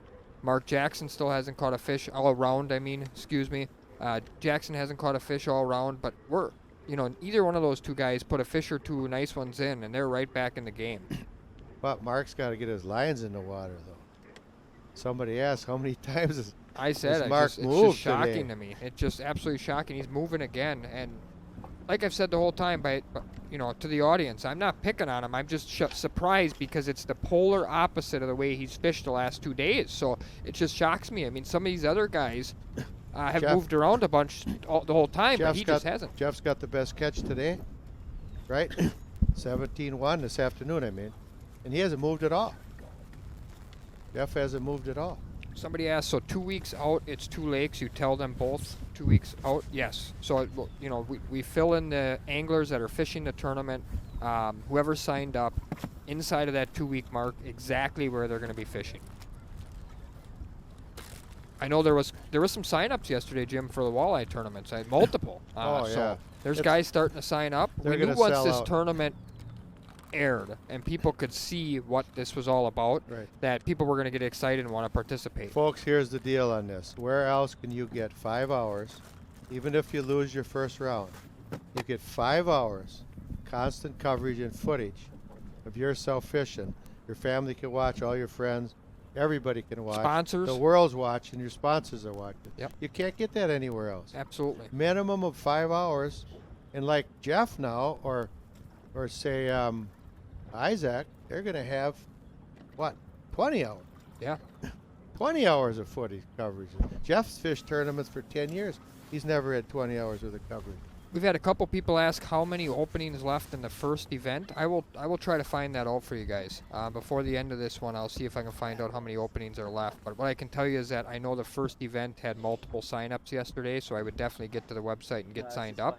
We've mentioned before, too, there is a payment arrangement on there, too. So if you can't swing the whole $750 right now, that's okay. You can get on there and make a payment arrangement set up and take your time to pay that over a course of time instead of all at one time. Yep. So obviously we could have went less with $750. We could have went more. Right. But we wanted to have a nice prize. $10,000 has a nice ring to it. And the champion.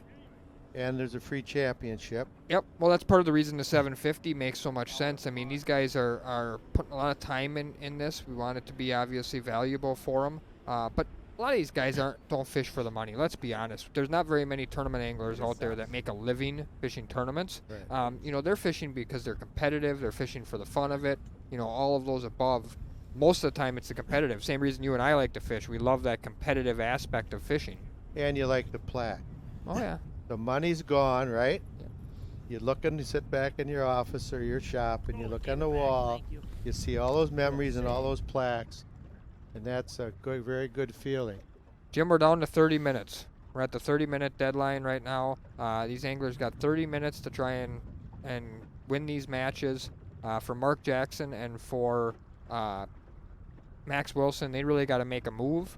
Isaac Lakich and Jeff Nectarline right now are sitting in the driver's seat to go on to the finals. This is going to get interesting. I still think awesome. Mark could pop a fish or two at any second, and if he does, that match is going to get tight in a hurry. We saw some matches change as late as 15 minutes yesterday. We had flip-flops. Justin Munt lost in the last 15 minutes. Yesterday we had Nectarline, or I think it was this morning, Nectarline extend his lead with 15 minutes ago, where he just about lost. Max and Mark need a sniff right now. They got a half hour to go. They need a bite to get some confidence, at least to know the fish are there. Yeah, look at the charge Walzer made late. I mean, he missed a couple fish at the end there that if he happens to get those, the difference that would have made, one or two of those fish, he lost by like 2 pounds, 10 ounces or something. I mean, either one of those fish are an average 3 to 4 pound fish like we've been seeing. Walzer wins. So that's crazy. Yeah, it's every bite counts, and he made a late charge and almost beat Max Wilson in the earlier one. That was awesome. Oh, by the way, Brian Tesh, thanks for the note. He bought my past boat. Oh, He okay, says great. It's still working great. Awesome. It's caught tons of fish. Good. And it caught tons of fish before I sold it. Yep. Too. And it'll continue to catch tons of fish. It's a Ranger. Ranger 620. It's a great boat. Okay, boys, we got a couple of these guys got to get on the stick here, literally. Got to get on the schneid.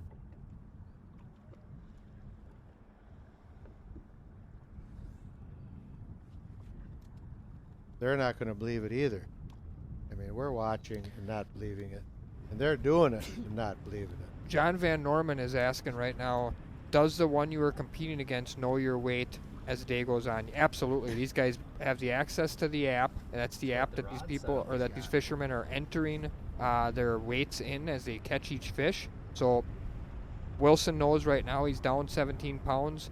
Mark Jackson knows right now he's down 9.5. And vice versa. Nectarline and Lakich know what kind of lead they have, and I think that plays a big role in decision making. Some of these guys panic the minute they know they're down. Some guys stick to their guns, Hi, John. Just before when Jeff caught the fish that got him to 11 pounds, Max knew that immediately. Because he was sitting down, and I bet you it was within 30 seconds. He said, well, I know I'm down by 11 pounds, but I can catch him. So they know immediately what their competitor's doing. And that's what that live app does. And it also goes on the screen so the viewers can see exactly the second they hit send, that live weight is updated. Yep, that's why we got that live scoreboard down on the bottom of the screen. Right. Good to hear from you, John. Yeah, this has been awesome. Just absolutely awesome. And I know people are waiting for tomorrow, like, wow, I can't wait. Remember, tune in tomorrow morning, 7 a.m. We're going to fish 7 a.m. to noon tomorrow for the championship round. We got Max making a move here. It looks like he's going to make a last-minute move. He's got about 25 minutes left. Being down 17 pounds, he needs to hop on a big pot of fish for sure. He needs to whale on him quick. Someone's getting ready for the nitro. Now, Mark's moved all day. Max moved a couple times. Has Isaac moved? I don't think so. I'm not 100% sure, but I don't think so. At least while we were in here, I don't think he did. Jeff hasn't moved. Not that while we were in here, nope. Another thing about this tournament is these guys are not using a lot of gas. Because I know from experience, Russell, was through fishing in the rivers are best on gas. Yeah. Now with what's gas, $1.50, $1.80. Yeah, it's inexpensive right now. So gas is the only good thing about this pandemic is gas prices are down. Well, guys, why don't you put in here, assuming we got, and this is an assumption at this point, but let's assume for a second, just for the fun of it, it's going to be Lakich and Nectarline tomorrow. Start posting who you think's going to win tomorrow. I suppose nobody works we can, right now can at least have a little fun here while there's a little lull in the action and talk about who we think's going to win. All of these boats, and they're all here for this. Okay, Brad says Isaac did move twice. Okay, today. yep. Nobody's here trying to catch trout. Nope. Or So whitefish. these viewers of ours, they're sharp. They're probably all fishermen. Oh, Lackage is hooked up right now. Okay, Isaac's hooked up.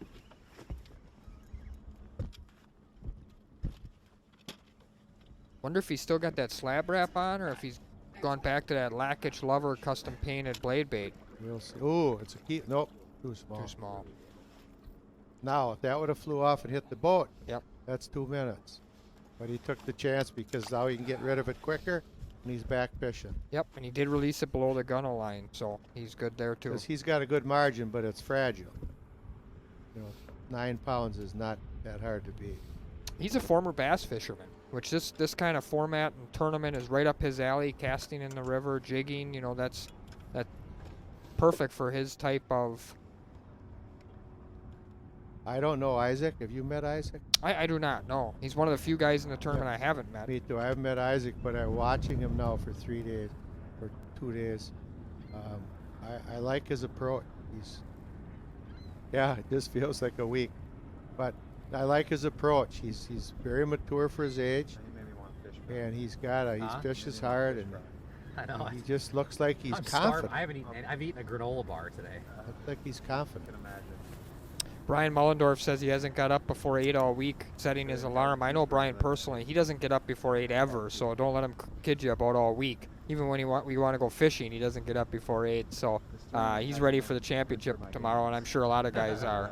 Kevin thanks us Jeff Necklin for the win. But now if Russell was in the championship, he would say Russell K. Hagen for the win. I know he would. Maybe, but I know he's got Jeff winning it all in his bracket, so I have to stick with him. He's being honest there. That's who he picked to win, so give him good credit. That's a tough pick right off the bat to say who out of 16 people are going to win. I think it's going to be a battle royal between these guys. 2 great fishermen, and like we talked about before, there's 16 great fishermen, so we knew we were going to have a good Final Four and a good finals, but Nectarline and Lackage have... I couldn't keep fish off the blade. I mean, how many casts in a row did I either fall hook or hook one? I can't catch a fish on it now. I'd like to see Max go back to the vertical jigging again. He seemed to have more action when he went 2 rods. He's a good double. He's a double handler. But, yep. He's casting. That's why you play the game, Russell. You play the game, you never know. That stud that I tail hooked earlier, that was a 5-pound fish. Yeah. Sealed it. I haven't heard any toes in a while. So I don't know. Jeff's pretty happy, pretty confident. He knows he's got a 17-pound lead. That's going to be tough to beat with 20 minutes left for And sure. Mark is moving again. Oh, man.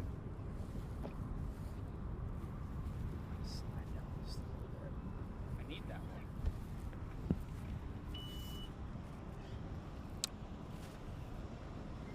Sounds like the behind-the-scenes guys, Jim, are going to give the anglers an update if they haven't had a chance to check their phone on what the scores are with 20 minutes to go, just so everybody's on the same page.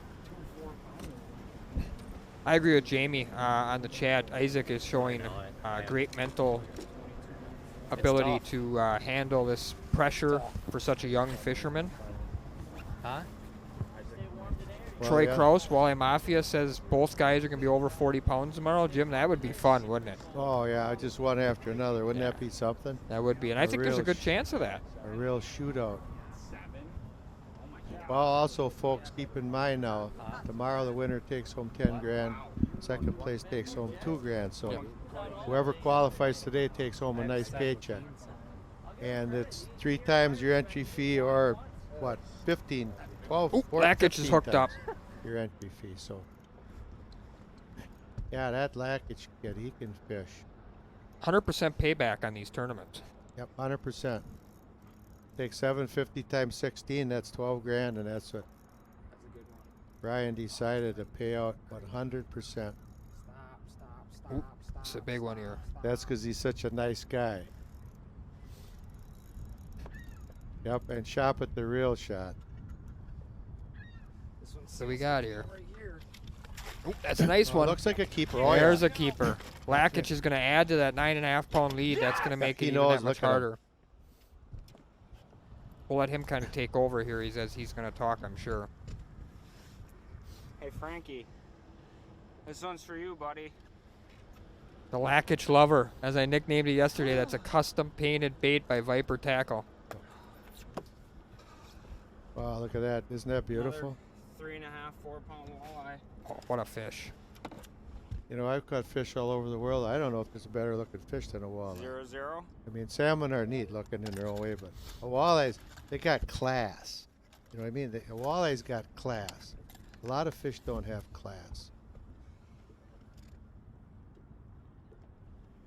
4, 4, 3, 4, 4. 4, 4, 3. Yep, that. 4, 4. 4, 4 it is. 4, 4. Yep, official weight 4, 4. Nice job, Isaac. What a fish. That could be the dagger right there, Yep. Russell. That could be the dagger right there. Look at- Blade baits have definitely seemed to be the dominant bait here today, or this afternoon, I should say. Oh, I gotta get the boat back in position. You're gonna put that up on this.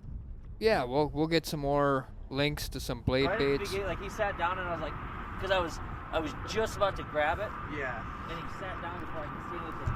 Oh man, I felt terrible. Ooh, Wilson's hooked up, Jim. Oh no! Why? Oh my goodness! Oh! Oh, he smoked it too.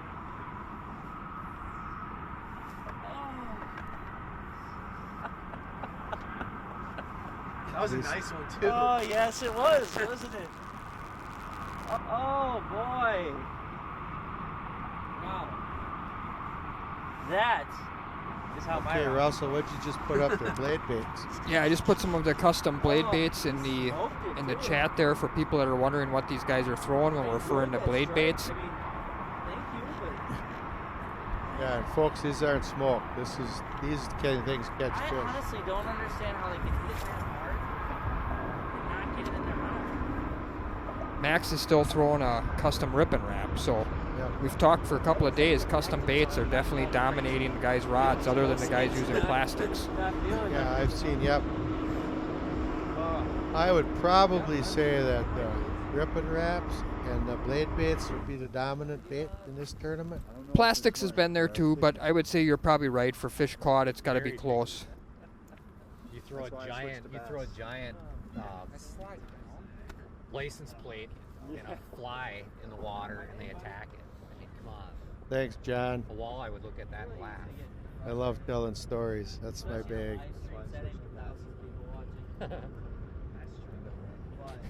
Max just said with 1,000 people watching on a live stream, that's not what not what he was hoping for. No. Matt said slab wraps did well. You're right, Matt. We are going to talk about slab wraps later. Slab wraps did do well. That was a bait that Isaac threw for a while. Yeah, That was and that's good for a him. blade bait. Yeah, What, it's isn't it? a glide bait. Glide yeah, like bait, a rip yeah. and wrap. Yep. Yeah, Smallmouth fishing. Yeah, so when we're done here and we got 16 minutes to go, you and I will talk about a few things, and then we're going to switch over to the 4 anglers. We're going to do an interview with all 4, the 2 winners and the 2 guys that are going to be out at this point, to kind of reflect on the day and see what happened. Oh, it'll be interesting. So stay tuned, folks. 'Cause Yeah. it's always fun. The post game. Absolutely. The post game interviews are always highlights. That's awesome. That's For- why I kept coming back to the spots. Guys like Max and guys like Mark, who had great success for multiple rounds in a row, it'll be interesting to see what they think happened and why they think what changed. What made them make the decisions that they made. 17 minutes. Jeff can't move his left hand. Gonna have to. Gonna have This to go is home and- Nectarline. Get the what do you use for soreness? What kind of oil is that? Cream. Linseed oil or whatever you use for sore muscles. Icy Get that- hot, I was thinking cream. Yeah, get icy that hot. out so you can ice down Jeff's left hand tonight, and his right hand too. Today, yeah. For this round.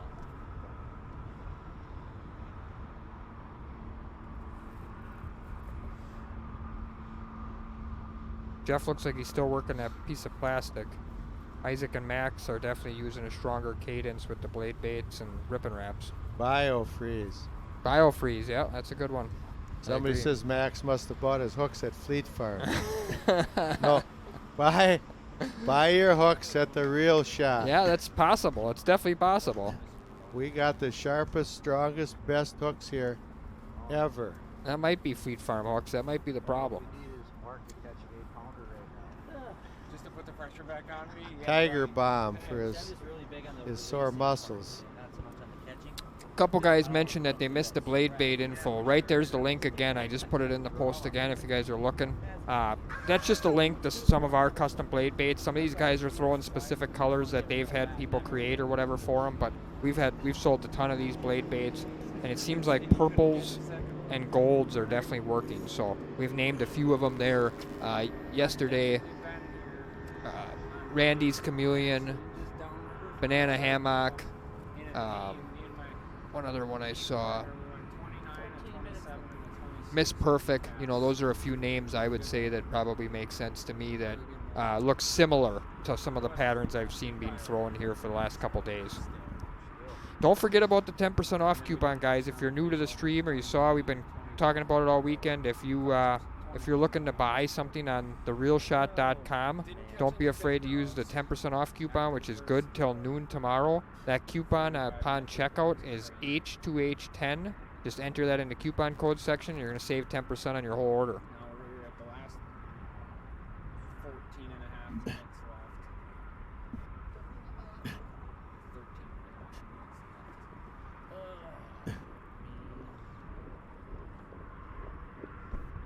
minutes. Can we talk about that? No, but we're gonna do it. Yeah, we should do it. Absolutely.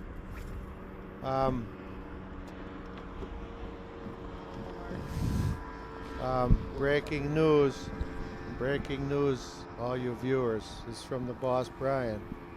He just said that Head-to-Head is going to be coming up with their own custom exclusive colors. Yeah, we're going to take a look and talk to some of these guys. Only buy them here, but they will be proven colors by these pros and by us and by people that shop here. So, yeah, so we're going to have some neat stuff coming down there. See, the ideas are endless here. The ideas are endless.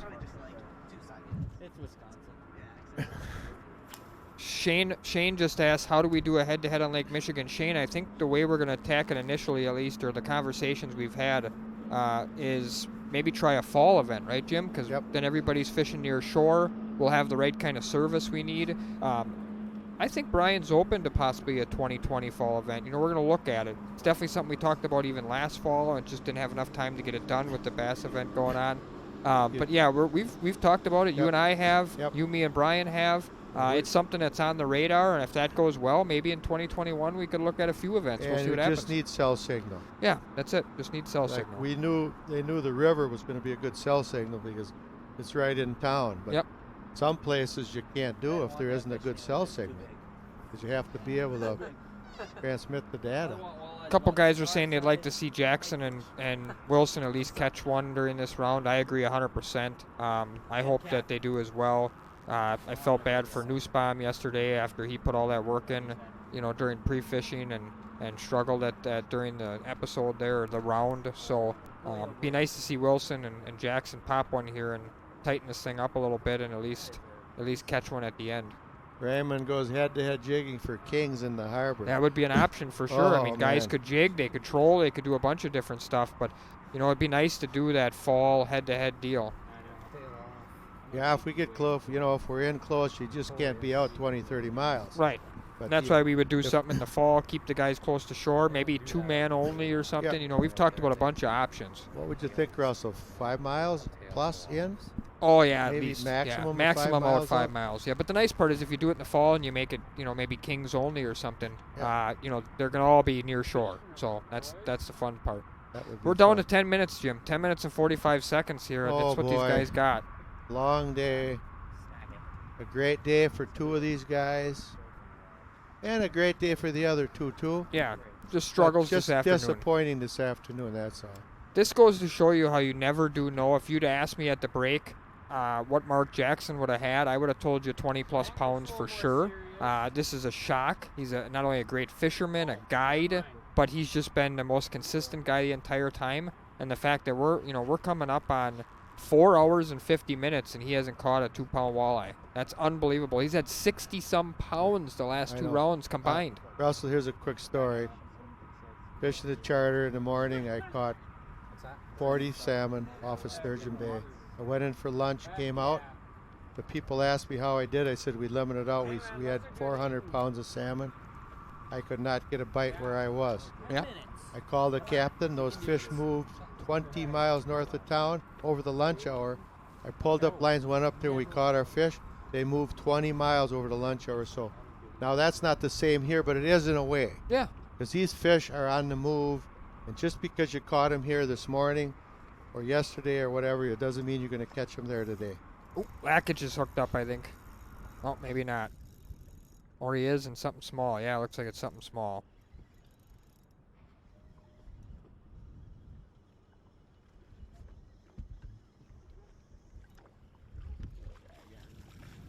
Yep, just a dink. Lackage is in Dink Nation. Get the future of Green Bay right here. Josh asked if the 10% off coupon works for flashers and salmon stuff. Absolutely, it works for everything on the site that's not a discounted item. So as long as it's not a a closeout item or a sale item to begin with, works for anything on the site. So go ahead and use it. Just load up on some salmon spoons, salmon flashers. Great time. Remember that H2H10 coupon code goes good till noon tomorrow. Really? Heck yeah. Ooh, Lackage just had another bite there, Jimmy. Missed it. Yeah, Lackage is holding his right arm. Yeah. That's very sore. Nectar line is done. He's packing up. Is he? Yep, he did that yesterday too. He's securing everything with the last few minutes to go. Oh no, he's gonna make a couple more casts. He just was securing his rods apparently. No, I he thought did he that was yesterday, done. but he knew he had it yesterday. Yeah, he's in good shape here too. Obviously. Oh yeah, he's in good shape. It'd be almost impossible to beat him with only less than 8 minutes to go. Money hours. Yeah. Give it like an hour, and I'll be like, I want to go fish. Light goes down and the Really bad eyes at turn taking on. breaks from fishing.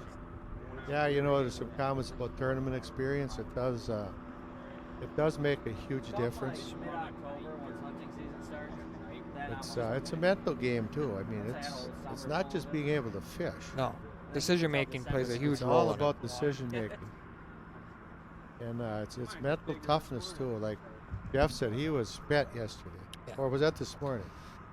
I don't remember, but I do remember him he making said the comment. mentally, physically he was fine, Yeah. but mentally he was just spent.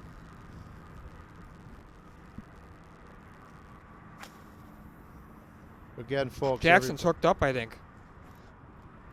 Hold the phone here, guys. Jackson might be hooked up, and it looks like if he is, it could be big if it's a walleye. We got 7 minutes left here. This isn't over. Oh, it's pounding. Wow, would this be exciting if he gets a big one and we got 5 minutes to go to make a run?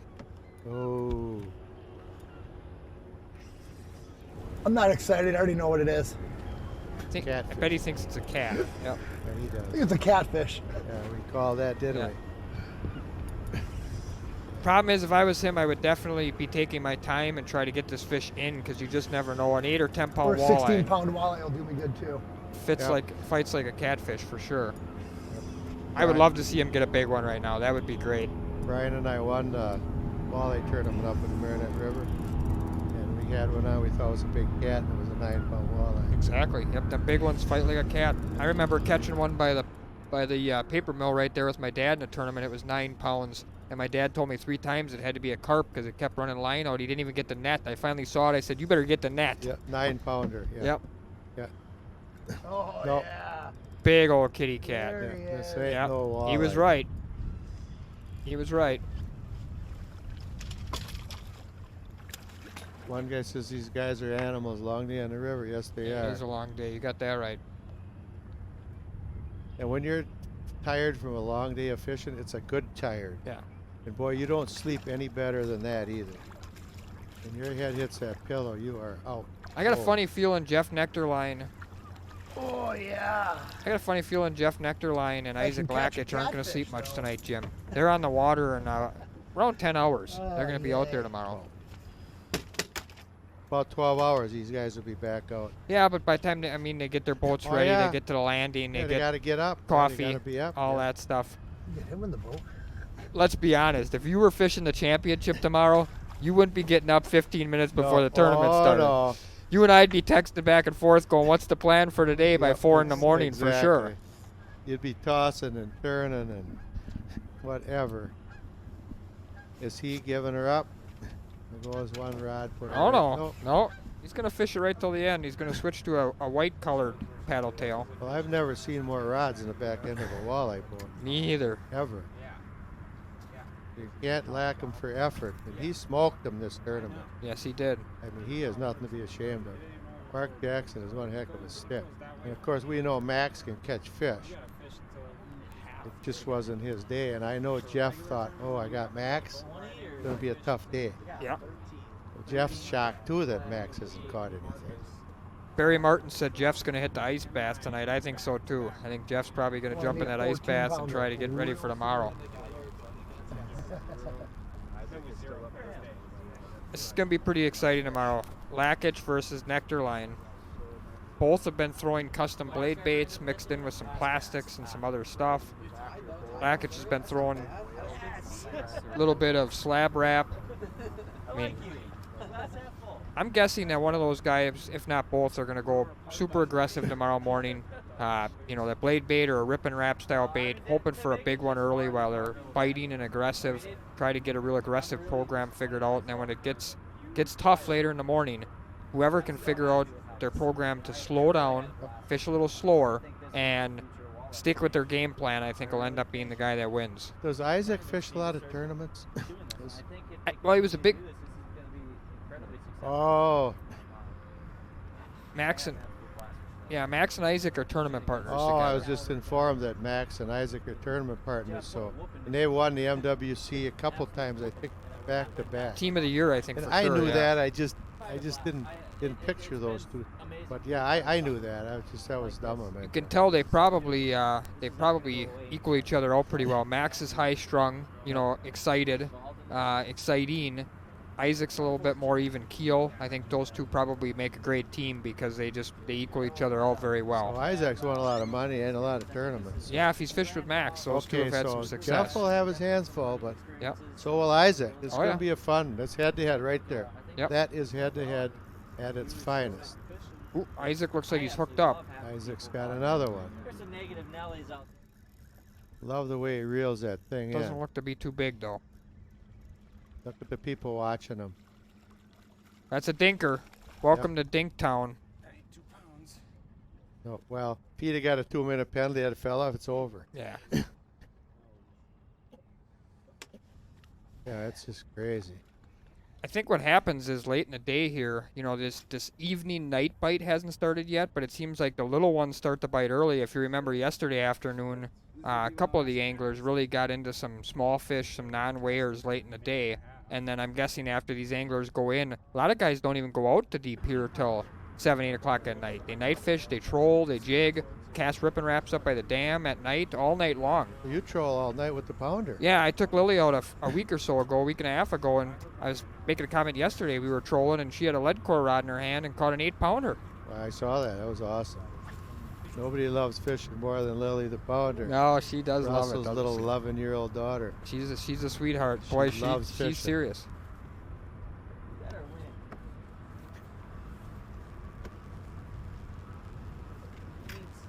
He needs that money. He's got a kid.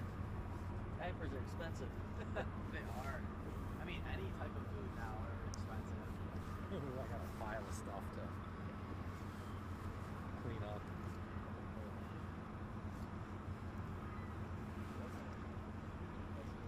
Down to less than a minute, Jim. Yep, it's Lay it all out, deal with it later. well, I know Jeff and Isaac are really happy. Still can't hook him. His name was already on the map. But Mark and Max disappointed, but they had a great tournament. Fished hard, caught a lot of fish. Good guys, good attitudes. Absolutely. Represent the sport very well. he hasn't done the same thing every We're day. proud of you, Mark and He Max. changes every single time. I guarantee he didn't catch every one of his fish over there on slab wraps like he did this morning. I'm just happy I made it this far and definitely a good time. Okay, guys, it's running out. 10 seconds. Here comes the 10-second countdown. Yeah, we're getting to the end here. Do remember tomorrow to tune in at 7 a.m. We're going to have the championship. It's going to be Isaac Lakich versus Jeff Nectarline tomorrow morning, 7 a.m. till noon. It's pretty exciting. There we are, Jim. There we go. Show the crowd that slab wrap. You know, There's that's a bait. that new Rapala slab wrap right here. That's a bait everybody's been talking about. That Isaac Lakich has been throwing they that. Come in different sizes. Yep. So size 6 is what he's using. Yeah, these are. What's this a size? That size of 5. This is a 5, but you can get them in different sizes. So he's using the one that's a half-inch bigger. They're using blade baits, and they're using these baits, and they're using plastic tails. And this was at the Buke rig I talked about earlier with a Moxie tail. We've seen a lot of guys throwing this bee fishing Moxie tail here on a leadhead jig. This was a rig that Max really had success with yesterday. I didn't see him throw it much today, but you know, he's just got a plain hook here with a minnow style plastic behind it, using this ribworm type Moxie style on his main bait. What do you expect tomorrow? Maybe give us your thoughts. What do you expect tomorrow? I think these guys will stick to what they're doing. They're casting. I think they're going to lock in. They're going to spot lock on a position. They're going to go back probably somewhere where they were today, and they're going to hope for a big bag, and they're going to watch their competition. I think they'll adjust accordingly.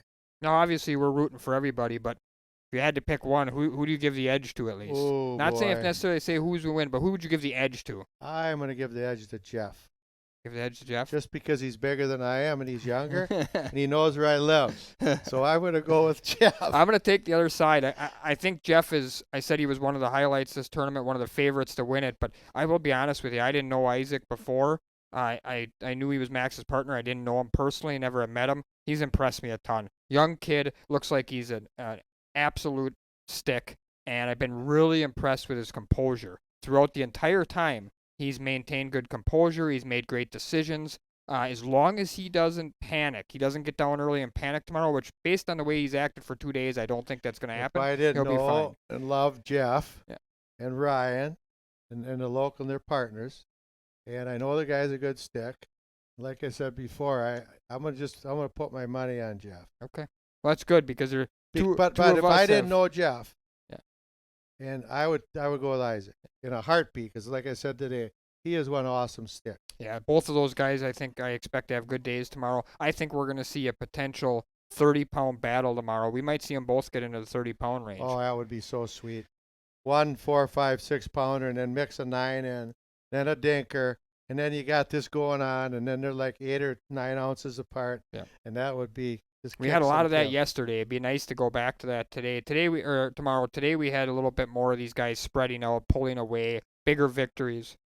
We're gonna start with a couple of interviews. Like we talked about, we're gonna go to all 4 guys. Let's start with Max Wilson. Okay, Max, here you go. All right. Well, I guess let's just ask it now. So, how do you think today went? Not great. You know, I had a fun morning. You know, had its ups and downs. The afternoon did not go well at all. It was a train wreck. But you know what? I can't let this afternoon ruin the experience so far. Like I was just mentioning, I had an absolute blast the last few days.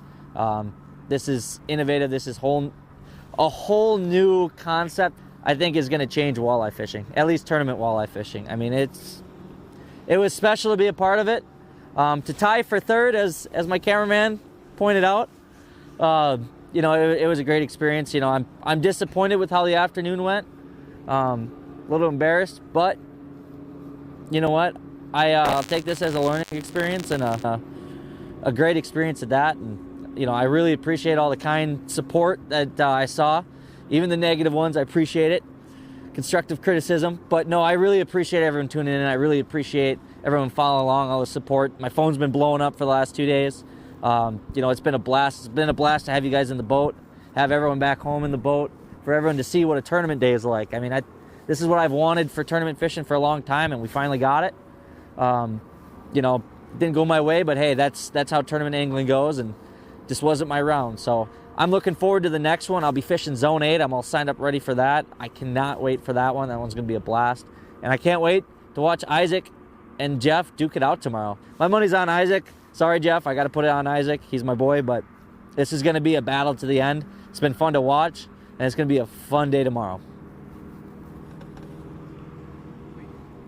Good? What are you going to ask? Just what was your overall feeling about today and for just this round? All right.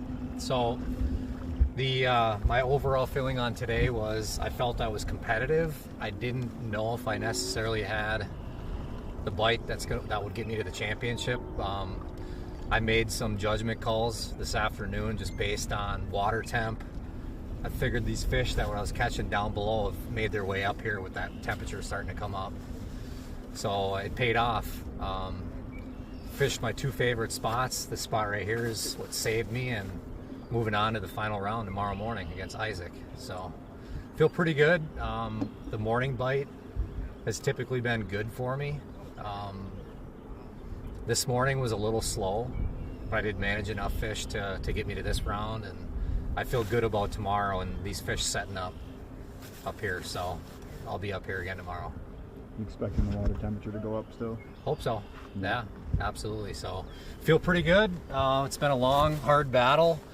I'll tell you what, this head-to-head event was all that we expected it was going to be. It was a lot of fun, a lot of competition. I mean, the guys that were in this, all 16 guys that fished this were all great sticks. So it's an honor just to make it to the final round. And Isaac, as many of you know that are watching right now, he's one of the hottest young sticks in the walleye world. So I got my hands full tomorrow. We'll see if this old cat can pull one more trick out of my bag tomorrow morning. So hopefully you guys tune in. 7 a.m. we are out on the water, Isaac and myself, head to head, 7 a.m. to noon, and may the best fisherman win tomorrow. See you in the morning. Well, that's words from a wily veteran. Oh, Jeff's got a lot of tournament experience. He's got a lot of pure fishing experience, and you can tell he's not overly amped. He's not overly wound up. He's ready to go. He's got a game plan already figured out, and he made a veteran move today, seeing that the water temperature was going up. He moved upriver towards the dam where the fish are going to go. Great day by Jeff. Great afternoon on what was obviously a tough bite because 2 awesome fishermen got blanked. Yes, and we talked about those fish moving. I use salmon as an example. The fish move, and Jeff played it right. He said they were here, they're going to be here, and he played it right, and he followed the fish. And you can't catch them if they're not there. Absolutely. So he made a good game plan, and yeah, like I said, I'm going with Jeff. You're going with Isaac. Be interesting, but they both know each other. As Jeff said, Isaac's a up and coming, one of the greatest young stick. Won a lot of stuff. Jeff's won stuff. He said as the old guy's got one more trick in his bag. Feel for Max a little bit. Max is fun to root for. Okay, I like Max. I think Max is a great kid. I think he's a great fisherman, and he's fun to root for. He's got the flat brim hat. He's got the flat brim nation. He loves it too. He loves it. Yes, he plays the role well, right? I mean, he reminds me of Ricky Fowler of golf, right? I mean, he's sort of that flamboyant, exciting, emotional young guy. We saw it all day today. The highs of the highs, like he said, the lows of the lows. You saw Max at time fist pump on a 7-pounder this morning. You saw him take a timeout, and he was so frustrated and upset. You know, he just needed a minute to gather himself. So you feel for him a little bit, but he really has nothing to hang his head on. He fished 2 good rounds, beat 2 really good competitors, and he just didn't have it this afternoon. Nope. And that happens. We've all had great mornings, bad afternoons, etc. Okay, Well, here comes Mark. Yeah, we're going to switch to Mark Jackson. So, any post-round thoughts on the day, on the tournament? Any sponsors you got to thank? Anything? Yeah. Oh, yeah. I mean, amazing series. Actually, really enjoyed this. Glad I made it as far as I did. You know, like the sponsors. You know, Nitro, Mercury, Costa Sunglasses, Frable. You know. Berkeley, all great companies. Use a lot of products and everything really well today. But gosh, really frustrating afternoon. Morning was phenomenal. Yesterday morning was phenomenal. Just missed a lot of key bites today. I want to say I at least had 8 good bites that minus the 5 fish that I actually lost. I did have on, so I was, a little frustrating, but hey, it's a good time and really, really enjoyed this. Hopefully we can do some more in the future. Yeah. Okay, you let me know when you're ready. All right, I'm here with Isaac, winner today in his bracket, heading to the finals. Okay, yeah, so I was managed to pull off the win again this afternoon. Pretty surprised at that. It was kind of like yesterday, not a very good bite. It was definitely a lot slower than the morning was today. I think I ended up with like 13 pounds something ounces, caught a couple shorts. It was a grind. All my fish came off the same spot I was in the afternoon yesterday. I just had to really work it over and over, fan casting a lot, covering a lot of different angles, making sure that I was sliding the boat up and down to change the way that the bait was, swinging through the current. And yeah, I really only got, I think three. I think I only got 3 fish that I weighed. But yeah, I mean, same program I've been running. I'm running I'll grab it real quick. The Viper Custom Tackle blade bait. It's just a little fathead imitation. I'm actually I'll make a post later tonight, and you guys can go and comment on it. What? I'll go make a post later tonight for you guys, and you guys can comment a name and what you guys think we should name this, because I don't have a name for it yet. So we're gonna make it into a little game. Let you guys maybe pick it out. Everyone comment, and I'll pick out what I like the best. But that bait right there put 2 of the 3 weigh fish today. Well, it caught fish this morning, and then it put 2 of the fish this afternoon in the boat. And then the other bait that I've been really kind of leaning on this today is the Rapala Slab Wrap. It's size 6, I believe, SLR. Yep, SLR 06. And I'm throwing everything on the Deadeye Custom rods by Okuma with my Apixer reels. For tomorrow, we're fishing in the morning again, so I'm feeling like probably I'm gonna follow a pretty similar game plan to what I did this morning. I'm gonna start up closer to the dam here in De Pere, and then I'm gonna slide back down onto the flats later in the morning as the water temp starts to climb up a little bit. We'll see how it goes. I mean, Jeff's a killer angler. He's not going to be easy to beat. He's going to come ready with a game plan. So I'm excited to be able to, go up against him. I've looked up to Jeff for a while now. And it's just a blessing to be able to, compete against these guys, compete on this type of a stage. And I'm stoked. Head to head has been, an awesome, very unique format so far. It's very stressful, knowing what your opponent has and knowing that anything that he catches over 2 pounds is going to count towards his total weight at the end of the day. It puts a lot of pressure on you. I mean, I'm sore, I'm tired, I'm dehydrated. I pushed myself to the absolute limits today to try to, get to this point where I've been at. And it's just, it's been a blessing, really. I've gotten the right bites.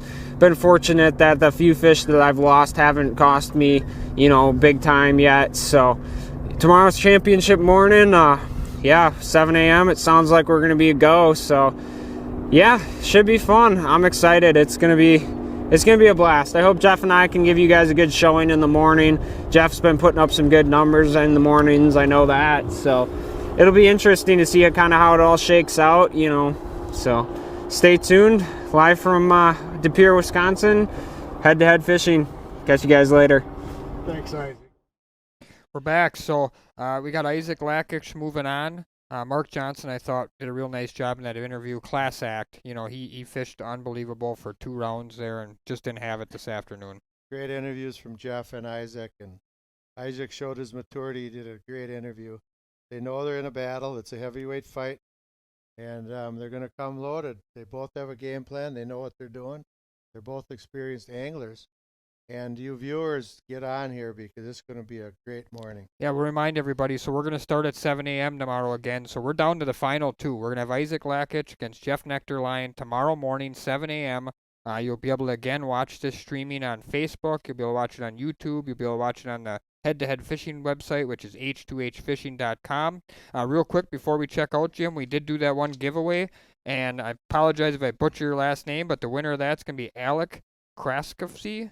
Go ahead, that was the tag 2 people.